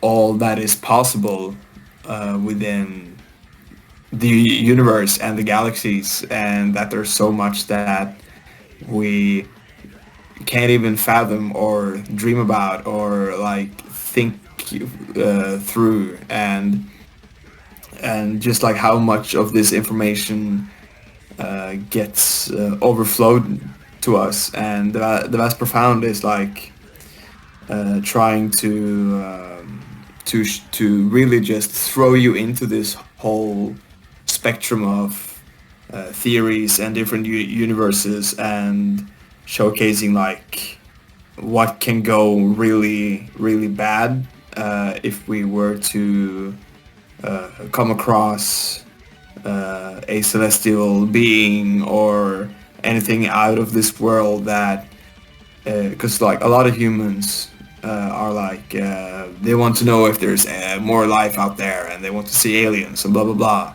Me personally, of course, it's aliens are cool and all that stuff, but like, if we're smart, I don't want to visit any alien or like we don't fucking know what they're capable of. Like maybe he can just maybe he can snap his fingers and we're all turned to fucking donuts. Who knows? Like well, that's really dumb. Like but like the possibilities are like seriously endless. Like we have no fucking clue. So like the vast profound is a really good just come here and listen up, you fucker. This is what's a possible, like this might be a possibility to some extent, like to some percentage, a small one for now, but like because it's a lot about that we get dragged into like our curiosity as a species makes shit go for the worse for us.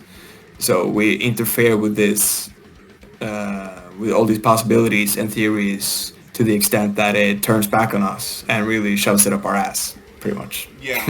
Well, not only that, but in that case, are you familiar with the dark forest theory? Yeah, I've heard about it. Yeah. I get the feeling that you're pretty like in tune with that then, and that's like, yeah, absolutely, dark forest. Like, don't say a word that way. The more predatory species of the universe don't find us, you know, in hiding in different corners of the world in the forest, which the dark Yeah, we don't know. We have no fucking clue. Like there could be like this orb of fucking sludge and shit, and if we just touch it, then we're fucked in an instant. Like we seriously just don't know, and that's kind of like just showcases how far we seriously can stretch this stuff because we just seriously don't know. We don't have these answers, and that's kind of intriguing for me at least. Yeah, for sure. Okay. Well, But like the best part, like lyrically wise, that like describes the song is probably the last 4 lines, which are word. Oh my god, I can't even say my own lyrics. Worlds have now fallen, and all life is lost. The seed was intended for creatures of blood. My world is forever lost into the flames. The vastness of killing is haunting my name. okay, cool.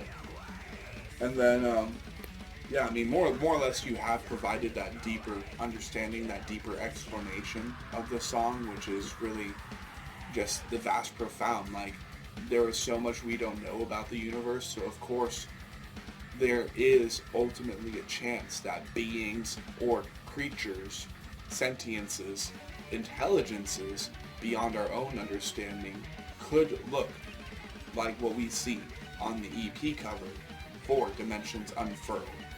And Unfurled, I thought that to be a very, very fascinating word.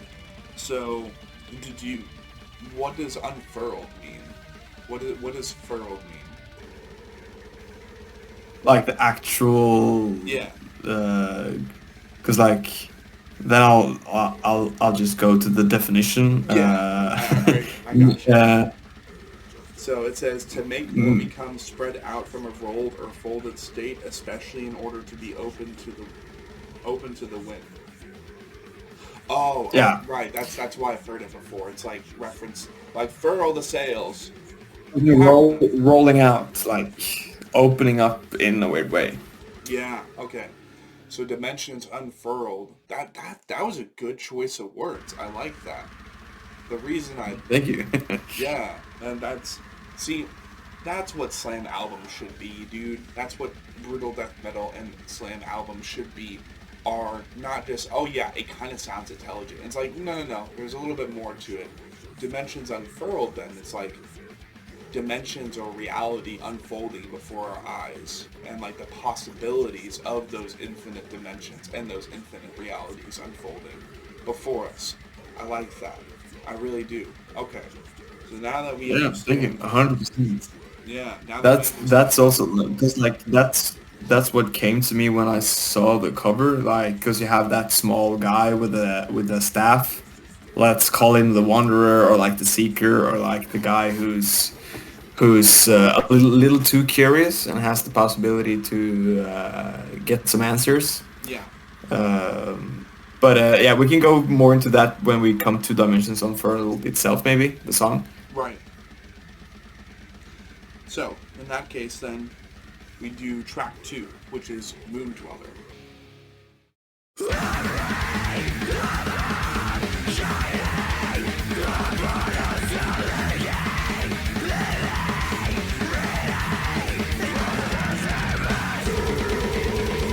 What's going on here?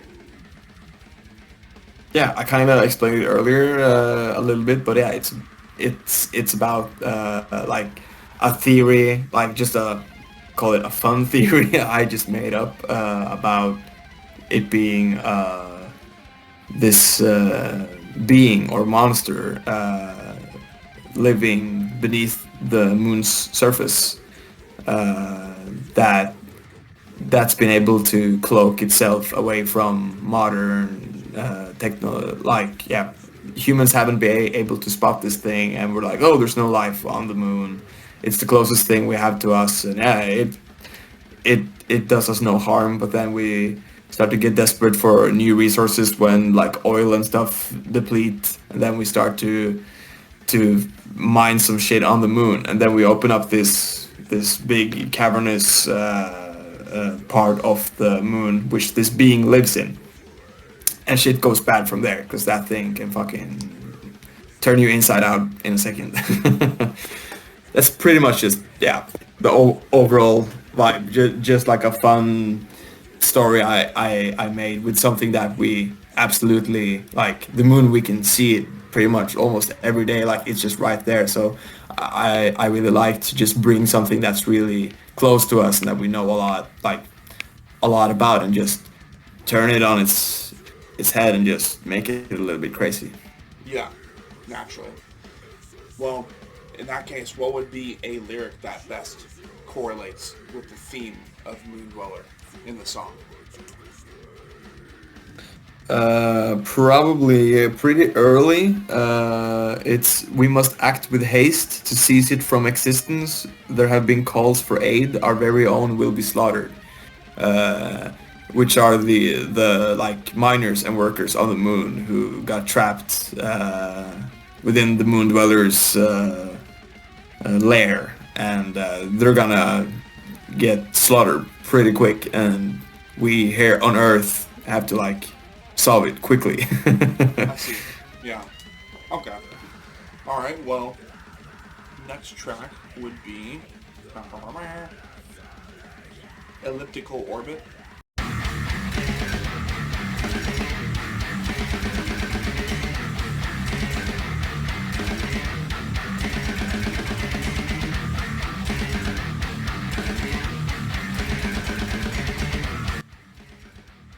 Yeah. Cool. That's the first song I wrote lyrics for. It's also the first song we ever published. Oh shit. For the band. So just like only on that aspect, it's pretty special to at least me and Stian. So when we do that song live, it's like this is where it started. Right. But an elliptical orbit is just like the path of like the oval shaped paths the planets or stars or everything in space pretty much evolves around. Like in life, this is like almost like a Hindu part of it, like how everything becomes like full circle also in space. Right. But in its own off-shaped way. So just the first lyrics, like I went too deep into my own body, found something that made me wondering about what's moving like inside me. Like we all have our own way of moving, our own orbits that will always like these patterns that we evolve around, but things happen for the better or worse, and we might go off course. in our own orbit, and that will make some people turn to the worse, and shit will go bad. Right. It's like the deeper meaning behind that song. Okay, cool. Sweet. Let's see. Next one, I do believe, is the title track. So, Dimensions Unfurled.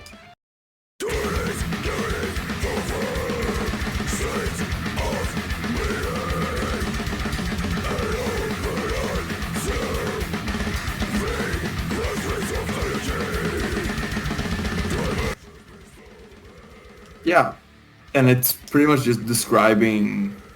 We also had a lyrical video for that through the label, so it's pretty easy for people to just look that up and read them themselves if they want to. Yes. But yeah, it's pretty much just describing the whole album, that there are these dimensions that we have no clue about, like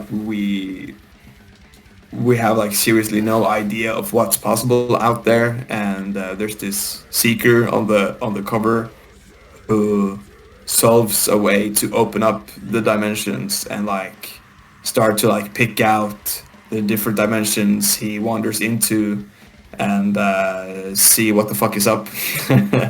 And one of those dimensions has this big purple monster, which is the one on the cover. So it's just pretty much like I have this power in my hands to get some answers to all these mysteries about space and something that is very much real, but we don't, like a lot of people don't look at space as something even being realistic, like something like people like you look at space and space rocks and stars as you would look at nature, a forest, mountains. Like it's very much a part of us, like everything here is on Earth. But yeah, this guy just opens up everything, and shit just goes, it turmoils into all these bad sides of the dimensions and just showcases him what we've been missing out, and we always like we should be missing out, like we don't want to be a part of this. Pretty much, and we just get dragged into it and there's no way back. Pretty much that's the meaning. Okay, cool. And a good sentence, like a good line for that, is probably behold in all its glory the rift in time and the dwellers of the far beyond. Which is, yeah, he opens up that rift and he sees it all before his eyes, and it goes pretty bad. Gotcha. Okay. Cool. And then the final track on this 5-piece appetizer EP, Dimensions Unfurled, then in this conversation converted into a 5-episode, 20-minute episode miniseries on Netflix made by the folks who worked on Black Mirror and Love, Death, and Robots alike. We have Mortal Sun.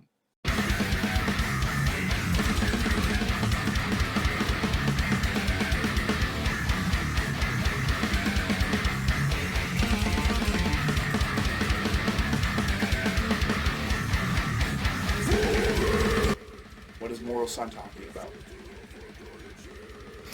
The title kind of speaks for itself. It's about, like, because there are many suns out there, it's not just our one, and like our sun is like one of the smaller ones in the universe, but it's just pretty much about the mortality of what gives us life, which is the sun. So how every star we see is very much, like, very often the stars we see are suns that are dying or exploding, or and there's a term called some suns are called the red giant because of like how it's gonna erupt, and like everything that gives life will also die, including the sun. So it's pretty much just evolving around, like, it's probably the most realistic and real lyric and of them all, because we know this for a fact that it's going to happen. The sun will actually die, in X amount of billions of years, but still, like, it's pretty fucked up when you think about it. Like, what gave us this fucking PC I'm using now, and you sitting there in the US, like, that shit's gonna go away. And that in itself is pretty fucked up, and not just in a cosmic sense. That's just like real life shit. So I think I just want to make a song that's like actually real, like showing the like a non-fantasy or sci-fi aspect of space. Like, this is brutal and fucked up, and it's 100% real, pretty much. Like, bringing, like I told about the whole Death Atlas thing, like how you can make real life as like showcasing life in its worst or most like real fucked up form, and that the sun is gonna explode and swallow us all. It's pretty fucked up. No, seriously. At least for me, it is. Yeah, no, absolutely. It's, I don't know, there's a comfort in that, though, for me. There's a comfort in that everything, even beyond our understanding and beyond our human scale, all things are mortal. Nothing's immortal, not really. And I'm sure even the cosmos, as we understand them to be, perhaps even those dimensions that have yet to be furled or unfurled, they are all mortal. And chances are, too, from a religious standpoint, the reason we don't fear gods, the reason we don't fear deities anymore, is because most of them are gone. Most of them are dead. And I think, which kind of feeds back into what will be the source material if I do get accepted for the opportunity, as well as what is now being renamed to Cryptics, with its first book being called The New World Order, or New World Order, in reference to adjustment of physics and quantum physics between two dimensions that the main character has to deal with.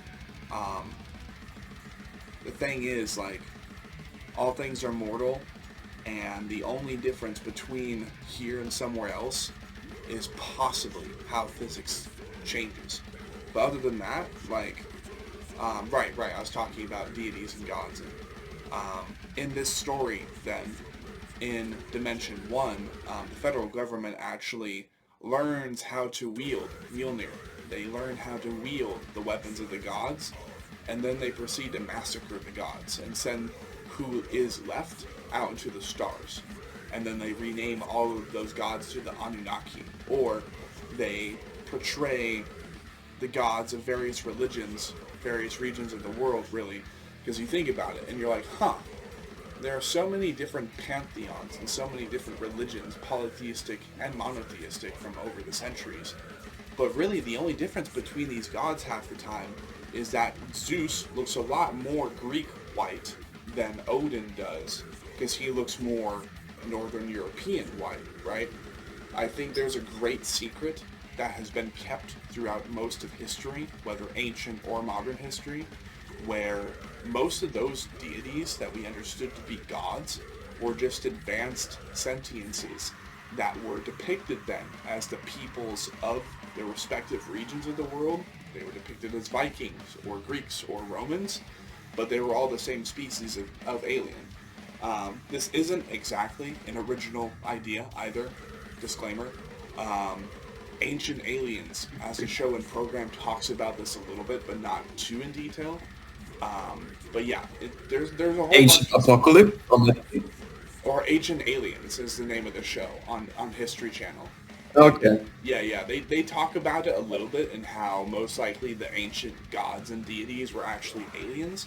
And for example, one of the technologies they bestowed upon us was what would allow us in certain parts of the world to do genetic engineering and create genetically modified organisms. Well, the theory is, according to Ancient Aliens, that same technology was used to make like centaurs and minotaurs back in the day. But the thing is, the gods had different capabilities and different levels of capabilities that allowed them to sew different organisms together so seamlessly. So then, keeping that in mind, it's like, in this story then, the gods were most likely killed, or they were sent off into the stars. And that's why you don't really feel the presence of the gods anymore, is because most of them were either killed or sent off into space, maybe to return someday when they have the balls to, according to the feds, but that's about it. I actually need to briefly pause, so we will be right back. And yeah, continue, full screen that. Alright, and then we're back. So yeah, ultimately, I've always found it to be a very interesting theory that even if there were like gods and deities before, that most of them probably are dead now. So then even the gods and things that we acknowledge as greater than us, leagues greater than us, they can die too, or they're mortal as well. It's just their mortality and their longevity of life long surpasses that of humanity. That's always been at the back of my mind since I first learned about it. And what I like about Dimensions Unfurled too is that it doesn't dare propose the arrogance that we're the only sentient life. It's just like, we probably shouldn't be curious about other forms of sentient life and other forms of intelligent life, because most likely, if they haven't been here yet, and if for example, Project Bluebeam is a thing, and the deeper context of holographic imagery portraying UAPs and UFOs is real, and they've never actually been here before, we probably don't want them to visit, because the moment they find us, well, we will be utterly annihilated. That stuff always, like, doesn't haunt me, but I always try to keep that in mind and try to tune into the greater picture of things. But I do believe that we are not only have extraterrestrial sentiences visited us, but I'm pretty sure they're well integrated into our society by now. It's just, it was like, we gave the federal government and the world governments, they gave us like little bits and pieces, and they're like, they'll never believe this anyway. They won't believe this because we're not exactly summoning a Grey to speak on live television. Because if we did that, then, well, what happened during the War of the Worlds radio broadcast, right? People heard the premise of there being an alien invasion, and there were multiple suicides across the United States, let alone some parts of the world. I don't know if you knew about that, but the War of the Worlds movie with Tom Cruise is based off of a broadcast that was distributed, I think, during World War I or World War II. And they're like, oh my god, aliens are here, aliens are talking. And this was like just before they could do television, so radio, right, at the time, that was like how you got your information. That's how you would tune in and like participate in sports. But there was one occasion where they did a War of the Worlds frequency, and they did a broadcast saying that there was an alien invasion happening, and multiple people across the United States, they ended up killing themselves because they're like, oh my gosh, what are we gonna do? Alien invasion coming? And then they just off themselves. Like, so since then, what Are you talking about like the WOW signal? I think so, yeah. Yeah, because they got like this radio signal that had like these numbers that have like never been seen before. Because I was like, oh, this is like the strongest signal we've ever had, or something like that. No. So the WOW signal is different. This is based the movie with Tom Cruise in it, War of the Worlds, where there's the alien invasion. That was based off of a social experiment broadcast on radio. Okay. Where officials were saying, oh, there's an alien invasion happening. And people took it seriously, and some people decided to commit because they weren't ready for aliens yet. And then after that, I'm pretty sure they did that because they wanted to see how people would react without camera-based technology to kind of keep record of everything, let alone like just being involved in that situation.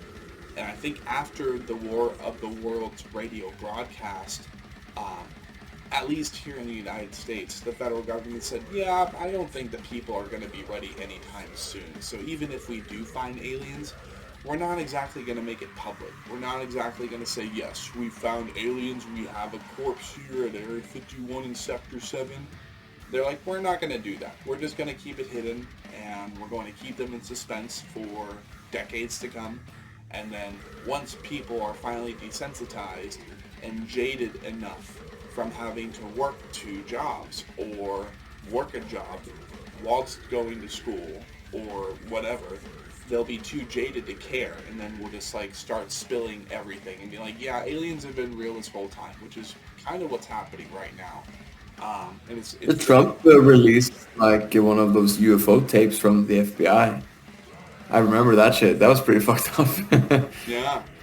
No, they, what was it, yesterday or the day before, they finally released the truth on the JFK assassination, the MLK assassination, and the RFK files. I think next is going to be the Epstein list, the Diddy list, and a whole bunch of shit having to do with the 9/11 files. I think that's going to be phase 2. It's going to be a little bit more difficult to do that because a lot of the people that are on those lists are still in Hollywood and well embedded into Hollywood. But what's really cool, and I think it's going to change a lot of things for the better, is that good old President Trump has also put Mel Gibson and a couple actors as the new Hollywood ambassadors or something like that. He's like, we need to have a little bit more of a filter going on over in Hollywood. That way Hollywood isn't infested and brimmed to the, like, stacked to the brim with pedophiles and like very, very evil people. So he's having Mel Gibson and a couple actors. They're going to be like, yeah, like if you have any dirt, we're clearing you out. Like you're done. You're done in Hollywood. You're never getting another chance. Go F off to Guam or the island of wherever where you belong. Or, you know, hopefully they'll just be arrested because there are way too many actors and actresses in Hollywood right now, whether well seasoned from like when we were kids or brand new who have been freshly initiated into everything. I do believe the newest people have been, I would say Sabrina Carpenter, but she's just, you know, not really. So, I mean, I think the newest people would probably be like Timothy Chalamet, maybe Tom Holland, and maybe Zendaya, because they did some pretty spicy roles before announcing their engagement. But other than that, it's like I'm just glad to see that a lot of the stuff is now coming into the forefront, and that there's a greater sense of transparency going on, and that the people who have been fighting for that transparency, who've been fighting for the truth, fighting against the greater Hollywood machine, I'm glad that our president has like kind of put them at the top. But kind of looking to conclude then the Under the Skin session for Dimensions Unfurled, and to get closer and closer to wrapping up what is going to be the first date crosscast session with Celestial Scourge, with this one being with Stian and Eirik, after conducting a lobotomy for Dimensions Unfurled and us concluding the first half of the podcast or crosscast session talking about bands that inspired all of the members in Celestial Scourge, what distinguishes Dimensions Unfurled from other iconic records relevant to brutal technical death metal, in your own personal opinion? Give me that last part again. Right. So, what distinguishes Dimensions Unfurled from other records, other iconic records, maybe even the albums you listen to, like Cattle Decap's Death Atlas, right? What distinguishes Dimensions Unfurled from albums like Death Atlas or Revocation's various albums, Niles' albums in technical death metal, but you softly renamed Celestial Scourge genre-wise to brutal technical death metal. What distinguishes this EP from those other records in your opinion? Okay. No worries. What distinguishes it? I mean, yeah, kind of like what we talked about a little bit earlier about like the vocal approach. I wouldn't say it's far from original. Very few things are today, but very much the vocal approach. maybe also I think that you kind of went into a little bit when we went to like lyrical wise, like the seriousness of space and the realities of space and the cosmos, but also like having some fun with it at the same time and not just going batshit goo goo gaga all over it.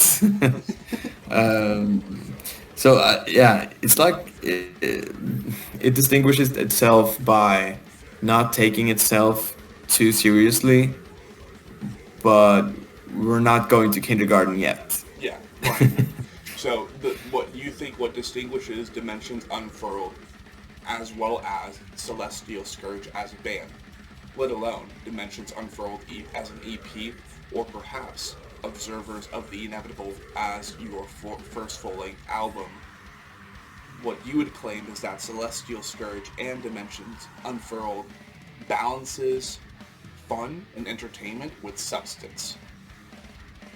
Yeah, that's a good way of putting it. Yeah, for sure. Sweet.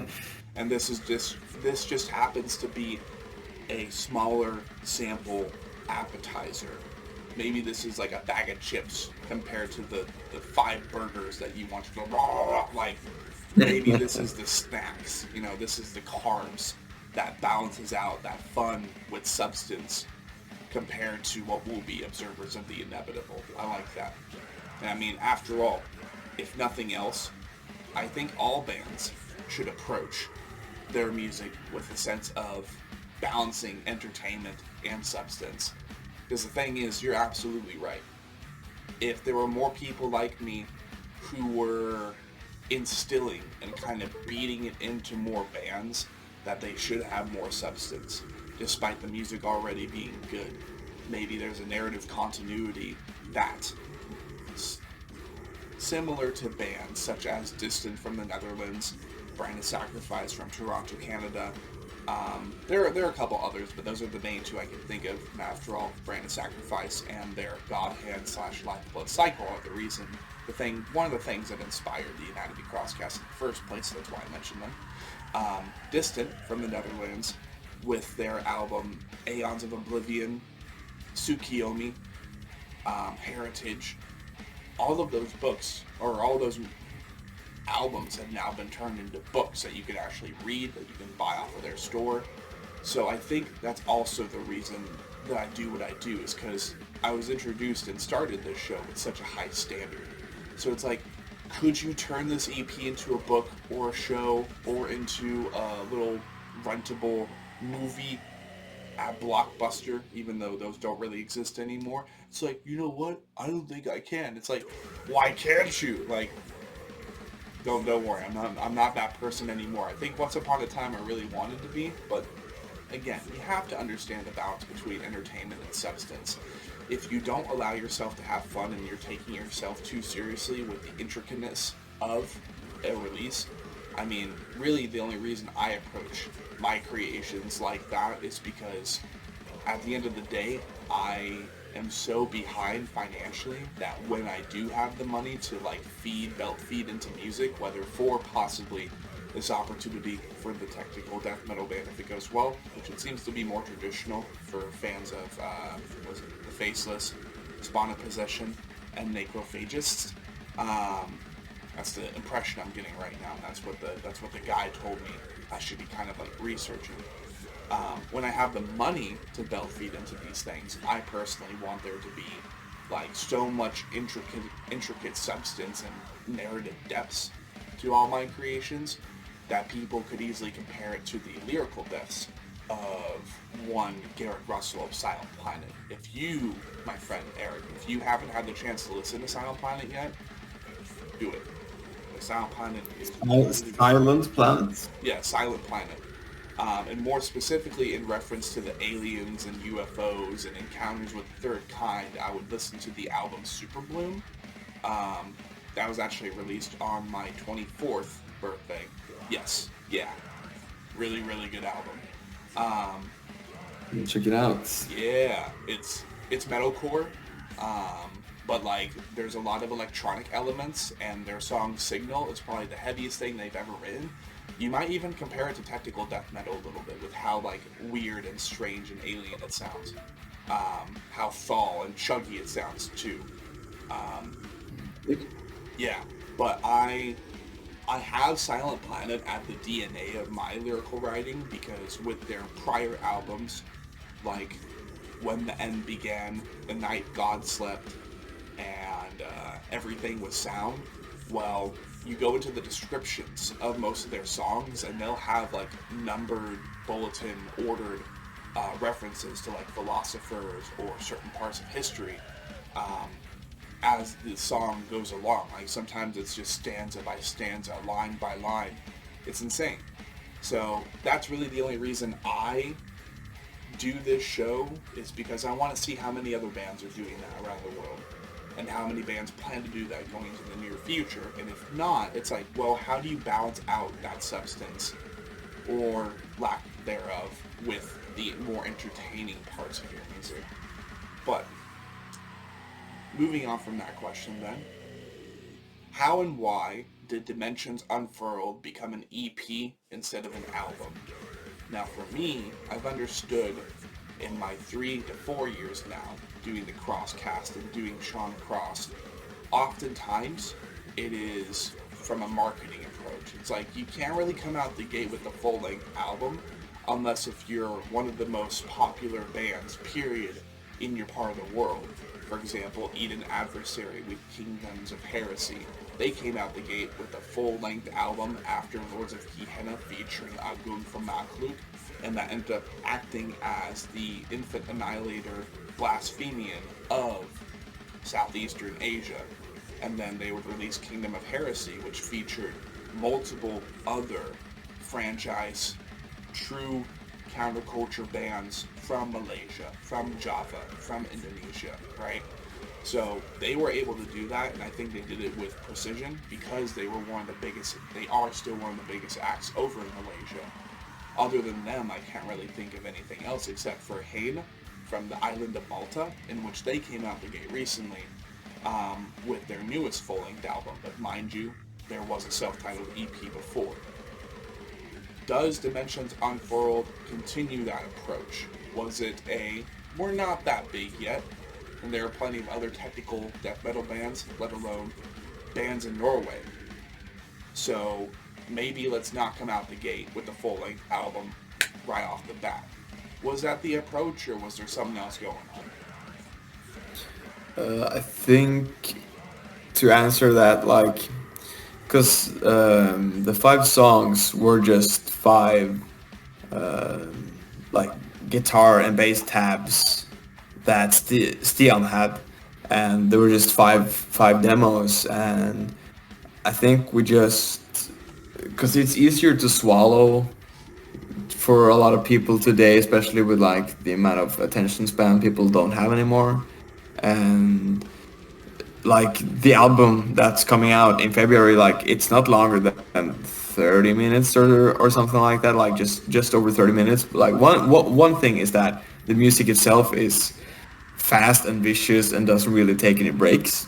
Right. So it doesn't kind of, like, it would be a disservice to have like a 1 hour long Celestial Scourge album, because that's too much for us as well. Like not only the listener, but absolutely for us as well, because like we prefer to just look at Dimensions Unfurled is like the small Red Bull can, and Observers of the Inevitable is like the big one. I see. Like you get enough energy from both, but a little more in the bigger one. But it's easier for us to, like, those were the amount of songs we just had. It was easy for us to just go for that, like time wise and scheduling wise, and just like, oh, let's write 5 other songs and spend a lot of time on that. Like we just wanted to make the gears move as fast as possible, because we're really impatient guys. We like to make shit happen fast. And it's also easier for us to approach labels like, because demos were a really big thing before. It's kind of coming back now, like just to have like 3-4 songs to just showcase. Though this is kind of the sound we got going on. That's kind of like Dimensions of World. Yeah, as you said, it's like the small appetizer before the main course. Right. So it's mainly just because of the logistics and the time when it came out, and how we wanted to approach labels and just market ourselves and build it up to like, oh, okay, now's the fucking album, like the whole shebang is coming now, and like, so that we just don't go out on a limb and just like powerhouse us through an album to begin with, and then it like semi-flops. Then we're like, okay, let's do an EP after that. Like, we prefer to build ourselves up instead of like just going all for it and then just find shit out. Like, so strategic, yes and no. I see. If that makes sense. Yeah, no, that makes perfect sense. Okay, cool. Well, I do believe then that would be the end of the Under the Skin session. Whoop. That's for editing purposes. Number 6, briefly discuss the future. Shout out to any bands or people if applicable. And this is mostly regarding the creation of Dimensions Unfurled and maybe the time that it took for that EP to truly settle into public domain. But take it away, sir. To shout out bands and stuff like that inspired it, or just in general? Yeah, discuss the future, right? Or shout out to any bands or people involved during the Dimensions Unfurled cycle to kind of like get people caught up on the timeline, because we have yet to do the observers of the Inevitable edition for the Crosscast. I think, if anything, let's go ahead and provide shout out to and spotlight to any people behind the scenes outside of the band who were involved in Dimensions Unfurled. Yeah. Shout out to Sanjay, who did the guitars, who's not a member of the band, but he fucking killed it and really like helped us just putting it out there and helping us out with that. And also a shout out to my old community college teacher, Vegard Eggum, who helped me up setting up everything and making the time and the studio available for me to do the vocal session. Also shout out to the painkillers that got my fever down whilst recording them. That sucked. Other than that, like, shout out to the Deception guys who are now full-time members of the band, because they weren't back then.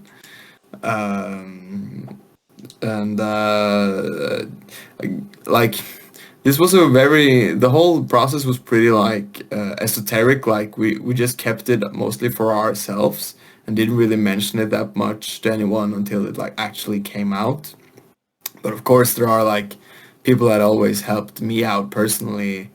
If there's any, like, if I've ever had any time of need of that being like either in a creative setting or a personal setting, just helping me in general, just making shit possible and making it just go smooth and helping me out when I need it. You know who you are. Right. Cool. And then what band would you want to see on the Anatomy Crosscast in the near future? And this can be either local to your scene or someone that you've been looking up to for a long time that you think should get the Crosscast exclusive treatment. Let's do something local, because why not? It would be sick to have we're doing a show with some friends of us with my other band Rune in April. It's a Norwegian death doom band called Gloombound. They're some good friends of us. great people. They make fucking killer death doom. Sounds sick. They got an album coming out in this spring or something. Okay. So would be cool to hear something more from them, because I think they really deserve to have a platform to speak more about themselves and explain a little bit more of like what they actually do, because they have a really good thing going on. So yeah. Sweet. So we got Gloombound. Anybody else? I mean, maybe Norwegian Aberration. Yeah, we got Aberration also on there. Yeah, from Sting. Yeah. Okay. Cool. Let's go American then. Zenith Passage, also a really big inspiration. Okay. For Celestial Scourge by far, yeah. And Norwegian bands. Fuck it, like why not Blood Red Throne? I mean, yeah, we got that on there They as well. So far. other than that, We got Discord, Aberration, Udrun, as was suggested by Stain, Deception, okay.